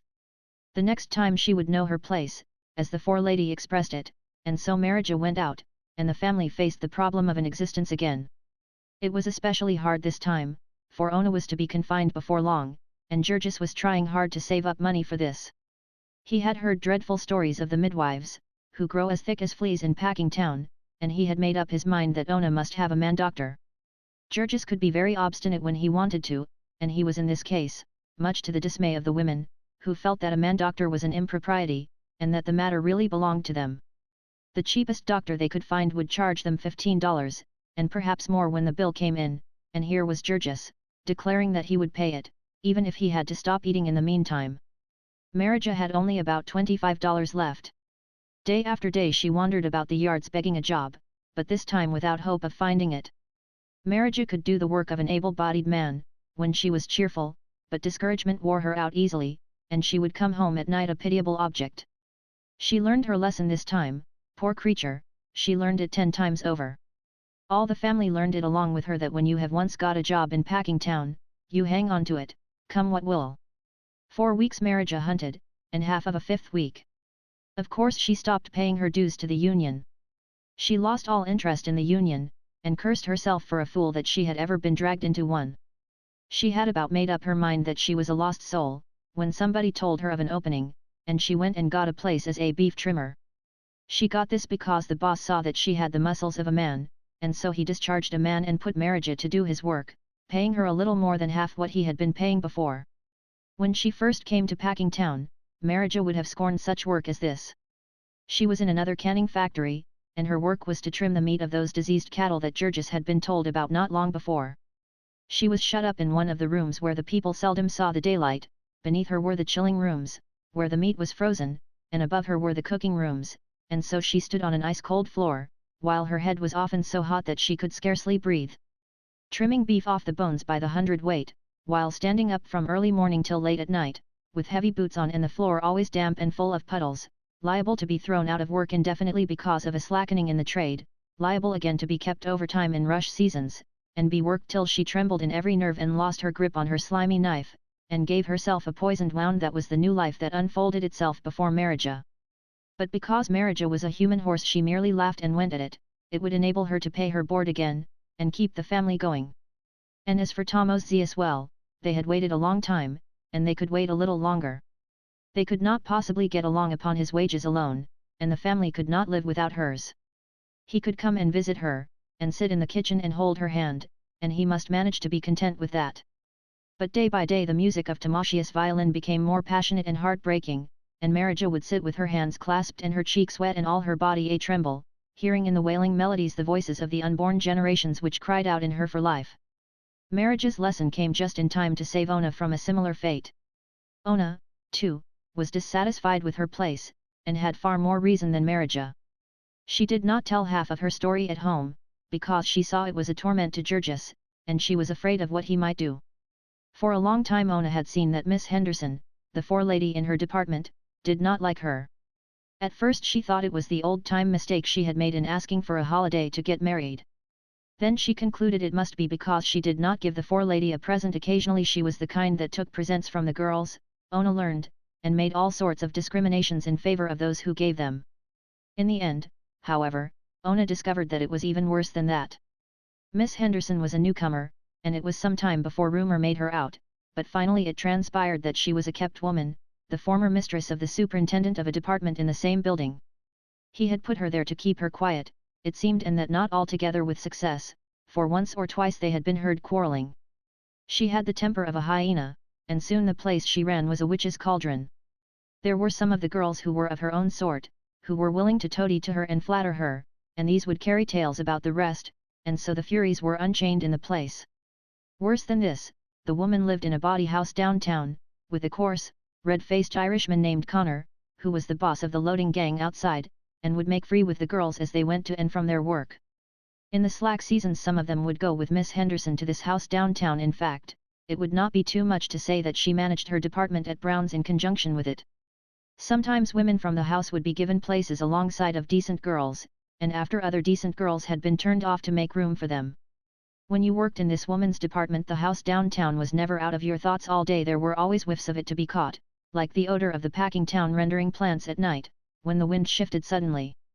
There would be stories about it going the rounds, the girls opposite you would be telling them and winking at you. In such a place Ona would not have stayed a day, but for starvation, and, as it was, she was never sure that she could stay the next day. She understood now that the real reason that Miss Henderson hated her was that she was a decent married girl, and she knew that the talebearers and the toadies hated her for the same reason, and were doing their best to make her life miserable. But there was no place a girl could go in Packing Town, if she was particular about things of this sort. There was no place in it where a prostitute could not get along better than a decent girl. Here was a population, low class and mostly foreign, hanging always on the verge of starvation, and dependent for its opportunities of life upon the whim of men every bit as brutal and unscrupulous as the old-time slave drivers. Under such circumstances immorality was exactly as inevitable, and as prevalent, as it was under the system of chattel slavery. Things that were quite unspeakable went on there in the packing houses all the time, and were taken for granted by everybody, only they did not show, as in the old slavery times, because there was no difference in color between master and slave. One morning Ona stayed home, and Georges had the man-doctor, according to his whim, and she was safely delivered of a fine baby. It was an enormous big boy, and Ona was such a tiny creature herself, that it seemed quite incredible. Georges would stand and gaze at the stranger by the hour, unable to believe that it had really happened. The coming of this boy was a decisive event with Georges. It made him irrevocably a family man. It killed the last lingering impulse that he might have had to go out in the evenings and sit and talk with the men in the saloons. There was nothing he cared for now so much as to sit and look at the baby. This was very curious, for Georges had never been interested in babies before. But then, this was a very unusual sort of a baby. He had the brightest little black eyes, and little black ringlets all over his head. He was the living image of his father, everybody said, and Georges found this a fascinating circumstance. It was sufficiently perplexing that this tiny mite of life should have come into the world at all in the manner that it had, that it should have come with a comical imitation of its father's nose was simply uncanny. Perhaps, Georges thought, this was intended to signify that it was his baby, that it was his and Ona's, to care for all its life. Georges had never possessed anything nearly so interesting. A baby was, when you came to think about it, assuredly a marvelous possession. It would grow up to be a man, a human soul, with a personality all its own, a will of its own. Such thoughts would keep haunting Georges, filling him with all sorts of strange and almost painful excitements. He was wonderfully proud of little Antanas. He was curious about all the details of him, the washing and the dressing and the eating and the sleeping of him, and asked all sorts of absurd questions. It took him quite a while to get over his alarm at the incredible shortness of the little creature's legs. Georges had, alas, very little time to see his baby. He never felt the chains about him more than just then. When he came home at night, the baby would be asleep, and it would be the merest chance if he awoke before Georges had to go to sleep himself. Then in the morning there was no time to look at him, so really the only chance the father had was on Sundays. This was more cruel yet for Ona, who ought to have stayed home and nursed him, the doctor said, for her own health as well as the baby's, but Ona had to go to work, and leave him for Teta Elsbieta to feed upon the pale blue poison that was called milk at the corner grocery. Ona's confinement lost her only a week's wages. She would go to the factory the second Monday, and the best that Georges could persuade her was to ride in the car, and let him run along behind and help her to Brown's when she alighted. After that it would be all right, said Ona. It was no strain sitting still sewing hams all day, and if she waited longer she might find that her dreadful forelady had put someone else in her place. That would be a greater calamity than ever now, Ona continued, on account of the baby. They would all have to work harder now on his account. It was such a responsibility they must not have the baby grow up to suffer as they had. And this indeed had been the first thing that Georges had thought of himself. He had clenched his hands and braced himself anew for the struggle, for the sake of that tiny mite of human possibility.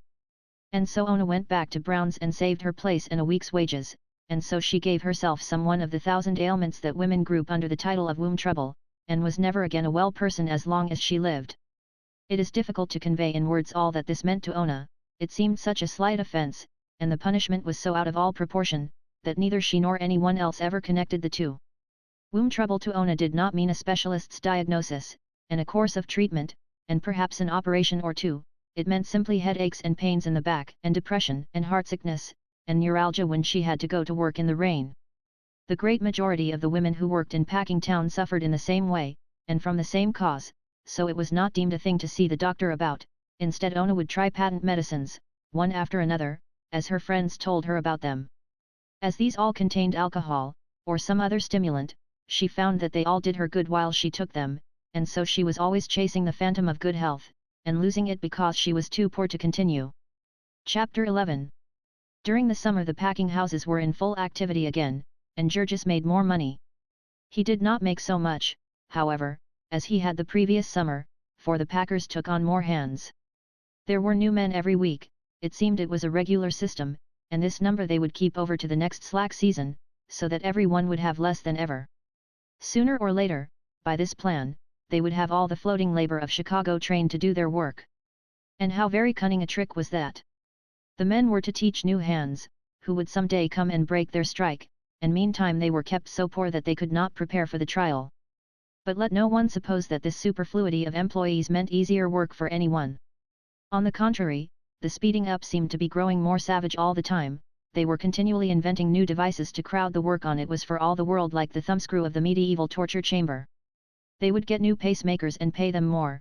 They would drive the men on with new machinery. It was said that in the hog-killing rooms the speed at which the hogs moved was determined by clockwork, and that it was increased a little every day. In piecework they would reduce the time, requiring the same work in a shorter time, and paying the same wages, and then, after the workers had accustomed themselves to this new speed, they would reduce the rate of payment to correspond with the reduction in time. They had done this so often in the canning establishments that the girls were fairly desperate. Their wages had gone down by a full third in the past 2 years, and a storm of discontent was brewing that was likely to break any day. Only a month after Marija had become a beef trimmer, the canning factory that she had left posted a cut that would divide the girls' earnings almost squarely in half, and so great was the indignation at this that they marched out without even a parley, and organized in the street outside. One of the girls had read somewhere that a red flag was the proper symbol for oppressed workers, and so they mounted one, and paraded all about the yards, yelling with rage. A new union was the result of this outburst, but the impromptu strike went to pieces in 3 days, owing to the rush of new labor. At the end of it the girl who had carried the red flag went downtown and got a position in a great department store, at a salary of $2.50 a week. Georges and Ona heard these stories with dismay, for there was no telling when their own time might come. Once or twice there had been rumors that one of the big houses was going to cut its unskilled men to 15 cents an hour, and Georges knew that if this was done, his turn would come soon. He had learned by this time that packing town was really not a number of firms at all, but one great firm, the Beef Trust. And every week the managers of it got together and compared notes, and there was one scale for all the workers in the yards and one standard of efficiency. Georges was told that they also fixed the price they would pay for beef on the hoof and the price of all dressed meat in the country, but that was something he did not understand or care about. The only one who was not afraid of a cut was Marija, who congratulated herself, somewhat naively, that there had been one in her place only a short time before she came. Marija was getting to be a skilled beef trimmer, and was mounting to the heights again. During the summer and fall Georges and Ona managed to pay her back the last penny they owed her, and so she began to have a bank account. Tomosius had a bank account also, and they ran a race, and began to figure upon household expenses once more. The possession of vast wealth entails cares and responsibilities, however, as poor Marija found out. She had taken the advice of a friend and invested her savings in a bank on Ashland Avenue. Of course she knew nothing about it, except that it was big and imposing. What possible chance has a poor foreign working girl to understand the banking business, as it is conducted in this land of frenzied finance? So Marija lived in a continual dread lest something should happen to her bank, and would go out of her way mornings to make sure that it was still there. Her principal thought was of fire, for she had deposited her money in bills, and was afraid that if they were burned up the bank would not give her any others. Georges made fun of her for this, for he was a man and was proud of his superior knowledge, telling her that the bank had fireproof vaults, and all its millions of dollars hidden safely away in them. However, one morning Marija took her usual detour, and, to her horror and dismay, saw a crowd of people in front of the bank, filling the avenue solid for half a block. All the blood went out of her face for terror. She broke into a run, shouting to the people to ask what was the matter, but not stopping to hear what they answered, till she had come to where the throng was so dense that she could no longer advance. There was a run on the bank, they told her then, but she did not know what that was, and turned from one person to another, trying in an agony of fear to make out what they meant. Had something gone wrong with the bank? Nobody was sure, but they thought so. Couldn't she get her money? There was no telling, the people were afraid not, and they were all trying to get it. It was too early yet to tell anything. The bank would not open for nearly 3 hours. So in a frenzy of despair Marija began to claw her way toward the doors of this building, through a throng of men, women, and children, all as excited as herself. It was a scene of wild confusion, women shrieking and wringing their hands and fainting, and men fighting and trampling down everything in their way. In the midst of the melee Marija recollected that she did not have her bank book, and could not get her money anyway, so she fought her way out and started on a run for home. This was fortunate for her, for a few minutes later the police reserves arrived. In half an hour Marija was back, Teta Elzbieta with her, both of them breathless with running and sick with fear. The crowd was now formed in a line, extending for several blocks, with 100 policemen keeping guard, and so there was nothing for them to do but to take their places at the end of it. At 9 o'clock the bank opened and began to pay the waiting throng, but then, what good did that do Marija, who saw 3,000 people before her, enough to take out the last penny of a dozen banks? To make matters worse, a drizzling rain came up, and soaked them to the skin, yet all the morning they stood there, creeping slowly toward the goal. All the afternoon they stood there, heartsick, seeing that the hour of closing was coming, and that they were going to be left out. Marija made up her mind that, come what might, she would stay there and keep her place, but as nearly all did the same, all through the long, cold night, she got very little closer to the bank for that. Toward evening Georges came. He had heard the story from the children, and he brought some food and dry wraps, which made it a little easier. The next morning, before daybreak, came a bigger crowd than ever, and more policemen from downtown. Marija held on like grim death, and toward afternoon she got into the bank and got her money all in big silver dollars, a handkerchief full. When she had once got her hands on them her fear vanished, and she wanted to put them back again, but the man at the window was savage, and said that the bank would receive no more deposits from those who had taken part in the run. So Marija was forced to take her dollars home with her, watching to right and left, expecting every instant that someone would try to rob her, and when she got home she was not much better off. Until she could find another bank there was nothing to do but sew them up in her clothes, and so Marija went about for a week or more, loaded down with bullion, and afraid to cross the street in front of the house, because Georges told her she would sink out of sight in the mud. Weighted this way she made her way to the yards, again in fear, this time to see if she had lost her place, but fortunately about 10% of the working people of Packingtown had been depositors in that bank, and it was not convenient to discharge that many at once. The cause of the panic had been the attempt of a policeman to arrest a drunken man in a saloon next door, which had drawn a crowd at the hour the people were on their way to work, and so started the run. About this time Georges and Ona also began a bank account. Besides having paid Jonas and Marija, they had almost paid for their furniture, and could have that little sum to count on.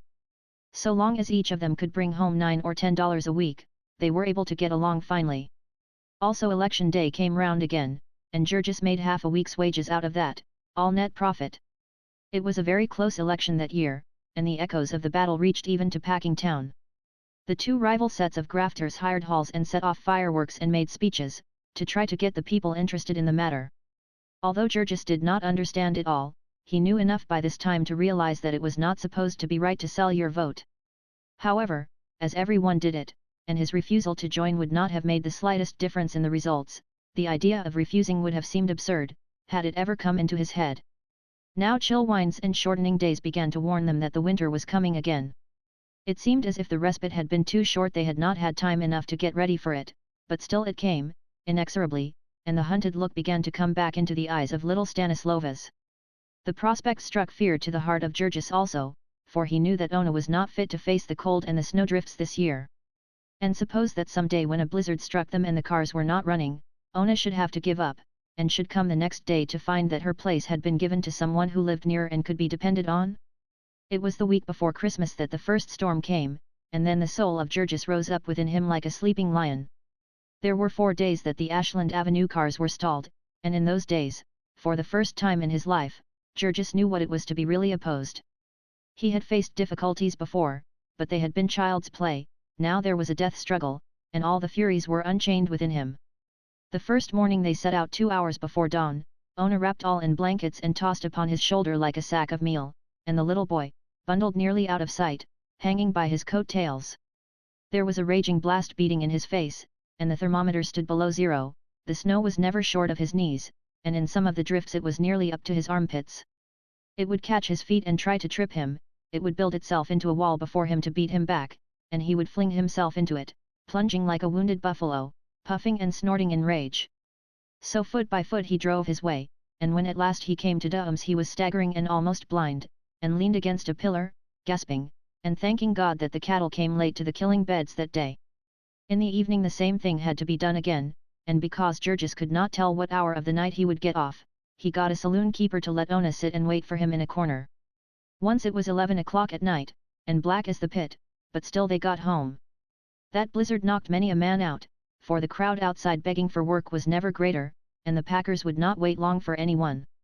When it was over, the soul of Georges was a song, for he had met the enemy and conquered, and felt himself the master of his fate, so it might be with some monarch of the forest that has vanquished his foes in fair fight, and then falls into some cowardly trap in the night time. A time of peril on the killing beds was when a steer broke loose. Sometimes, in the haste of speeding up, they would dump one of the animals out on the floor before it was fully stunned, and it would get upon its feet and run amok. Then there would be a yell of warning, the men would drop everything and dash for the nearest pillar, slipping here and there on the floor, and tumbling over each other. This was bad enough in the summer, when a man could see; in wintertime it was enough to make your hair stand up, for the room would be so full of steam that you could not make anything out 5 feet in front of you. To be sure, the steer was generally blind and frantic, and not especially bent on hurting anyone, but think of the chances of running upon a knife, while nearly every man had one in his hand. And then, to cap the climax, the floor boss would come rushing up with a rifle and begin blazing away. It was in one of these melees that Georges fell into his trap. That is the only word to describe it, it was so cruel, and so utterly not to be foreseen. At first he hardly noticed it, it was such a slight accident simply that in leaping out of the way he turned his ankle. There was a twinge of pain, but Georges was used to pain, and did not coddle himself. When he came to walk home, however, he realized that it was hurting him a great deal, and in the morning his ankle was swollen out nearly double its size, and he could not get his foot into his shoe. Still, even then, he did nothing more than swear a little, and wrapped his foot in old rags, and hobbled out to take the car. It chanced to be a rush day at Dums, and all the long morning he limped about with his aching foot. By noontime the pain was so great that it made him faint, and after a couple of hours in the afternoon he was fairly beaten, and had to tell the boss. They sent for the company doctor, and he examined the foot and told Georges to go home to bed, adding that he had probably laid himself up for months by his folly. The injury was not one that Durham and Company could be held responsible for, and so that was all there was to it, so far as the doctor was concerned. Georges got home somehow, scarcely able to see for the pain, and with an awful terror in his soul. Elzbieta helped him into bed and bandaged his injured foot with cold water and tried hard not to let him see her dismay. When the rest came home at night she met them outside and told them, and they, too, put on a cheerful face, saying it would only be for a week or 2, and that they would pull him through. When they had gotten him to sleep, however, they sat by the kitchen fire and talked it over in frightened whispers. They were in for a siege, that was plainly to be seen. Georges had only about $60 in the bank, and the slack season was upon them. Both Jonas and Marija might soon be earning no more than enough to pay their board, and besides that there were only the wages of Ona and the pittance of the little boy. There was the rent to pay, and still some on the furniture, there was the insurance just due, and every month there was sack after sack of coal. It was January, midwinter, an awful time to have to face privation. Deep snows would come again, and who would carry Ona to her work now? She might lose her place, she was almost certain to lose it. And then little Stanislovas began to whimper, who would take care of him? It was dreadful that an accident of this sort, that no man can help, should have meant such suffering. The bitterness of it was the daily food and drink of Georges. It was of no use for them to try to deceive him, he knew as much about the situation as they did, and he knew that the family might literally starve to death. The worry of it fairly ate him up. He began to look haggard the first 2 or 3 days of it. In truth, it was almost maddening for a strong man like him, a fighter, to have to lie there helpless on his back. It was for all the world the old story of Prometheus Bound. As Georges lay on his bed, hour after hour there came to him emotions that he had never known before. Before this he had met life with a welcome. It had its trials, but none that a man could not face. But now, in the night-time, when he lay tossing about, there would come stalking into his chamber a grisly phantom, the sight of which made his flesh curl and his hair to bristle up. It was like seeing the world fall away from underneath his feet, like plunging down into a bottomless abyss, into yawning caverns of despair.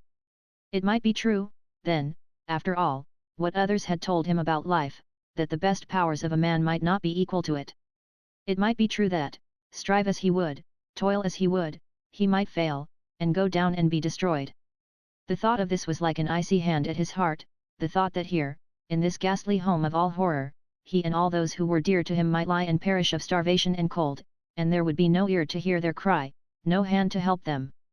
It was true that here in this huge city, with its stores of heaped up wealth, human creatures might be hunted down and destroyed by the wild beast powers of nature, just as truly as ever they were in the days of the cavemen. Ona was now making about $30 a month, and Stanislova's about $13. To add to this there was the board of Jonas and Marija, about $45. Deducting from this the rent, interest, and installments on the furniture, they had left $60, and deducting the coal, they had $50. They did without everything that human beings could do without. They went in old and ragged clothing, that left them at the mercy of the cold, and when the children's shoes wore out, they tied them up with string. Half invalid as she was, Ona would do herself harm by walking in the rain and cold when she ought to have ridden. They bought literally nothing but food, and still they could not keep alive on $50 a month. They might have done it, if only they could have gotten pure food, and at fair prices, or if only they had known what to get if they had not been so pitifully ignorant. But they had come to a new country, where everything was different, including the food. They had always been accustomed to eat a great deal of smoked sausage, and how could they know that what they bought in America was not the same, that its color was made by chemicals, and its smoky flavor by more chemicals, and that it was full of potato flour besides? Potato flour is the waste of potato after the starch and alcohol have been extracted. It has no more food value than so much wood, and as its use as a food adulterant is a penal offense in Europe, thousands of tons of it are shipped to America every year.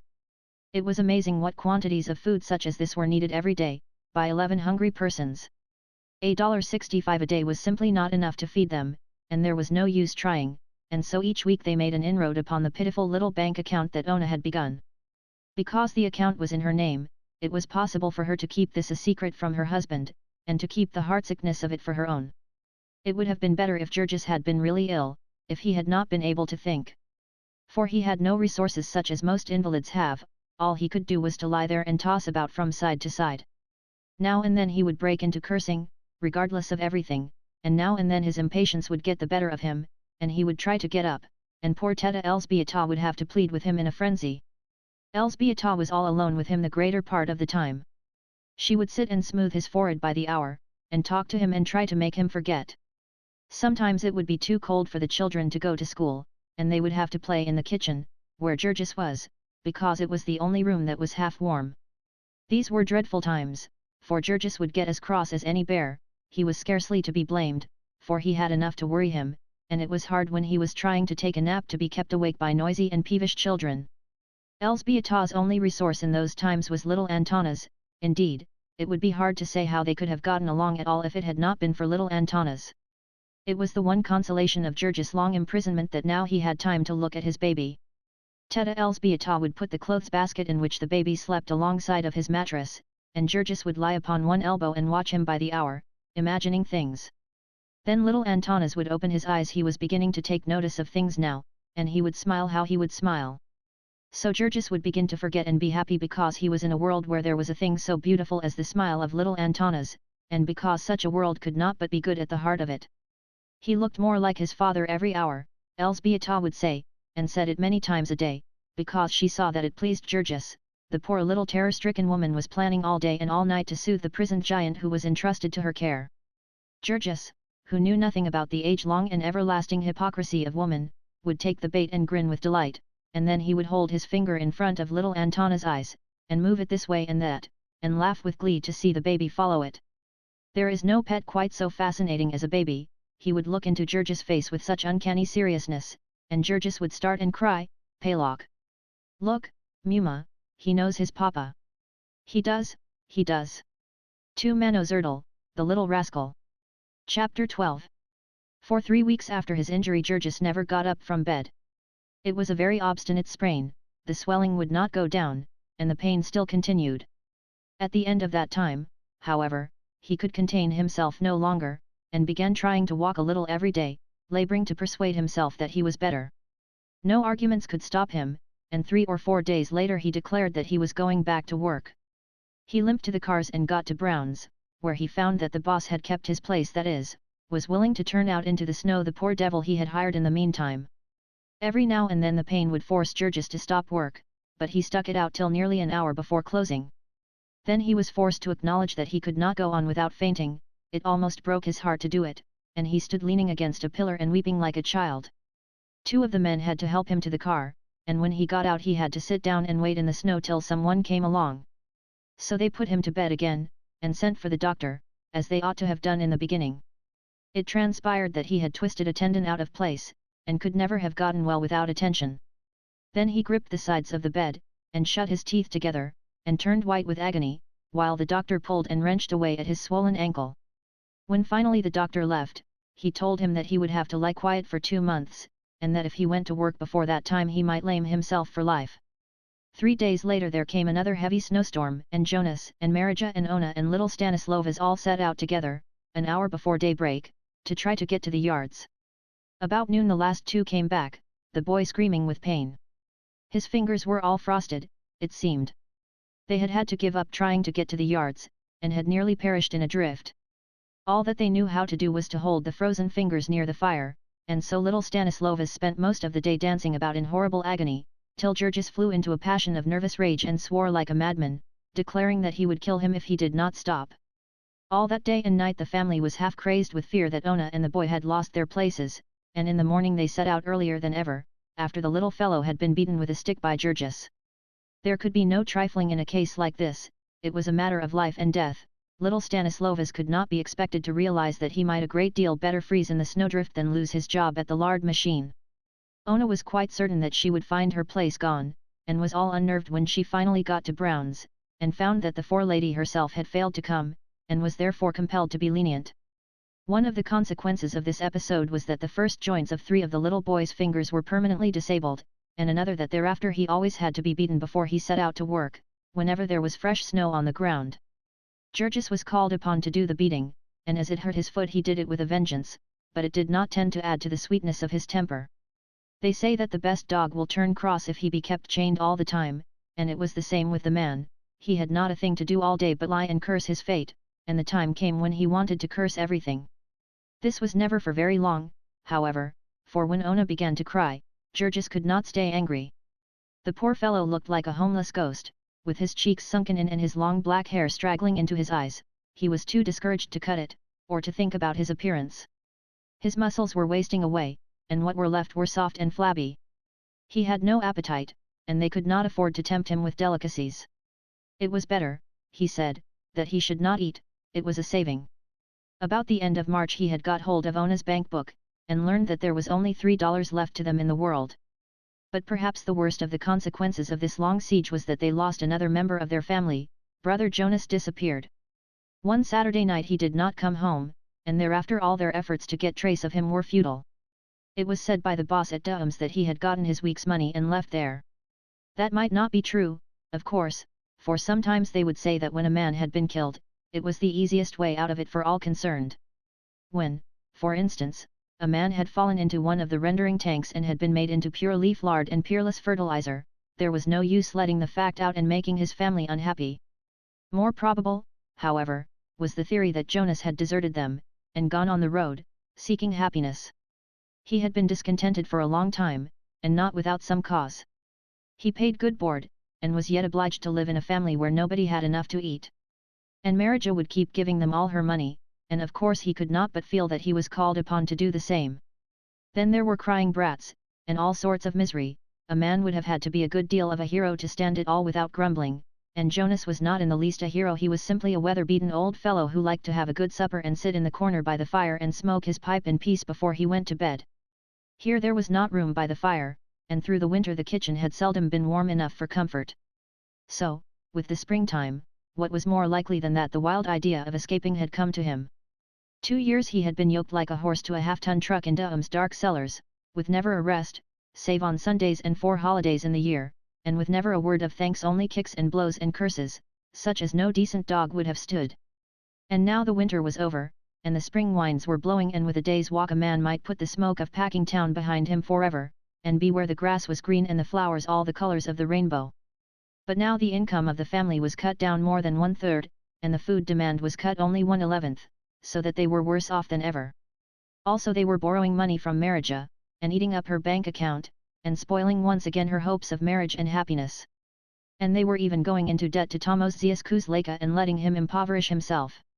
Poor Tomosius was a man without any relatives, and with a wonderful talent besides, and he ought to have made money and prospered, but he had fallen in love, and so given hostages to fortune, and was doomed to be dragged down too. So it was finally decided that 2 more of the children would have to leave school. Next to Stanislovas, who was now 15, there was a girl, little Kotrina, who was 2 years younger, and then 2 boys, Vilimas, who was 11, and Nikolaus, who was 10. Both of these last were bright boys, and there was no reason why their family should starve when tens of thousands of children no older were earning their own livings. So one morning they were given a quarter apiece and a roll with a sausage in it, and, with their minds top-heavy with good advice, were sent out to make their way to the city and learn to sell newspapers. They came back late at night in tears, having walked for the 5 or 6 miles to report that a man had offered to take them to a place where they sold newspapers, and had taken their money and gone into a store to get them, and never more been seen. So they both received a whipping, and the next morning set out again. This time they found the newspaper place, and procured their stock, and after wandering about till nearly noontime, saying paper, to everyone they saw, they had all their stock taken away and received a thrashing besides from a big newsman upon whose territory they had trespassed. Fortunately, however, they had already sold some papers, and came back with nearly as much as they started with. After a week of mishaps such as these, the 2 little fellows began to learn the ways of the trade, the names of the different papers, and how many of each to get, and what sort of people to offer them to, and where to go and where to stay away from. After this, leaving home at 4 o'clock in the morning, and running about the streets, first with morning papers and then with evening, they might come home late at night with 20 or 30 cents apiece, possibly as much as 40 cents. From this they had to deduct their car fare, since the distance was so great, but after a while they made friends, and learned still more, and then they would save their car fare. They would get on a car when the conductor was not looking, and hide in the crowd, and 3 times out of 4 he would not ask for their fares, either not seeing them, or thinking they had already paid, or if he did ask, they would hunt through their pockets, and then begin to cry, and either have their fares paid by some kind old lady, or else try the trick again on a new car. All this was fair play, they felt. Whose fault was it that at the hours when workingmen were going to their work and back, the cars were so crowded that the conductors could not collect all the fares? And besides, the companies were thieves, people said had stolen all their franchises with the help of scoundrelly politicians. Now that the winter was by, and there was no more danger of snow, and no more coal to buy, and another room warm enough to put the children into when they cried, and enough money to get along from week to week with, Georges was less terrible than he had been. A man can get used to anything in the course of time, and Georges had gotten used to lying about the house. Ona saw this, and was very careful not to destroy his peace of mind, by letting him know how very much pain she was suffering. It was now the time of the spring rains, and Ona had often to ride to her work. In spite of the expense, she was getting paler every day, and sometimes, in spite of her good resolutions, it pained her that Georges did not notice it. She wondered if he cared for her as much as ever, if all this misery was not wearing out his love. She had to be away from him all the time, and bear her own troubles while he was bearing his, and then, when she came home, she was so worn out, and whenever they talked they had only their worries to talk of. Truly it was hard, in such a life, to keep any sentiment alive. The woe of this would flame up in Ona. Sometimes at night she would suddenly clasp her big husband in her arms and break into passionate weeping, demanding to know if he really loved her. Poor Georges, who had in truth grown more matter-of-fact, under the endless pressure of penury, would not know what to make of these things, and could only try to recollect when he had last been cross, and so Ona would have to forgive him and sob herself to sleep. The latter part of April Georges went to see the doctor, and was given a bandage to lace about his ankle, and told that he might go back to work. It needed more than the permission of the doctor, however, for when he showed up on the killing floor of Brown's, he was told by the foreman that it had not been possible to keep his job for him. Georges knew that this meant simply that the foreman had found someone else to do the work as well and did not want to bother to make a change. He stood in the doorway, looking mournfully on, seeing his friends and companions at work, and feeling like an outcast. Then he went out and took his place with the mob of the unemployed. This time, however, Georges did not have the same fine confidence, nor the same reason for it. He was no longer the finest-looking man in the throng, and the bosses no longer made for him. He was thin and haggard, and his clothes were seedy, and he looked miserable. And there were hundreds who looked and felt just like him, and who had been wandering about Packing Town for months begging for work.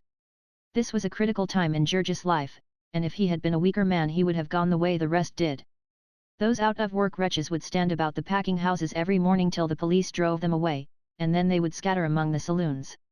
Very few of them had the nerve to face the rebuffs that they would encounter by trying to get into the buildings to interview the bosses. If they did not get a chance in the morning, there would be nothing to do but hang about the saloons the rest of the day and night.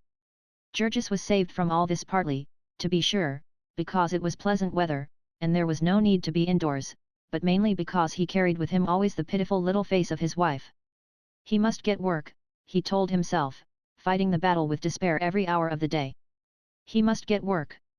He must have a place again and some money saved up, before the next winter came. But there was no work for him. He sought out all the members of his union. Georges had stuck to the union through all this and begged them to speak a word for him. He went to everyone he knew, asking for a chance, there or anywhere. He wandered all day through the buildings, and in a week or two, when he had been all over the yards, and into every room to which he had access, and learned that there was not a job anywhere, he persuaded himself that there might have been a change in the places he had first visited, and began the round all over, till finally the watchmen and the spotters of the companies came to know him by sight and to order him out with threats. Then there was nothing more for him to do but go with the crowd in the morning, and keep in the front row and look eager, and when he failed, go back home, and play with little Katrina and the baby. The peculiar bitterness of all this was that Georges saw so plainly the meaning of it.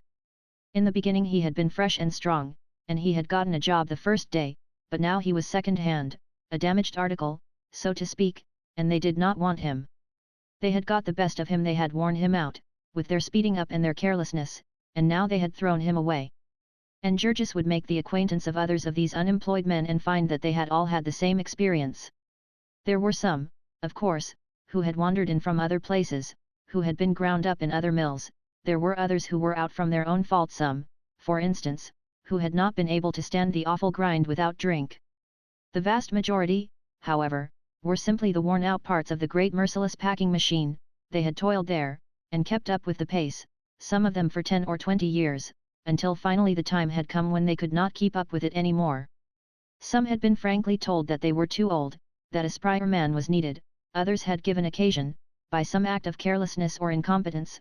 With most, however, the occasion had been the same as with Georges. They had been overworked and underfed so long, and finally some disease had laid them on their backs, or they had cut themselves, and had blood poisoning, or met with some other accident. When a man came back after that, he would get his place back only by the courtesy of the boss. To this there was no exception, save when the accident was one for which the firm was liable. In that case they would send a slippery lawyer to see him, first to try to get him to sign away his claims, but if he was too smart for that, to promise him that he and his should always be provided with work. This promise they would keep, strictly and to the letter, for 2 years. 2 years was the statute of limitations, and after that the victim could not sue. What happened to a man after any of these things, all depended upon the circumstances. If he were of the highly skilled workers, he would probably have enough saved up to tide him over. The best paid men, the splitters, made 50 cents an hour, which would be $5 or $6 a day in the rush seasons, and 1 or 2 in the dullest. A man could live and save on that, but then there were only half a dozen splitters in each place, and one of them that Georges knew had a family of 22 children, all hoping to grow up to be splitters like their father. For an unskilled man, who made $10 a week in the rush seasons and $5 in the dull, it all depended upon his age and the number he had dependent upon him. An unmarried man could save, if he did not drink, and if he was absolutely selfish, that is, if he paid no heed to the demands of his old parents, or of his little brothers and sisters, or of any other relatives he might have, as well as of the members of his union, and his chums, and the people who might be starving to death next door.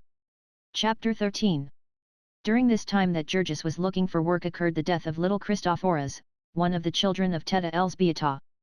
Both Christophoras and his brother, Joazapas, were cripples, the latter having lost one leg by having it run over, and Christophoras having congenital dislocation of the hip, which made it impossible for him ever to walk. He was the last of Teta Elzbieta's children, and perhaps he had been intended by nature to let her know that she had had enough. At any rate he was wretchedly sick and undersized, he had the rickets, and though he was over 3 years old, he was no bigger than an ordinary child of 1. All day long he would crawl around the floor in a filthy little dress, whining and fretting, because the floor was full of draughts. He was always catching cold, and snuffling because his nose ran. This made him a nuisance, and a source of endless trouble in the family. For his mother, with unnatural perversity, loved him best of all her children, and made a perpetual fuss over him, would let him do anything undisturbed, and would burst into tears when his fretting drove Georges wild. And now he died. Perhaps it was the smoked sausage he had eaten that morning, which may have been made out of some of the tubercular pork that was condemned as unfit for export. At any rate, an hour after eating it, the child had begun to cry with pain, and in another hour he was rolling about on the floor in convulsions. Little Kotrina, who was all alone with him, ran out screaming for help, and after a while a doctor came, but not until Christophoras had howled his last howl. No one was really sorry about this except poor Elzbieta, who was inconsolable. Georges announced that so far as he was concerned the child would have to be buried by the city, since they had no money for a funeral, and at this the poor woman almost went out of her senses, wringing her hands and screaming with grief and despair. Her child to be buried in a pauper's grave, and her stepdaughter to stand by and hear it said without protesting. It was enough to make Ona's father rise up out of his grave to rebuke her.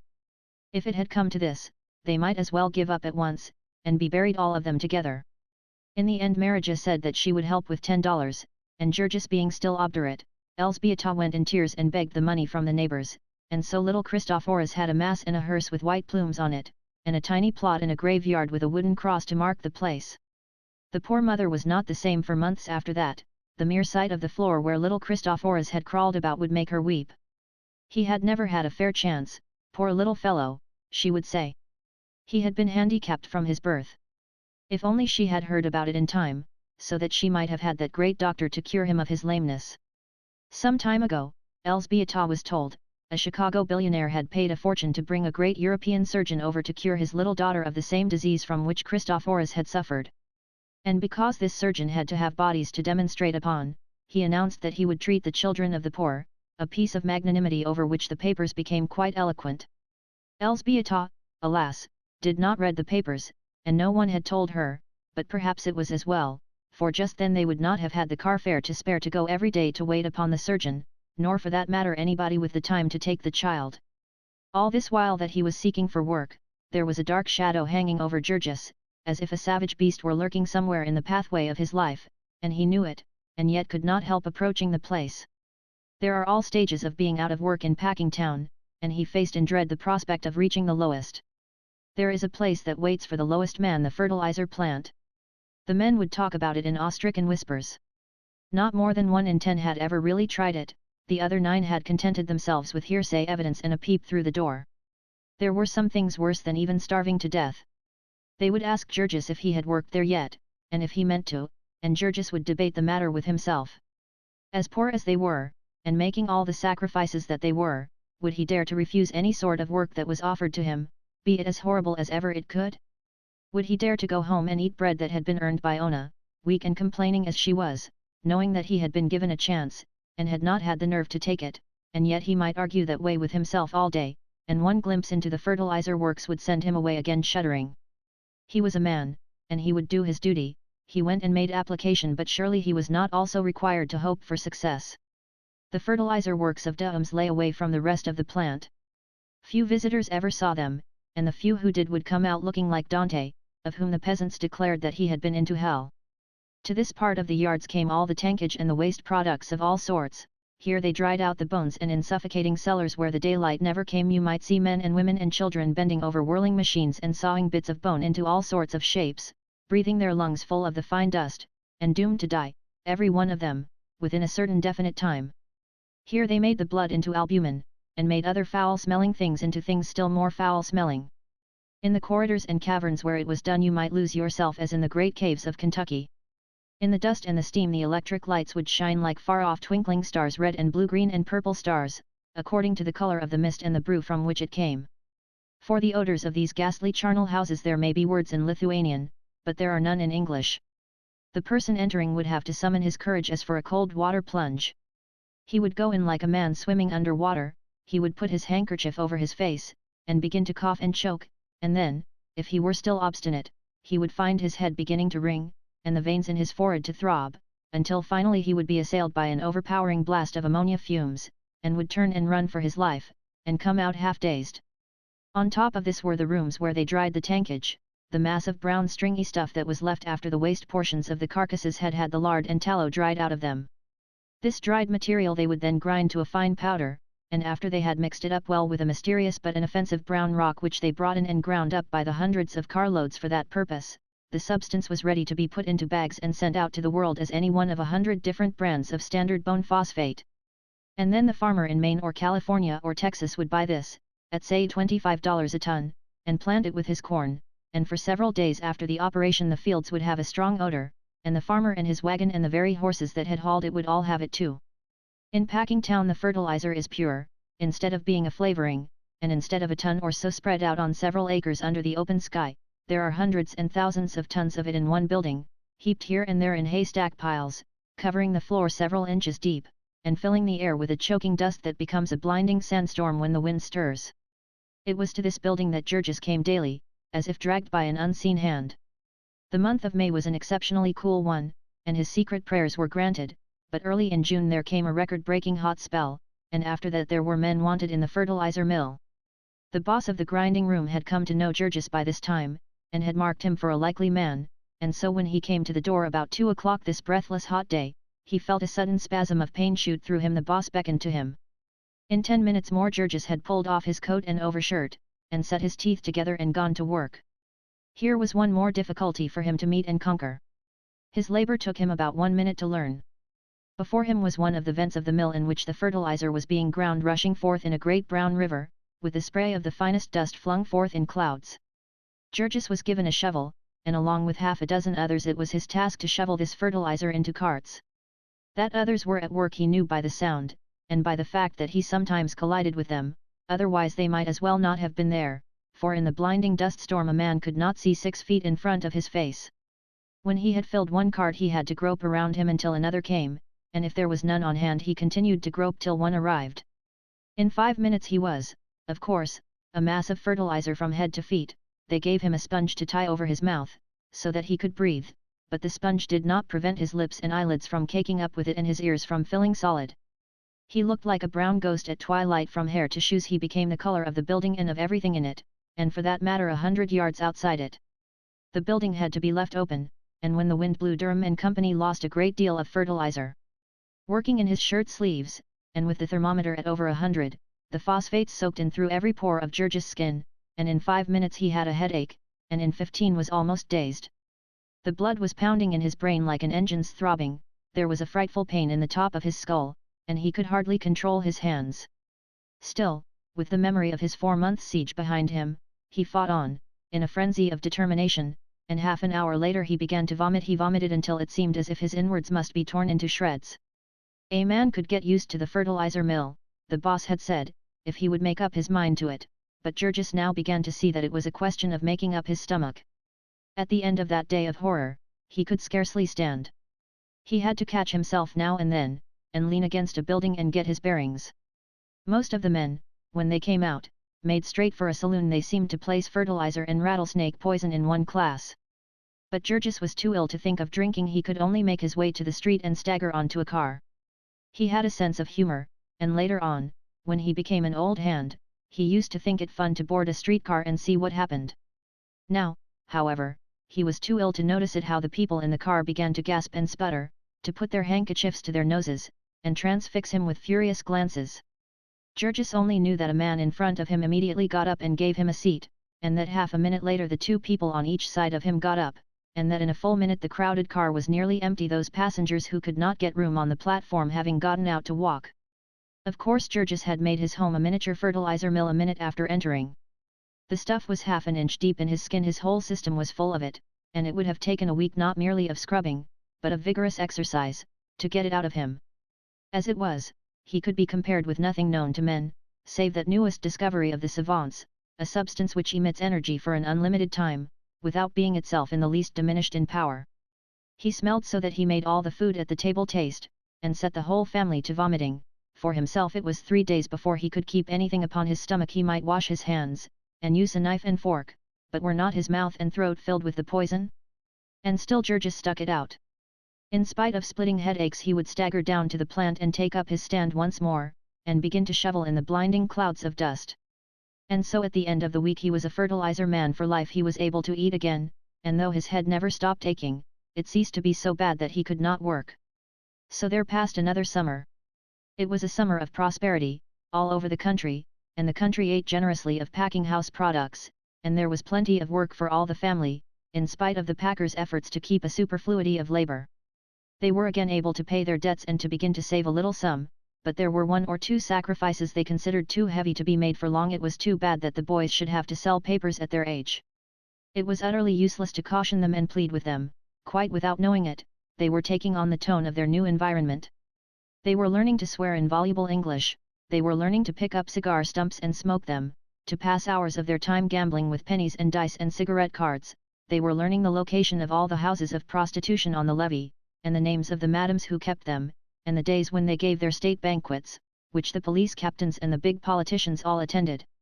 If a visiting country customer were to ask them, they could show him which was Hing Kiding's famous saloon, and could even point out to him by name the different gamblers and thugs and hold-up men who made the place their headquarters.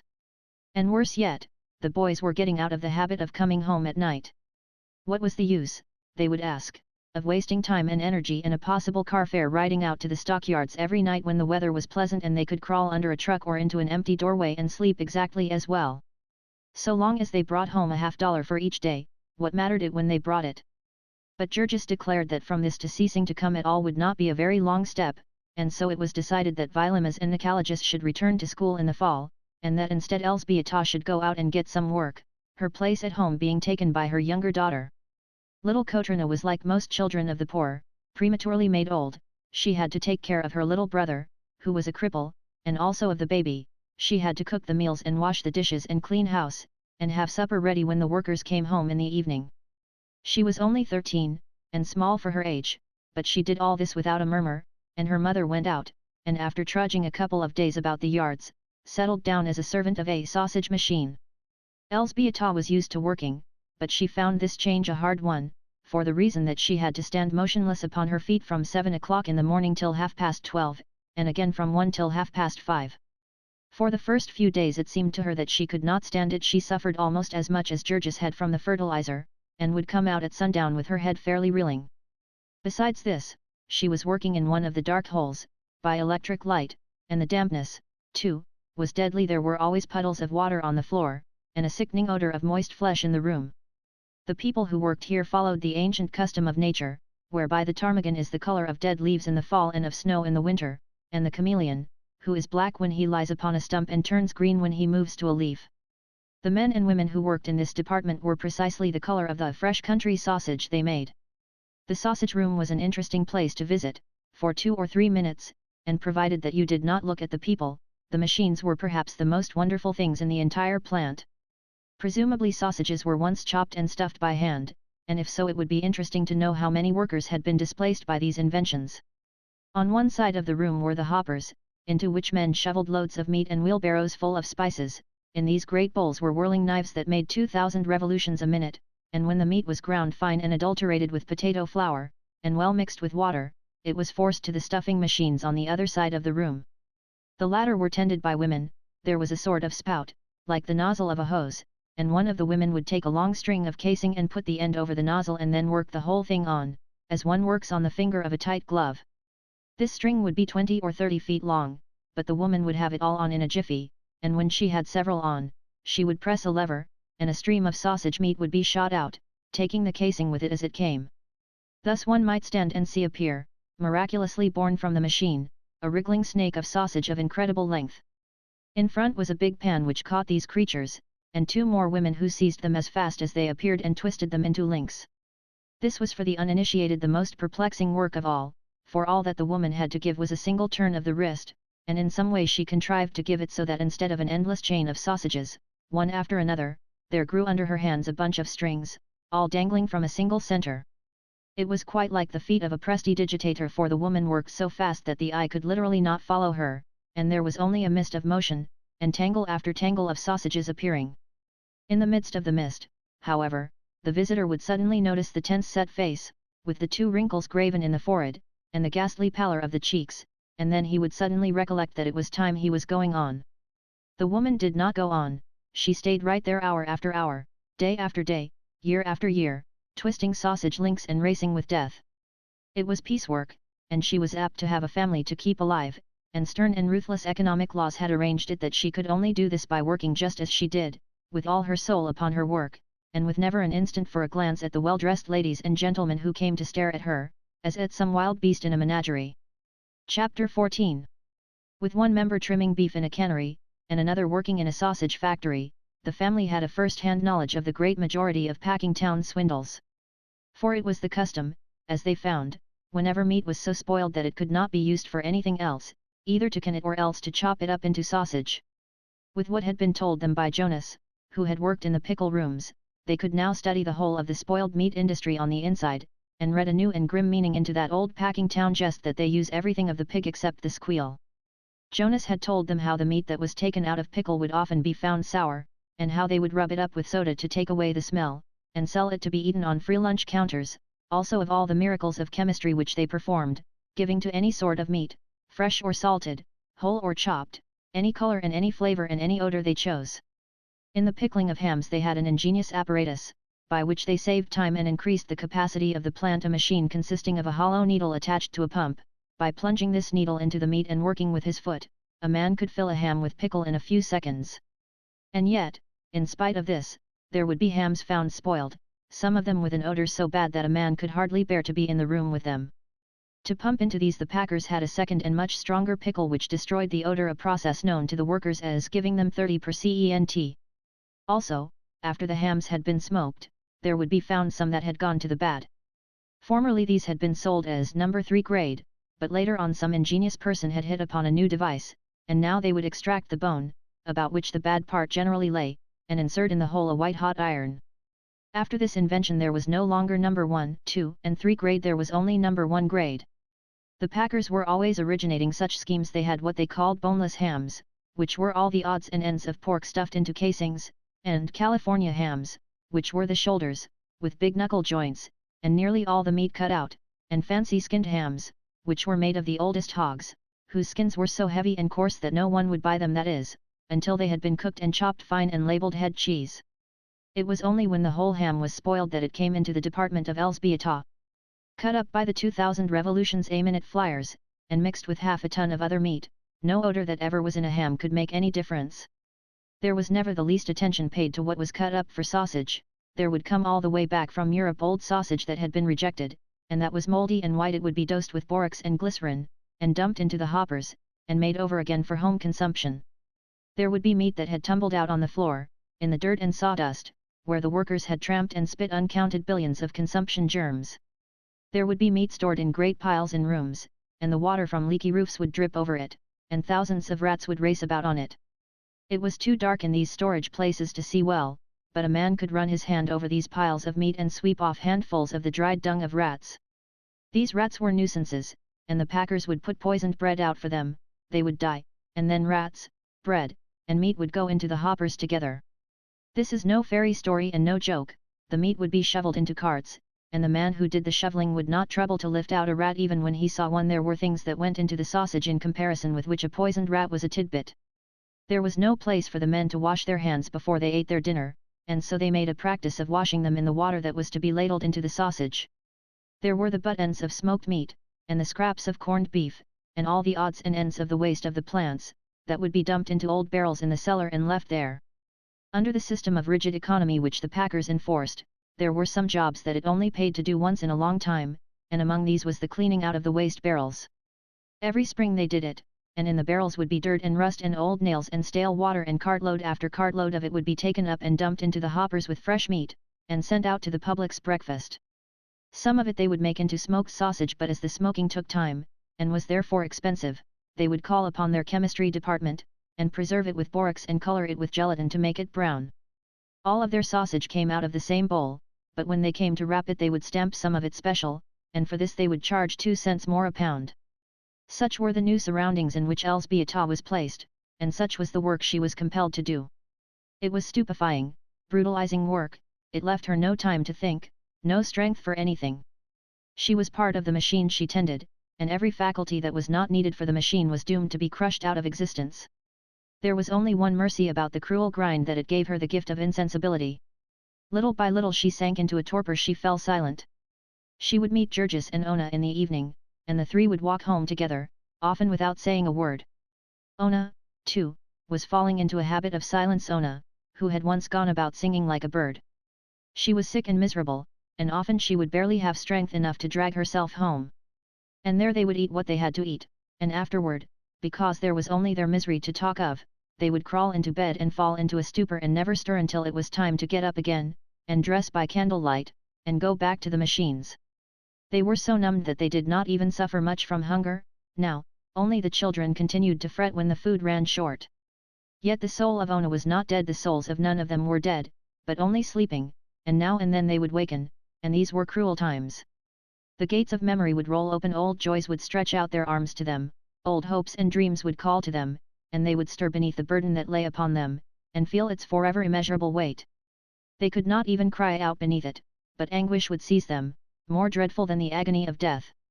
It was a thing scarcely to be spoken, a thing never spoken by all the world, that will not know its own defeat. They were beaten, they had lost the game, they were swept aside. It was not less tragic because it was so sordid, because it had to do with wages and grocery bills and rents. They had dreamed of freedom, of a chance to look about them and learn something, to be decent and clean, to see their child grow up to be strong. And now it was all gone. It would never be. They had played the game and they had lost. 6 years more of toil they had to face before they could expect the least respite, the cessation of the payments upon the house, and how cruelly certain it was that they could never stand 6 years of such a life as they were living. They were lost, they were going down, and there was no deliverance for them, no hope. For all the help it gave them, the vast city in which they lived might have been an ocean waste, a wilderness, a desert, a tomb. So often this mood would come to Ona, in the night-time, when something wakened her, she would lie, afraid of the beating of her own heart, fronting the blood-red eyes of the old primeval terror of life. Once she cried aloud, and woke Georges, who was tired and cross. After that she learned to weep silently. Their moods so seldom came together now. It was as if their hopes were buried in separate graves. Georges, being a man, had troubles of his own. There was another spectre following him. He had never spoken of it, nor would he allow anyone else to speak of it. He had never acknowledged its existence to himself. Yet the battle with it took all the manhood that he had, and once or twice, alas, a little more. Georges had discovered drink.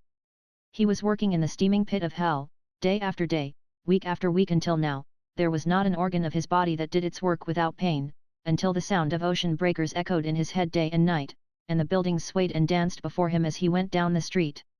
And from all the unending horror of this there was a respite, a deliverance. He could drink.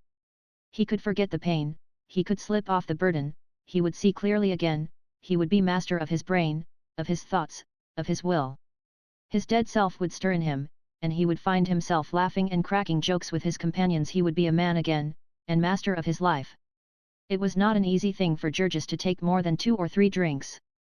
With the first drink he could eat a meal, and he could persuade himself that that was economy. With the second he could eat another meal, but there would come a time when he could eat no more, and then to pay for a drink was an unthinkable extravagance, a defiance of the age-long instincts of his hunger-haunted class.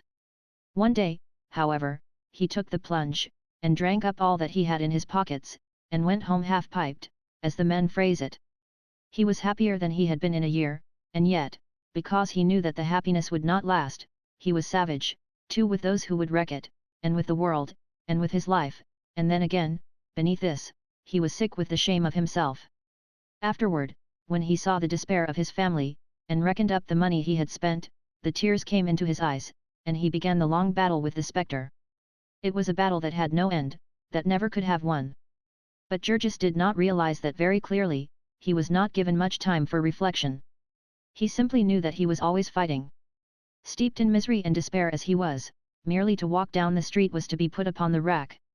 There was surely a saloon on the corner, perhaps on all four corners, and some in the middle of the block as well, and each one stretched out a hand to him. Each one had a personality of its own, allurements unlike any other. Going and coming before sunrise and after dark there was warmth and a glow of light, and the steam of hot food, and perhaps music, or a friendly face, and a word of good cheer. Georges developed a fondness for having Ona on his arm whenever he went out on the street, and he would hold her tightly, and walk fast. It was pitiful to have Ona know of this. It drove him wild to think of it. The thing was not fair, for Ona had never tasted drink, and so could not understand. Sometimes, in desperate hours, he would find himself wishing that she might learn what it was, so that he need not be ashamed in her presence. They might drink together, and escape from the horror, escape for a while, come what would. So there came a time when nearly all the conscious life of Georges consisted of a struggle with the craving for liquor. He would have ugly moods, when he hated Ona and the whole family, because they stood in his way. He was a fool to have married, he had tied himself down, had made himself a slave. It was all because he was a married man that he was compelled to stay in the yards. If it had not been for that he might have gone off like Jonas, and to hell with the packers. There were few single men in the fertilizer mill, and those few were working only for a chance to escape. Meantime, too, they had something to think about while they worked. They had the memory of the last time they had been drunk, and the hope of the time when they would be drunk again. As for Georges, he was expected to bring home every penny. He could not even go with the men at noontime. He was supposed to sit down and eat his dinner on a pile of fertilizer dust. This was not always his mood, of course. He still loved his family. But just now was a time of trial. Poor little Antanas, for instance, who had never failed to win him with a smile. Little Antanas was not smiling just now, being a mass of fiery red pimples. He had had all the diseases that babies are heir to, in quick succession: scarlet fever, mumps, and whooping cough in the first year, and now he was down with the measles. There was no one to attend him but Kotrina. There was no doctor to help him, because they were too poor, and children did not die of the measles, at least not often. Now and then Kotrina would find time to sob over his woes, but for the greater part of the time he had to be left alone, barricaded upon the bed. The floor was full of drafts, and if he caught cold he would die. At night he was tied down, lest he should kick the covers off him, while the family lay in their stupor of exhaustion. He would lie and scream for hours, almost in convulsions, and then, when he was worn out, he would lie whimpering and wailing in his torment. He was burning up with fever, and his eyes were running sores. In the daytime he was a thing uncanny and impish to behold, a plaster of pimples and sweat, a great purple lump of misery. Yet all this was not really as cruel as it sounds, for, sick as he was, little Antanas was the least unfortunate member of that family. He was quite able to bear his sufferings. It was as if he had all these complaints to show what a prodigy of health he was. He was the child of his parents' youth and joy. He grew up like the conjurer's rosebush, and all the world was his oyster. In general, he toddled around the kitchen all day with a lean and hungry look. The portion of the family's allowance that fell to him was not enough, and he was unrestrainable in his demand for more. Antanas was but little over a year old, and already no one but his father could manage him. It seemed as if he had taken all of his mother's strength, had left nothing for those that might come after him. Ona was with child again now, and it was a dreadful thing to contemplate. Even Georges, dumb and despairing as he was, could not but understand that yet other agonies were on the way, and shudder at the thought of them. For Ona was visibly going to pieces. In the first place she was developing a cough, like the one that had killed old Deed Antanas. She had had a trace of it ever since that fatal morning when the greedy streetcar corporation had turned her out into the rain, but now it was beginning to grow serious, and to wake her up at night. Even worse than that was the fearful nervousness from which she suffered. She would have frightful headaches and fits of aimless weeping, and sometimes she would come home at night shuddering and moaning, and would fling herself down upon the bed and burst into tears. Several times she was quite beside herself and hysterical, and then Georges would go half mad with fright. Elzbieta would explain to him that it could not be helped, that a woman was subject to such things when she was pregnant, but he was hardly to be persuaded, and would beg and plead to know what had happened. She had never been like this before, he would argue. It was monstrous and unthinkable. It was the life she had to live, the accursed work she had to do, that was killing her by inches. She was not fitted for it, no woman was fitted for it, no woman ought to be allowed to do such work. If the world could not keep them alive any other way, it ought to kill them at once and be done with it. They ought not to marry, to have children. No working man ought to marry. If he, Georges, had known what a woman was like, he would have had his eyes torn out first. So he would carry on, becoming half hysterical himself, which was an unbearable thing to see in a big man. Ona would pull herself together and fling herself into his arms, begging him to stop, to be still, that she would be better, it would be all right. So she would lie and sob out her grief upon his shoulder, while he gazed at her, as helpless as a wounded animal, the target of unseen enemies. Chapter 15. The beginning of these perplexing things was in the summer, and each time Ona would promise him with terror in her voice that it would not happen again, but in vain. Each crisis would leave Georges more and more frightened, more disposed to distrust Elzbieta's consolations, and to believe that there was some terrible thing about all this that he was not allowed to know. Once or twice in these outbreaks he caught Ona's eye, and it seemed to him like the eye of a hunted animal. There were broken phrases of anguish and despair now and then, amid her frantic weeping. It was only because he was so numb and beaten himself that Georges did not worry more about this. But he never thought of it, except when he was dragged to it. He lived like a dumb beast of burden, knowing only the moment in which he was. The winter was coming on again, more menacing and cruel than ever.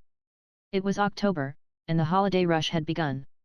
It was necessary for the packing machines to grind till late at night to provide food that would be eaten at Christmas breakfasts, and Marija and Elzbieta and Ona, as part of the machine, began working 15 or 16 hours a day.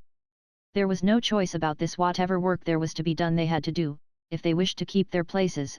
Besides that, it added another pittance to their incomes. So they staggered on with the awful load. They would start work every morning at 7, and eat their dinners at noon, and then work until 10 or 11 at night without another mouthful of food. Georges wanted to wait for them, to help them home at night, but they would not think of this. The fertilizer mill was not running overtime, and there was no place for him to wait save in a saloon. Each would stagger out into the darkness, and make her way to the corner, where they met, or if the others had already gone, would get into a car, and begin a painful struggle to keep awake. When they got home they were always too tired either to eat or to undress. They would crawl into bed with their shoes on, and lie like logs. If they should fail, they would certainly be lost. If they held out, they might have enough coal for the winter. A day or two before Thanksgiving Day there came a snowstorm. It began in the afternoon, and by evening 2 inches had fallen. Georges tried to wait for the women, but went into a saloon to get warm, and took 2 drinks, and came out and ran home to escape from the demon. There he lay down to wait for them, and instantly fell asleep. When he opened his eyes again he was in the midst of a nightmare, and found Elzbieta shaking him and crying out. At first he could not realize what she was saying. Ona had not come home. What time was it? He asked. It was morning time to be up. Ona had not been home that night. And it was bitter cold, and a foot of snow on the ground. Georges sat up with a start. Marija was crying with fright and the children were wailing in sympathy. Little Stanislovas in addition, because the terror of the snow was upon him. Georges had nothing to put on but his shoes and his coat, and in half a minute he was out of the door. Then, however, he realized that there was no need of haste, that he had no idea where to go. It was still dark as midnight, and the thick snowflakes were sifting down. Everything was so silent that he could hear the rustle of them as they fell. In the few seconds that he stood there hesitating he was covered white. He set off at a run for the yards, stopping by the way to inquire in the saloons that were open. Ona might have been overcome on the way, or else she might have met with an accident in the machines. When he got to the place where she worked he inquired of one of the watchmen. There had not been any accident, so far as the man had heard. At the time office, which he found already open, the clerk told him that Ona's check had been turned in the night before, showing that she had left her work. After that there was nothing for him to do but wait, pacing back and forth in the snow, meantime, to keep from freezing. Already the yards were full of activity, cattle were being unloaded from the cars in the distance, and across the way the beef luggers were toiling in the darkness, carrying 200-pound quarters of bullocks into the refrigerator cars. Before the first streaks of daylight there came the crowding throngs of workingmen, shivering, and swinging their dinner pails as they hurried by. Georges took up his stand by the time office window, where alone there was light enough for him to see. The snow fell so quick that it was only by peering closely that he could make sure that Ona did not pass him. 7 o'clock came, the hour when the great packing machine began to move. Georges ought to have been at his place in the fertilizer mill, but instead he was waiting, in an agony of fear, for Ona. It was 15 minutes after the hour when he saw a form emerge from the snow mist, and sprang toward it with a cry. It was she, running swiftly. As she saw him, she staggered forward, and half fell into his outstretched arms. "What has been the matter?" he cried, anxiously. "Where have you been?" It was several seconds before she could get breath to answer him. "I couldn't get home," she exclaimed. The snow the cars had stopped. "But where were you then?" he demanded.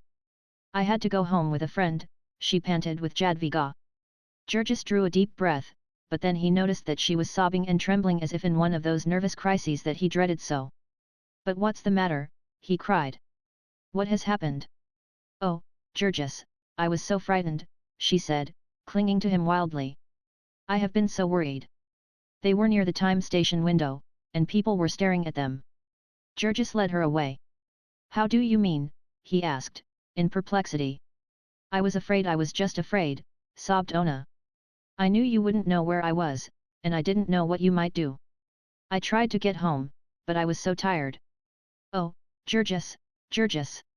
He was so glad to get her back that he could not think clearly about anything else. It did not seem strange to him that she should be so very much upset. All her fright and incoherent protestations did not matter since he had her back. He let her cry away her tears, and then, because it was nearly 8 o'clock, and they would lose another hour if they delayed, he left her at the packing house door, with her ghastly white face and her haunted eyes of terror. There was another brief interval.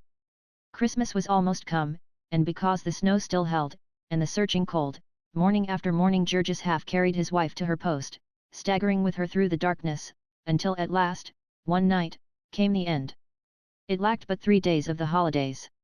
About midnight Marija and Elzbieta came home, exclaiming in alarm when they found that Ona had not come. The two had agreed to meet her, and, after waiting, had gone to the room where she worked, only to find that the ham-wrapping girls had quit work an hour before, and left. There was no snow that night, nor was it especially cold, and still Ona had not come. Something more serious must be wrong this time. They aroused Georges, and he sat up and listened crossly to the story. "She must have gone home again with Jadviga," he said. "Jadviga lived only 2 blocks from the yards, and perhaps she had been tired. Nothing could have happened to her, and even if there had, there was nothing could be done about it until morning." Georges turned over in his bed, and was snoring again before the two had closed the door. In the morning, however, he was up and out nearly an hour before the usual time. Jadviga Marcinkus lived on the other side of the yards, beyond Halsted Street, with her mother and sisters, in a single basement room, for Mikolas had recently lost one hand from blood poisoning, and their marriage had been put off forever. The door of the room was in the rear, reached by a narrow court, and Georges saw a light in the window and heard something frying as he passed. He knocked, half expecting that Ona would answer. Instead there was one of Jadviga's little sisters, who gazed at him through a crack in the door. "Where's Ona?" he demanded, and the child looked at him in perplexity. "Ona," she said. "Yes," said Georges, "isn't she here?" "No," said the child, and Georges gave a start. A moment later came Jadviga, peering over the child's head. When she saw who it was, she slid around out of sight, for she was not quite dressed. "Georges must excuse her," she began, "her mother was very ill." "Ona isn't here?" Georges demanded, too alarmed to wait for her to finish. "Why, no," said Jadviga. "What made you think she would be here? Had she said she was coming?" "No," he answered. "But she hasn't come home, and I thought she would be here the same as before." "As before," echoed Jadviga, in perplexity. "The time she spent the night here," said Georges. "There must be some mistake," she answered, quickly. "Ona has never spent the night here." He was only half able to realize the words. Why, he exclaimed. 2 weeks ago. Jadviga. She told me so the night it snowed, and she could not get home." "There must be some mistake," declared the girl, again. "She didn't come here." He steadied himself by the doorsill, and Jadviga, in her anxiety for she was fond of Ona, opened the door wide, holding her jacket across her throat. "Are you sure you didn't misunderstand her?" she cried. "She must have meant somewhere else." She said here," insisted Georges. "She told me all about you, and how you were, and what you said." "Are you sure? You haven't forgotten? You weren't away?" "No, no," she exclaimed, and then came a peevish voice, Jadviga, you are giving the baby a cold. Shut the door. Georges stood for half a minute more, stammering his perplexity through an eighth of an inch of crack, and then, as there was really nothing more to be said, he excused himself and went away. He walked on half-dazed, without knowing where he went. Ona had deceived him. She had lied to him. And what could it mean? Where had she been? Where was she now? He could hardly grasp the thing, much less try to solve it, but 100 wild surmises came to him, a sense of impending calamity overwhelmed him. Because there was nothing else to do, he went back to the time office to watch again. He waited until nearly an hour after 7, and then went to the room where Ona worked to make inquiries of Ona's forelady. The forelady, he found, had not yet come. All the lines of cars that came from downtown were stalled. There had been an accident in the powerhouse, and no cars had been running since last night. Meantime, however, the ham wrappers were working away, with someone else in charge of them. The girl who answered Georges was busy, and as she talked she looked to see if she were being watched. Then a man came up, wheeling a truck. He knew Georges for Ona's husband, and was curious about the mystery. Maybe the cars had something to do with it, he suggested. Maybe she had gone downtown. No, said Georges, she never went downtown. Perhaps not, said the man. Georges thought he saw him exchange a swift glance with the girl as he spoke, and he demanded quickly. What do you know about it? But the man had seen that the boss was watching him. He started on again, pushing his truck. I don't know anything about it, he said, over his shoulder. How should I know where your wife goes? Then Georges went out again and paced up and down before the building. All the morning he stayed there, with no thought of his work. About noon he went to the police station to make inquiries, and then came back again for another anxious vigil. Finally, toward the middle of the afternoon, he set out for home once more. He was walking out Ashland Avenue. The streetcars had begun running again, and several passed him, packed to the steps with people. The sight of them set Georges to thinking again of the man's sarcastic remark, and half involuntarily he found himself watching the cars, with the result that he gave a sudden startled exclamation, and stopped short in his tracks. Then he broke into a run. For a whole block he tore after the car, only a little ways behind. That rusty black hat with the drooping red flower, it might not be Ona's, but there was very little likelihood of it. He would know for certain very soon, for she would get out 2 blocks ahead. He slowed down, and let the car go on. She got out, and as soon as she was out of sight on the side street Georges broke into a run. Suspicion was rife in him now, and he was not ashamed to shadow her. He saw her turn the corner near their home, and then he ran again, and saw her as she went up the porch steps of the house. After that he turned back, and for 5 minutes paced up and down, his hands clenched tightly and his lips set, his mind in a turmoil. Then he went home and entered. As he opened the door, he saw Elzbieta, who had also been looking for Ona, and had come home again. She was now on tiptoe, and had a finger on her lips. Georges waited until she was close to him. Don't make any noise, she whispered, hurriedly. What's the matter? He asked. Ona is asleep, she panted. She's been very ill. I'm afraid her mind's been wandering, Georges. She was lost on the street all night, and I've only just succeeded in getting her quiet. When did she come in? He asked. Soon after you left this morning, said Elzbieta. And has she been out since? No, of course not. She's so weak, Georges, she. And he set his teeth hard together. You are lying to me, he said. Elzbieta started, and turned pale. Why, she gasped. What do you mean? But Georges did not answer. He pushed her aside, and strode to the bedroom door and opened it. Ona was sitting on the bed. She turned a startled look upon him as he entered. He closed the door in Elzbieta's face, and went toward his wife. Where have you been? He demanded. She had her hands clasped tightly in her lap, and he saw that her face was as white as paper, and drawn with pain. She gasped once or twice as she tried to answer him, and then began, speaking low, and swiftly. Georges, I think I have been out of my mind. I started to come last night, and I could not find the way. I walked all night, I think, and I only got home this morning. You needed a rest, he said, in a hard tone. Why did you go out again?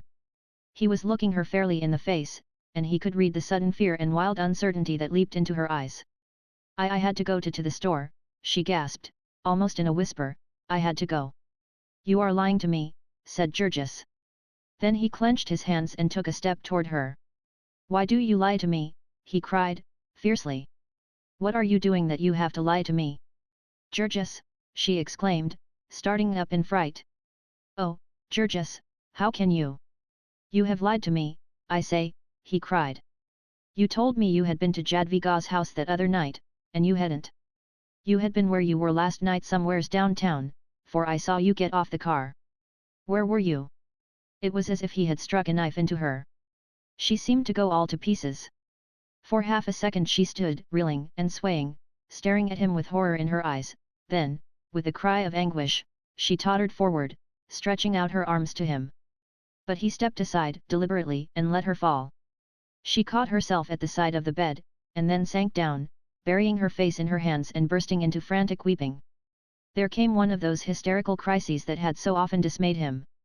Ona sobbed and wept, her fear and anguish building themselves up into long climaxes. Furious gusts of emotion would come sweeping over her, shaking her as the tempest shakes the trees upon the hills. All her frame would quiver and throb with them. It was as if some dreadful thing rose up within her and took possession of her, torturing her, tearing her. This thing had been wont to set Georges quite beside himself, but now he stood with his lips set tightly and his hands clenched. She might weep till she killed herself, but she should not move him this time, not an inch, not an inch. Because the sounds she made set his blood to running cold and his lips to quivering in spite of himself, he was glad of the diversion when Teta Elzbieta, pale with fright, opened the door and rushed in, yet he turned upon her with an oath. Go out, he cried, go out. And then, as she stood hesitating, about to speak, he seized her by the arm, and half flung her from the room, slamming the door and barring it with a table. Then he turned again and faced Ona, crying, now, answer me. Yet she did not hear him. She was still in the grip of the fiend. Georges could see her outstretched hands, shaking and twitching, roaming here and there over the bed at will, like living things. He could see convulsive shudderings start in her body and run through her limbs. She was sobbing and choking. It was as if there were too many sounds for one throat. They came chasing each other, like waves upon the sea. Then her voice would begin to rise into screams, louder and louder until it broke in wild, horrible peals of laughter. Georges bore it until he could bear it no longer, and then he sprang at her, seizing her by the shoulders and shaking her, shouting into her ear, "Stop it, I say! Stop it!" She looked up at him, out of her agony, then she fell forward at his feet.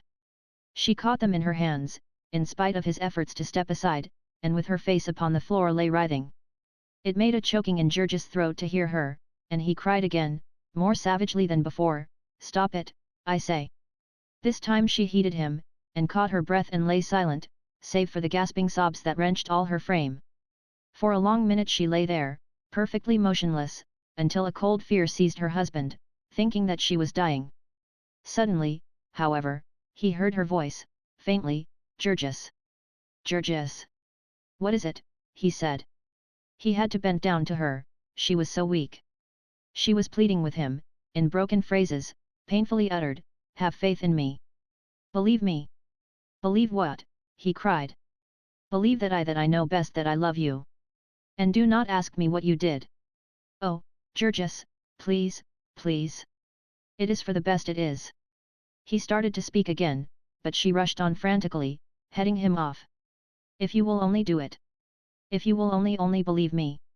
It wasn't my fault, I couldn't help it, it will be all right, it is nothing, it is no harm. Oh, Georges, please, please." She had hold of him, and was trying to raise herself to look at him. He could feel the palsied shaking of her hands and the heaving of the bosom she pressed against him. She managed to catch one of his hands and gripped it convulsively, drawing it to her face, and bathing it in her tears. "Oh, believe me, she wailed again, and he shouted in fury, "I will not."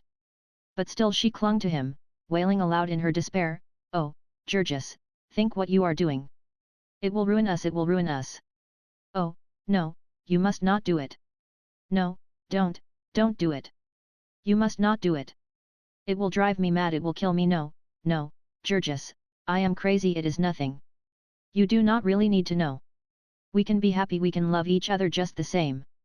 Oh, please, please, believe me." Her words fairly drove him wild. He tore his hands loose, and flung her off. "Answer me," he cried. "God damn it, I say, answer me. She sank down upon the floor, beginning to cry again. It was like listening to the moan of a damned soul, and Georges could not stand it. He smote his fist upon the table by his side, and shouted again at her, "Answer me!" She began to scream aloud, her voice like the voice of some wild beast, "Ah! Ah! I can't! I can't do it! Why can't you do it?" he shouted. "I don't know how." He sprang and caught her by the arm, lifting her up, and glaring into her face. "Tell me where you were last night," he panted. "Quick, out with it." Then she began to whisper, one word at a time, "I was in a house downtown." "What house? What do you mean?" She tried to hide her eyes away, but he held her. "Miss Henderson's house," she gasped.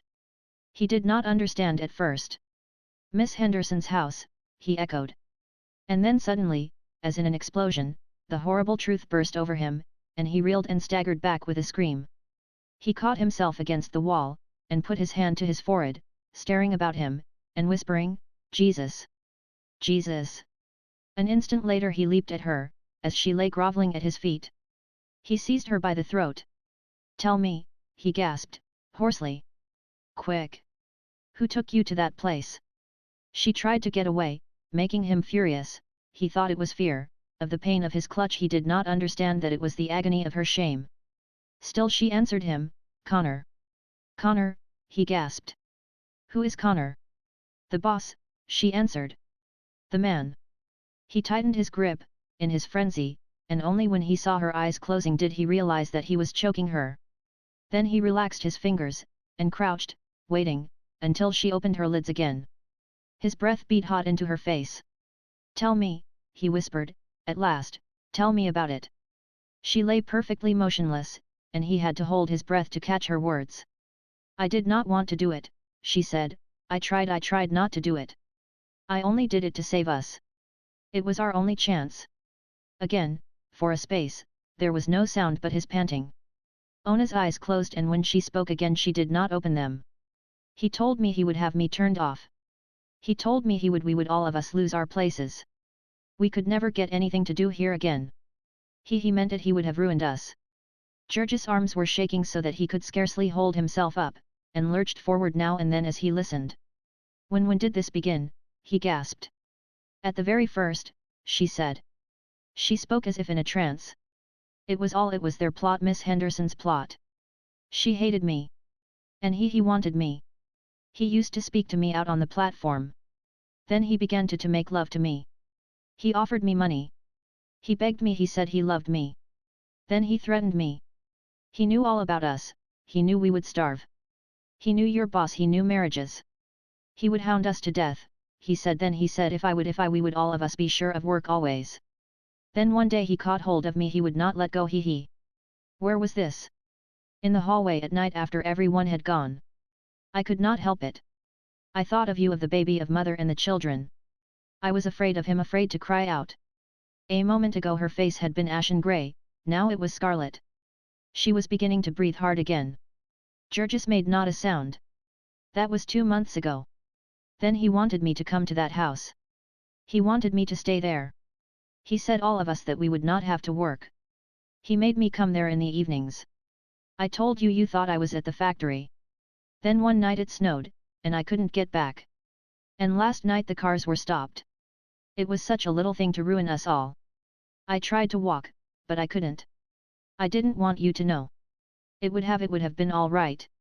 We could have gone on just the same, you need never have known about it. He was getting tired of me, he would have let me alone soon. I am going to have a baby, I am getting ugly. He told me that twice, he told me, last night. He kicked me last night too.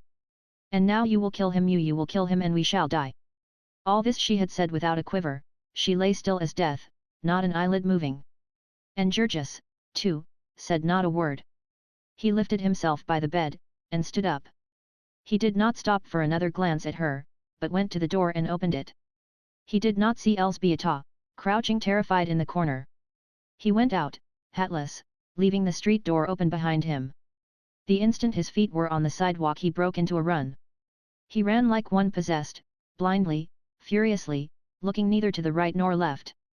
He was on Ashland Avenue before exhaustion compelled him to slow down, and then, noticing a car, he made a dart for it and drew himself aboard. His eyes were wild and his hair flying, and he was breathing hoarsely, like a wounded bull, but the people on the car did not notice this particularly. Perhaps it seemed natural to them that a man who smelled as Georges smelled should exhibit an aspect to correspond. They began to give way before him as usual. The conductor took his nickel gingerly, with the tips of his fingers, and then left him with the platform to himself. Georges did not even notice it. His thoughts were far away. Within his soul it was like a roaring furnace. He stood waiting, crouching as if for a spring. He had some of his breath back when the car came to the entrance of the yards, and so he leaped off and started again, racing at full speed. People turned and stared at him, but he saw no one. There was the factory, and he bounded through the doorway and down the corridor. He knew the room where Ona worked, and he knew Connor, the boss of the loading gang outside. He looked for the man as he sprang into the room. The truckmen were hard at work, loading the freshly packed boxes and barrels upon the cars. Georges shot one swift glance up and down the platform. The man was not on it. But then suddenly he heard a voice in the corridor, and started for it with a bound. In an instant more he fronted the boss. He was a big, red-faced Irishman, coarse-featured, and smelling of liquor. He saw Georges as he crossed the threshold, and turned white. He hesitated 1 second, as if meaning to run, and in the next his assailant was upon him.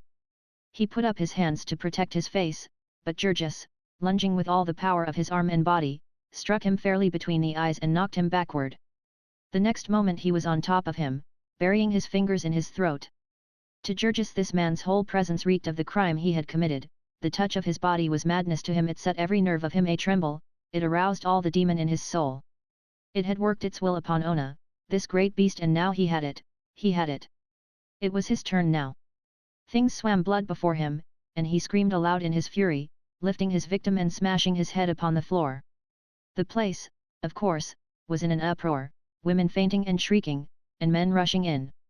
Georges was so bent upon his task that he knew nothing of this, and scarcely realized that people were trying to interfere with him. It was only when half a dozen men had seized him by the legs and shoulders and were pulling at him, that he understood that he was losing his prey. In a flash he had bent down and sunk his teeth into the man's cheek, and when they tore him away he was dripping with blood, and little ribbons of skin were hanging in his mouth.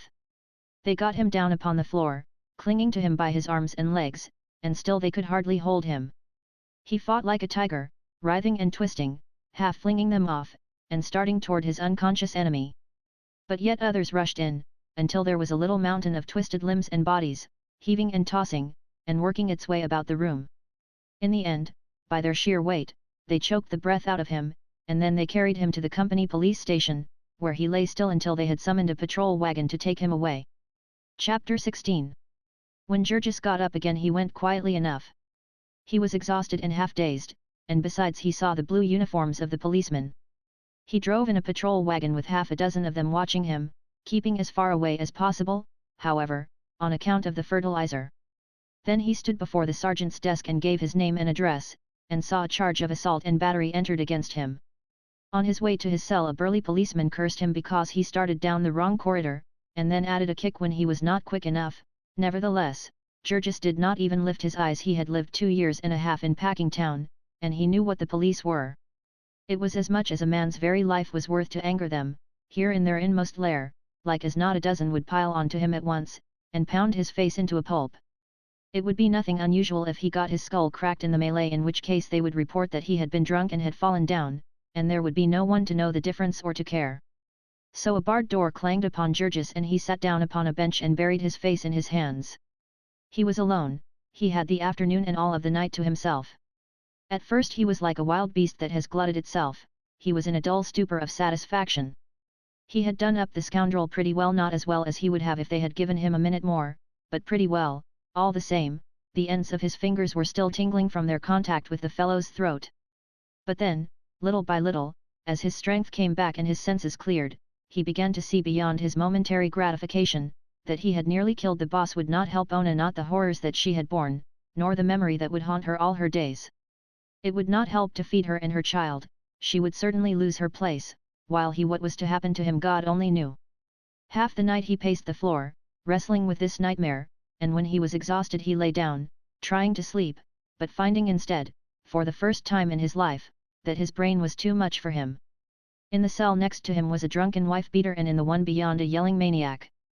At midnight they opened the station house to the homeless wanderers who were crowded about the door, shivering in the winter blast, and they thronged into the corridor outside of the cells. Some of them stretched themselves out on the bare stone floor and fell to snoring, others sat up, laughing and talking, cursing and quarreling. The air was fetid with their breath, yet in spite of this some of them smelled Georges and called down the torments of hell upon him, while he lay in a far corner of his cell, counting the throbbings of the blood in his forehead.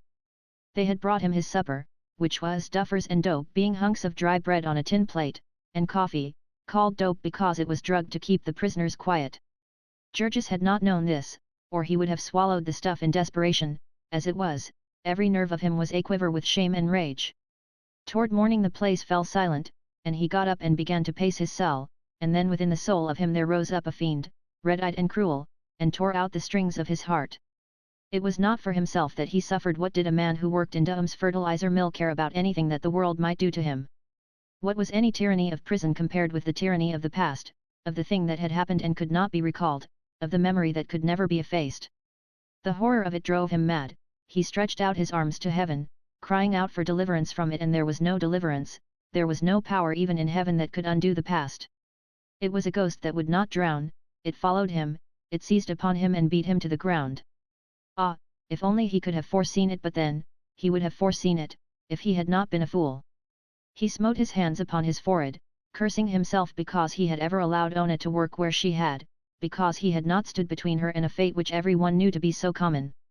He should have taken her away, even if it were to lie down and die of starvation in the gutters of Chicago's streets. And now it could not be true, it was too monstrous, too horrible.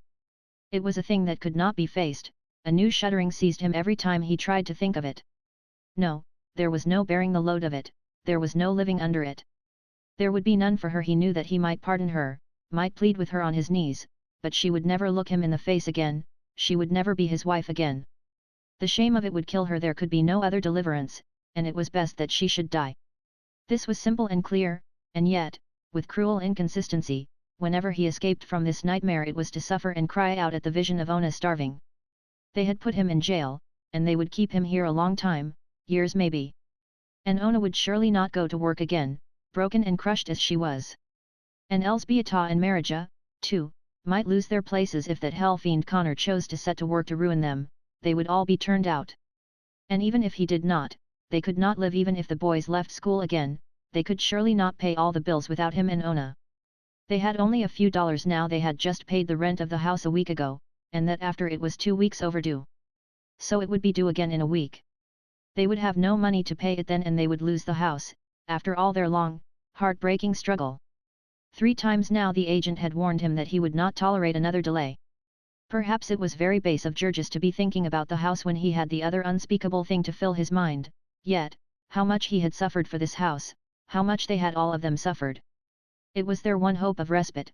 As long as they lived, they had put all their money into it, and they were working people, poor people, whose money was their strength, the very substance of them, body and soul, the thing by which they lived and for lack of which they died. And they would lose it all, they would be turned out into the streets, and have to hide in some icy garret, and live or die as best they could. Georges had all the night and all of many more nights to think about this, and he saw the thing in its details, he lived it all, as if he were there.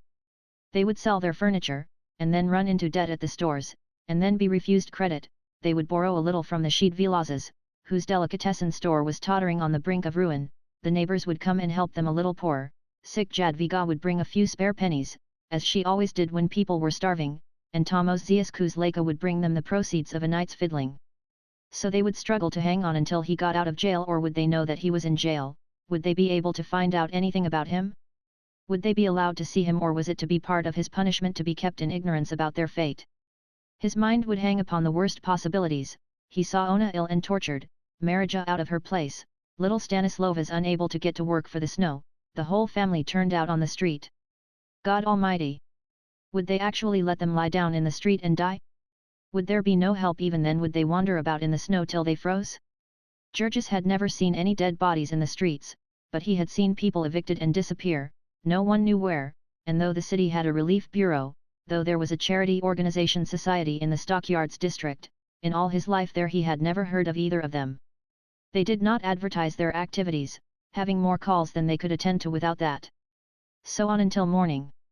Then he had another ride in the patrol wagon, along with the drunken wife-beater and the maniac, several plain drunks and saloon fighters, a burglar, and 2 men who had been arrested for stealing meat from the packing houses. Along with them he was driven into a large, white-walled room, stale-smelling and crowded. In front, upon a raised platform behind a rail, sat a stout, florid-faced personage, with the nose broken out in purple blotches. Our friend realized vaguely that he was about to be tried. He wondered what for, whether or not his victim might be dead, and if so, what they would do with him. Hang him, perhaps, or beat him to death. Nothing would have surprised Georges, who knew little of the laws. Yet he had picked up gossip enough to have it occur to him that the loud-voiced man upon the bench might be the notorious Justice Callahan, about whom the people of Packingtown spoke with bated breath. Pat Callahan, Growler Pat, as he had been known before he ascended the bench, had begun life as a butcher boy and a bruiser of local reputation. He had gone into politics almost as soon as he had learned to talk, and had held 2 offices at once before he was old enough to vote. If Scully was the thumb, Pat Callahan was the first finger of the unseen hand whereby the Packers held down the people of the district. No politician in Chicago ranked higher in their confidence. He had been at it a long time, had been the business agent in the city council of Old Durham, the self-made merchant, way back in the early days, when the whole city of Chicago had been up at auction. Growler Pat had given up holding city offices very early in his career, caring only for party power, and giving the rest of his time to superintending his dives and brothels. Of late years, however, since his children were growing up, he had begun to value respectability, and had himself made a magistrate, a position for which he was admirably fitted, because of his strong conservatism and his contempt for foreigners. Georges sat gazing about the room for an hour or 2, he was in hopes that someone of the family would come, but in this he was disappointed. Finally, he was led before the bar, and a lawyer for the company appeared against him. Connor was under the doctor's care, the lawyer explained briefly, and if His Honor would hold the prisoner for a week, $300, said His Honor, promptly. Georges was staring from the judge to the lawyer in perplexity. Have you anyone to go on your bond? Demanded the judge, and then a clerk who stood at Georges' elbow explained to him what this meant. The latter shook his head, and before he realized what had happened, the policemen were leading him away again. They took him to a room where other prisoners were waiting, and here he stayed until court adjourned, when he had another long and bitterly cold ride in a patrol wagon to the county jail, which is on the north side of the city, and 9 or 10 miles from the stockyards. Here they searched Georges, leaving him only his money, which consisted of 15 cents. Then they led him to a room and told him to strip for a bath, after which he had to walk down a long gallery, past the grated cell doors of the inmates of the jail. This was a great event to the latter, the daily review of the new arrivals, all stark naked, and many and diverting were the comments. Georges was required to stay in the bath longer than anyone, in the vain hope of getting out of him a few of his phosphates and acids. The prisoners roomed 2 in a cell, but that day there was one left over, and he was the one. The cells were in tiers, opening upon galleries. His cell was about 5 feet by 7 in size, with a stone floor and a heavy wooden bench built into it.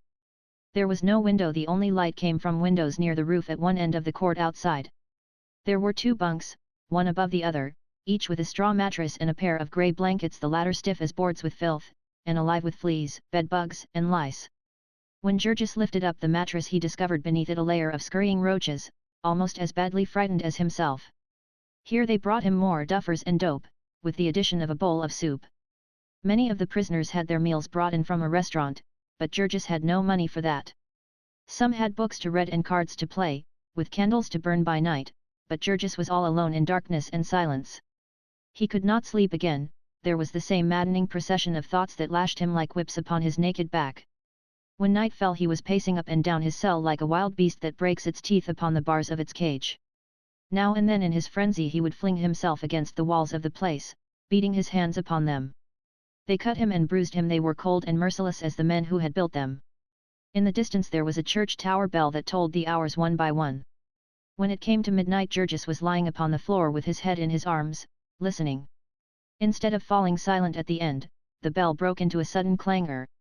Georges raised his head. What could that mean? A fire? God! Suppose there were to be a fire in this jail. But then he made out a melody in the ringing, there were chimes. And they seemed to waken the city all around, far and near, there were bells, ringing wild music. For fully a minute Georges lay lost in wonder, before, all at once, the meaning of it broke over him that this was Christmas Eve. Christmas Eve he had forgotten it entirely. There was a breaking of floodgates, a whirl of new memories and new griefs rushing into his mind. In far Lithuania they had celebrated Christmas, and it came to him as if it had been yesterday, himself a little child, with his lost brother and his dead father in the cabin in the deep black forest, where the snow fell all day and all night and buried them from the world. It was too far off for Santa Claus in Lithuania, but it was not too far for peace and goodwill to men, for the wonder-bearing vision of the Christ child. And even in Packingtown they had not forgotten it, some gleam of it had never failed to break their darkness. Last Christmas Eve and all Christmas Day Georges had toiled on the killing beds, and Ona at wrapping hams, and still they had found strength enough to take the children for a walk upon the avenue, to see the store windows all decorated with Christmas trees and ablaze with electric lights. In one window there would be live geese, in another marvels in sugar pink and white canes big enough for ogres, and cakes with cherubs upon them, in a third there would be rows of fat yellow turkeys, decorated with rosettes and rabbits and squirrels hanging, in a fourth would be a fairyland of toys, lovely dolls with pink dresses, and woolly sheep and drums and soldier hats. Nor did they have to go without their share of all this, either. The last time they had had a big basket with them in all their Christmas marketing to do a roast of pork and a cabbage and some rye bread, and a pair of mittens for Ona, and a rubber doll that squeaked, and a little green cornucopia full of candy to be hung from the gas jet and gazed at by half a dozen pairs of longing eyes. Even half a year of the sausage machines and the fertilizer mill had not been able to kill the thought of Christmas in them. There was a choking in George's throat as he recalled that the very night Ona had not come home Teta Elzbieta had taken him aside and shown him an old valentine that she had picked up in a paper store for 3 cents, dingy and shop-worn, but with bright colors, and figures of angels and doves. She had wiped all the specks off this, and was going to set it on the mantel, where the children could see it. Great sobs shook Georges at this memory. They would spend their Christmas in misery and despair, with him in prison and Ona ill and their home in desolation. Ah, it was too cruel. Why, at least had they not left him alone? Why, after they had shut him in jail, must they be ringing Christmas chimes in his ears? But no, their bells were not ringing for him. Their Christmas was not meant for him. They were simply not counting him at all. He was of no consequence. He was flung aside, like a bit of trash, the carcass of some animal. It was horrible, horrible. His wife might be dying, his baby might be starving, his whole family might be perishing in the cold, and all the while they were ringing their Christmas chimes. And the bitter mockery of it all, this was punishment for him. They put him in a place where the snow could not beat in, where the cold could not eat through his bones. They brought him food and drink. Why, in the name of heaven, if they must punish him, did they not put his family in jail and leave him outside? Why could they find no better way to punish him than to leave 3 weak women and 6 helpless children to starve and freeze? That was their law, that was their justice. Georges stood upright, trembling with passion, his hands clenched and his arms upraised, his whole soul ablaze with hatred and defiance. 10,000 curses upon them and their law. Their justice. It was a lie, it was a lie, a hideous, brutal lie, a thing too black and hateful for any world but a world of nightmares. It was a sham and a loathsome mockery. There was no justice, there was no right, anywhere in it. It was only force, it was tyranny, the will and the power, reckless and unrestrained. They had ground him beneath their heel, they had devoured all his substance, they had murdered his old father, they had broken and wrecked his wife, they had crushed and cowed his whole family, and now they were through with him. They had no further use for him, and because he had interfered with them, had gotten in their way, this was what they had done to him. They had put him behind bars, as if he had been a wild beast, a thing without sense or reason, without rights, without affections, without feelings. Nay, they would not even have treated a beast as they had treated him. Would any man in his senses have trapped a wild thing in its lair, and left its young behind to die? These midnight hours were fateful ones to Georges. In them was the beginning of his rebellion, of his outlawry and his unbelief. He had no wit to trace back the social crime to its far sources. He could not say that it was the thing men have called the system that was crushing him to the earth, that it was the packers, his masters, who had bought up the law of the land, and had dealt out their brutal will to him from the seat of justice. He only knew that he was wronged, and that the world had wronged him, that the law, that society, with all its powers, had declared itself his foe. And every hour his soul grew blacker, every hour he dreamed new dreams of vengeance, of defiance, of raging, frenzied hate. The vilest deeds, like poison weeds, bloom well in prison air. It is only what is good in man that wastes and withers there. Pale anguish keeps the heavy gate, and the warder is despair. So wrote a poet, to whom the world had dealt its justice. I know not whether laws be right, or whether laws be wrong. All that we know who lie in jail, is that the wall is strong. And they do well to hide their hell. For in it things are done that Son of God nor Son of Man ever should look upon. Chapter 17. At 7 o'clock the next morning Georges was led out to get water to wash his cell, a duty which he performed faithfully, but which most of the prisoners were accustomed to shirk, until their cells became so filthy that the guards interposed. Then he had more duffers and dope, and afterward was allowed 3 hours for exercise, in a long, cement-walked court roofed with glass. Here were all the inmates of the jail crowded together. At one side of the court was a place for visitors, cut off by 2 heavy wire screens, a foot apart, so that nothing could be passed into the prisoners. Here Georges watched anxiously, but there came no one to see him. Soon after he went back to his cell, a keeper opened the door to let in another prisoner. He was a dapper young fellow, with a light brown mustache and blue eyes, and a graceful figure. He nodded to Georges, and then, as the keeper closed the door upon him, began gazing critically about him. "Well, pal," he said, as his glance encountered Georges again, "good morning." "Good morning," said Georges. "A rum go for Christmas, added the other. Georges nodded.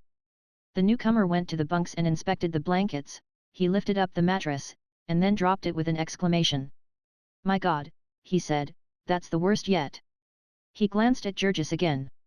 "Looks as if it hadn't been slept in last night." "Couldn't stand it, I didn't want to sleep last night," said Georges. "When did you come in?" "Yesterday." The other had another look around, and then wrinkled up his nose. "There's the devil of a stink in here," he said, suddenly. "What is it?" "It's me," said Georges. "You?" "Yes, me." "Didn't they make you wash?"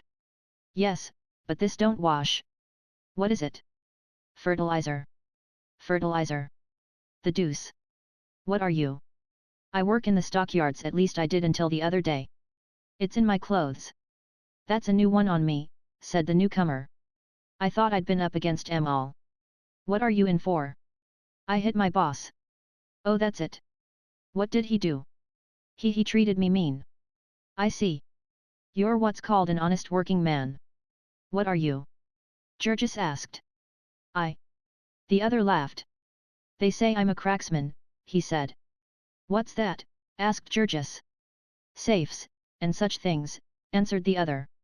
"Oh," said Georges, wonderingly, and stared at the speaker in awe. "You mean you break into them, you?"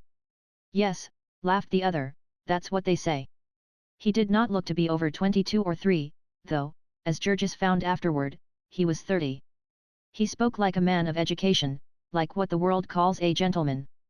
"Is that what you're here for?" Georges inquired. "No," was the answer. "I'm here for disorderly conduct." They were mad because they couldn't get any evidence. "What's your name?"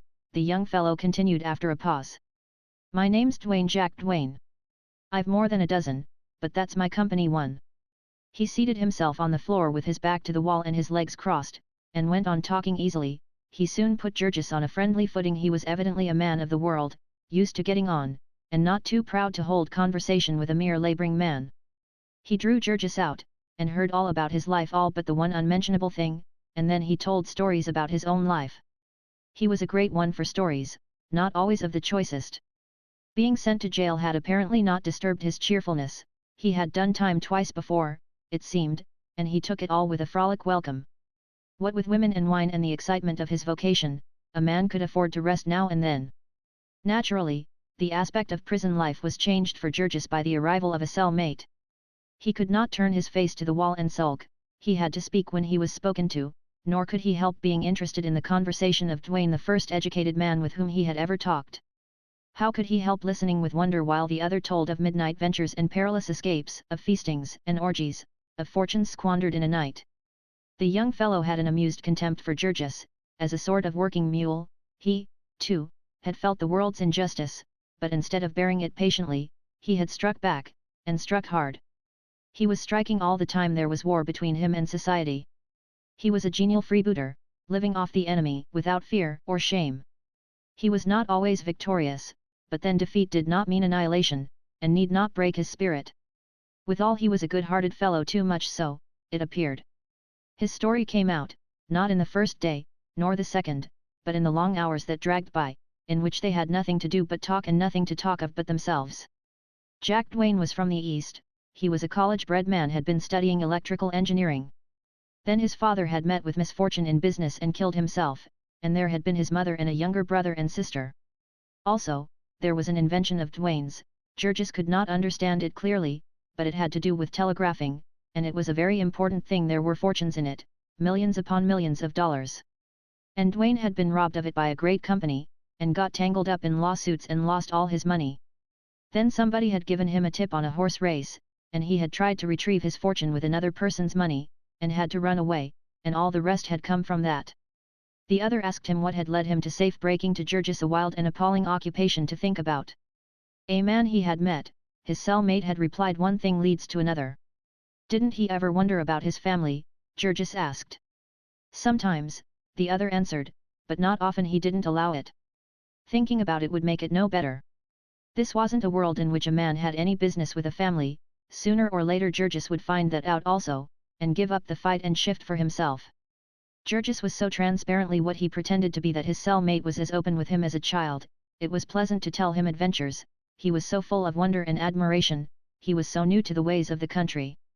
Dwayne did not even bother to keep back names and places. He told all his triumphs and his failures, his loves and his griefs. Also he introduced Georges to many of the other prisoners, nearly half of whom he knew by name. The crowd had already given Georges a name. They called him the Stinker. This was cruel, but they meant no harm by it, and he took it with a good-natured grin. Our friend had caught now and then a whiff from the sewers over which he lived, but this was the first time that he had ever been splashed by their filth. This jail was a Noah's Ark of the city's crime. There were murderers, hold-up men and burglars, embezzlers, counterfeiters and forgers, bigamists, shoplifters, confidence men, petty thieves and pickpockets, gamblers and procurers, brawlers, beggars, tramps and drunkards. They were black and white, old and young, Americans and natives of every nation under the sun. There were hardened criminals and innocent men too poor to give bail, old men, and boys literally not yet in their teens. They were the drainage of the great festering ulcer of society. They were hideous to look upon, sickening to talk to. All life had turned to rottenness and stench in them. Love was a beastliness, joy was a snare, and God was an imprecation. They strolled here and there about the courtyard, and Georges listened to them. He was ignorant and they were wise. They had been everywhere and tried everything. They could tell the whole hateful story of it, set forth the inner soul of a city in which justice and honor, women's bodies and men's souls, were for sale in the marketplace, and human beings writhed and fought and fell upon each other like wolves in a pit, in which lusts were raging fires, and men were fuel, and humanity was festering and stewing and wallowing in its own corruption. Into this wild beast tangle these men had been born without their consent. They had taken part in it because they could not help it. That they were in jail was no disgrace to them, for the game had never been fair. The dice were loaded. They were swindlers and thieves of pennies and dimes, and they had been trapped and put out of the way by the swindlers and thieves of millions of dollars. To most of this Georges tried not to listen. They frightened him with their savage mockery, and all the while his heart was far away, where his loved ones were calling. Now and then in the midst of it his thoughts would take flight, and then the tears would come into his eyes and he would be called back by the jeering laughter of his companions. He spent a week in this company, and during all that time he had no word from his home. He paid one of his 15 cents for a postal card, and his companion wrote a note to the family, telling them where he was and when he would be tried. There came no answer to it, however, and at last, the day before New Year's, Georges bade goodbye to Jack Dwayne. The latter gave him his address, or rather the address of his mistress, and made Georges promise to look him up. "Maybe I could help you out of a hole someday," he said, and added that he was sorry to have him go. Georges rode in the patrol wagon back to Justice Callahan's court for trial. One of the first things he made out as he entered the room was Teta Elzbieta and little Kotrina, looking pale and frightened, seated far in the rear. His heart began to pound, but he did not dare to try to signal to them, and neither did Elzbieta. He took his seat in the prisoner's pen and sat gazing at them in helpless agony. He saw that Ona was not with them, and was full of foreboding as to what that might mean. He spent half an hour brooding over this and then suddenly he straightened up and the blood rushed into his face. A man had come and Georges could not see his features for the bandages that swathed him, but he knew the burly figure. It was Connor.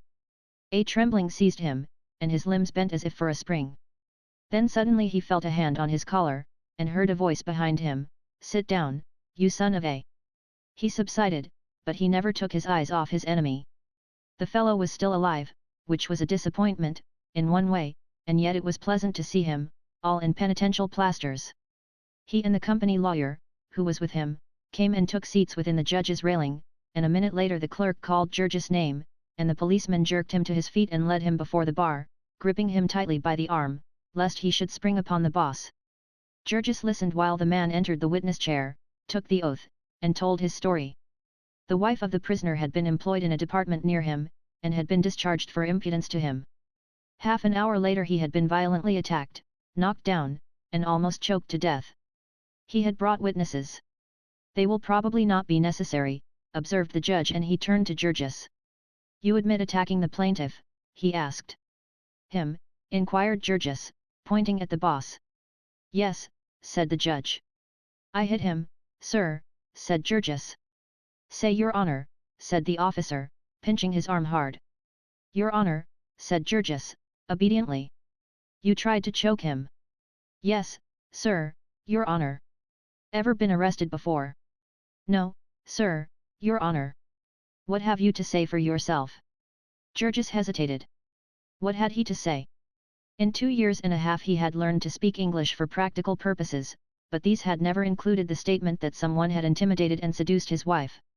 He tried once or twice, stammering and balking, to the annoyance of the judge, who was gasping from the odor of fertilizer. Finally, the prisoner made it understood that his vocabulary was inadequate, and there stepped up a dapper young man with waxed mustaches, bidding him speak in any language he knew.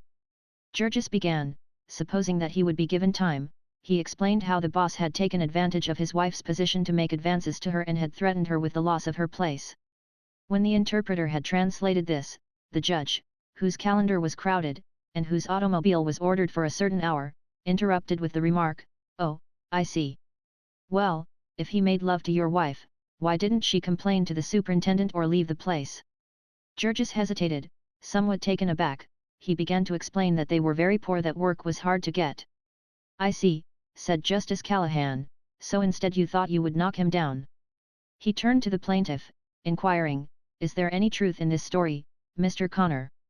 "Not a particle, your honor," said the boss. "It is very unpleasant they tell some such tale every time you have to discharge a woman." "Yes, I know," said the judge. "I hear it often enough. The fellow seems to have handled you pretty roughly. 30 days and costs. Next case." Georges had been listening in perplexity. It was only when the policeman who had him by the arm turned and started to lead him away that he realized that sentence had been passed. He gazed round him wildly. 30 days, he panted, and then he whirled upon the judge. "What will my family do?" he cried frantically.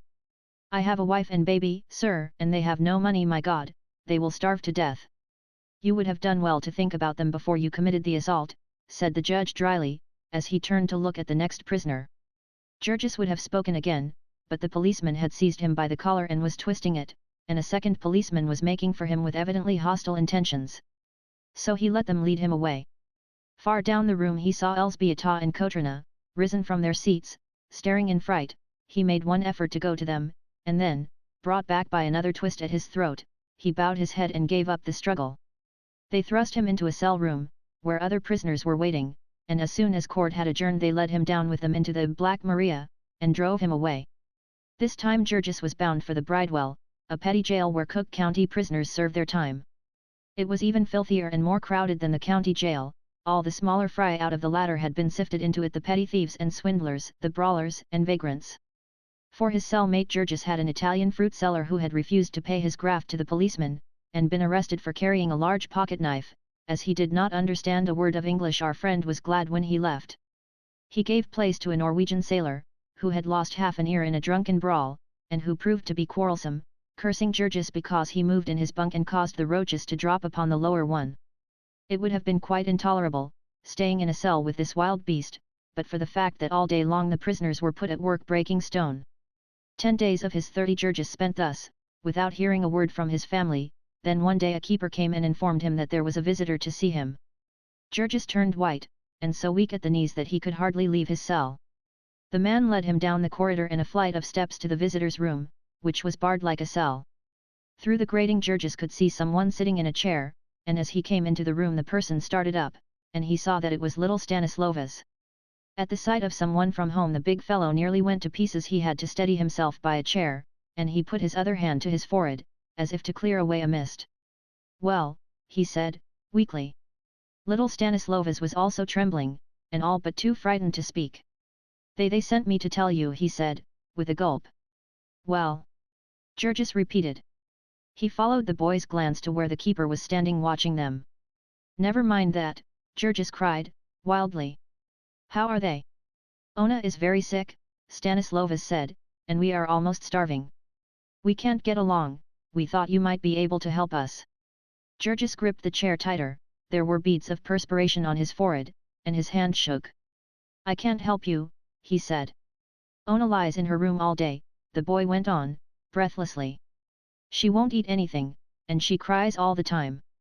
She won't tell what is the matter and she won't go to work at all. Then a long time ago the man came for the rent. He was very cross. He came again last week. He said he would turn us out of the house. And then Marija." A sob choked Stanislovas, and he stopped. "What's the matter with Marija?" cried Georges. "She's cut her hand," said the boy. "She's cut it bad, this time, worse than before. She can't work and it's all turning green, and the company doctor says she may have to have it cut off.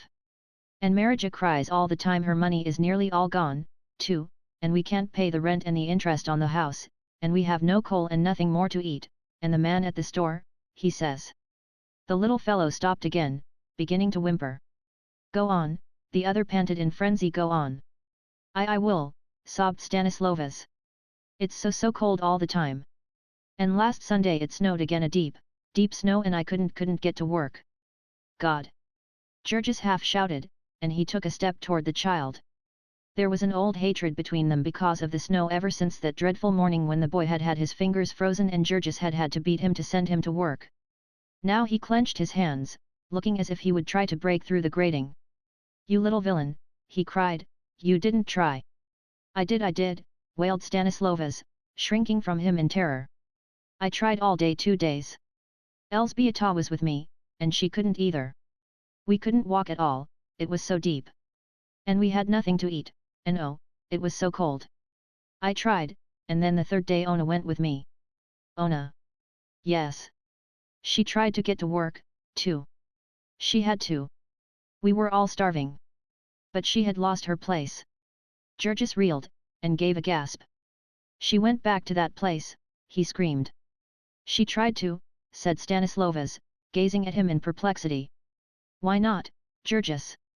The man breathed hard, 3 or 4 times. "Go on," he panted, finally. "I went with her," said Stanislovas, "but Miss Henderson wouldn't take her back. And Connor saw her and cursed her. He was still bandaged up." "Why did you hit him, Georges?" There was some fascinating mystery about this, the little fellow knew, but he could get no satisfaction. Georges could not speak, he could only stare, his eyes starting out. "She has been trying to get other work," the boy went on, "but she's so weak she can't keep up. And my boss would not take me back, either. Ona says he knows Connor, and that's the reason, they've all got a grudge against us now. So I've got to go downtown and sell papers with the rest of the boys and Kotrina." "Kotrina?" "Yes, she's been selling papers, too. She does best, because she's a girl. Only the cold is so bad it's terrible coming home at night, Georges. Sometimes they can't come home at all. I'm going to try to find them tonight and sleep where they do, it's so late and it's such a long ways home. I've had to walk, and I didn't know where it was. I don't know how to get back, either. Only mother said I must come, because you would want to know, and maybe somebody would help your family when they had put you in jail so you couldn't work. And I walked all day to get here and I only had a piece of bread for breakfast, Georges. Mother hasn't any work either, because the sausage department is shut down, and she goes and begs at houses with a basket, and people give her food. Only she didn't get much yesterday, it was too cold for her fingers, and today she was crying." So little Stanislovas went on, sobbing as he talked, and Georges stood, gripping the table tightly, saying not a word, but feeling that his head would burst. It was like having weights piled upon him, one after another, crushing the life out of him. He struggled and fought within himself as if in some terrible nightmare, in which a man suffers an agony, and cannot lift his hand, nor cry out, but feels that he is going mad, that his brain is on fire. Just when it seemed to him that another turn of the screw would kill him, little Stanislaus stopped. "You cannot help us," he said weakly. Georges shook his head. "They won't give you anything here." He shook it again. "When are you coming out?" "3 weeks yet," Georges answered. And the boy gazed around him uncertainly. "Then I might as well go," he said. Georges nodded. Then, suddenly recollecting, he put his hand into his pocket and drew it out, shaking. "Here," he said, holding out the 14 cents. "Take this to them." And Stanislaus took it, and after a little more hesitation, started for the door. "Goodbye, Georges," he said, and the other noticed that he walked unsteadily as he passed out of sight.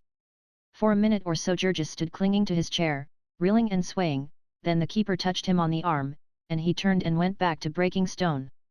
Chapter 18. Georges did not get out of the bridewell quite as soon as he had expected.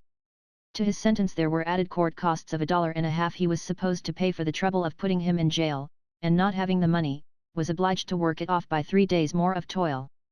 Nobody had taken the trouble to tell him this. Only after counting the days and looking forward to the end in an agony of impatience, when the hour came that he expected to be free, he found himself still set at the stone heap, and laughed at when he ventured to protest.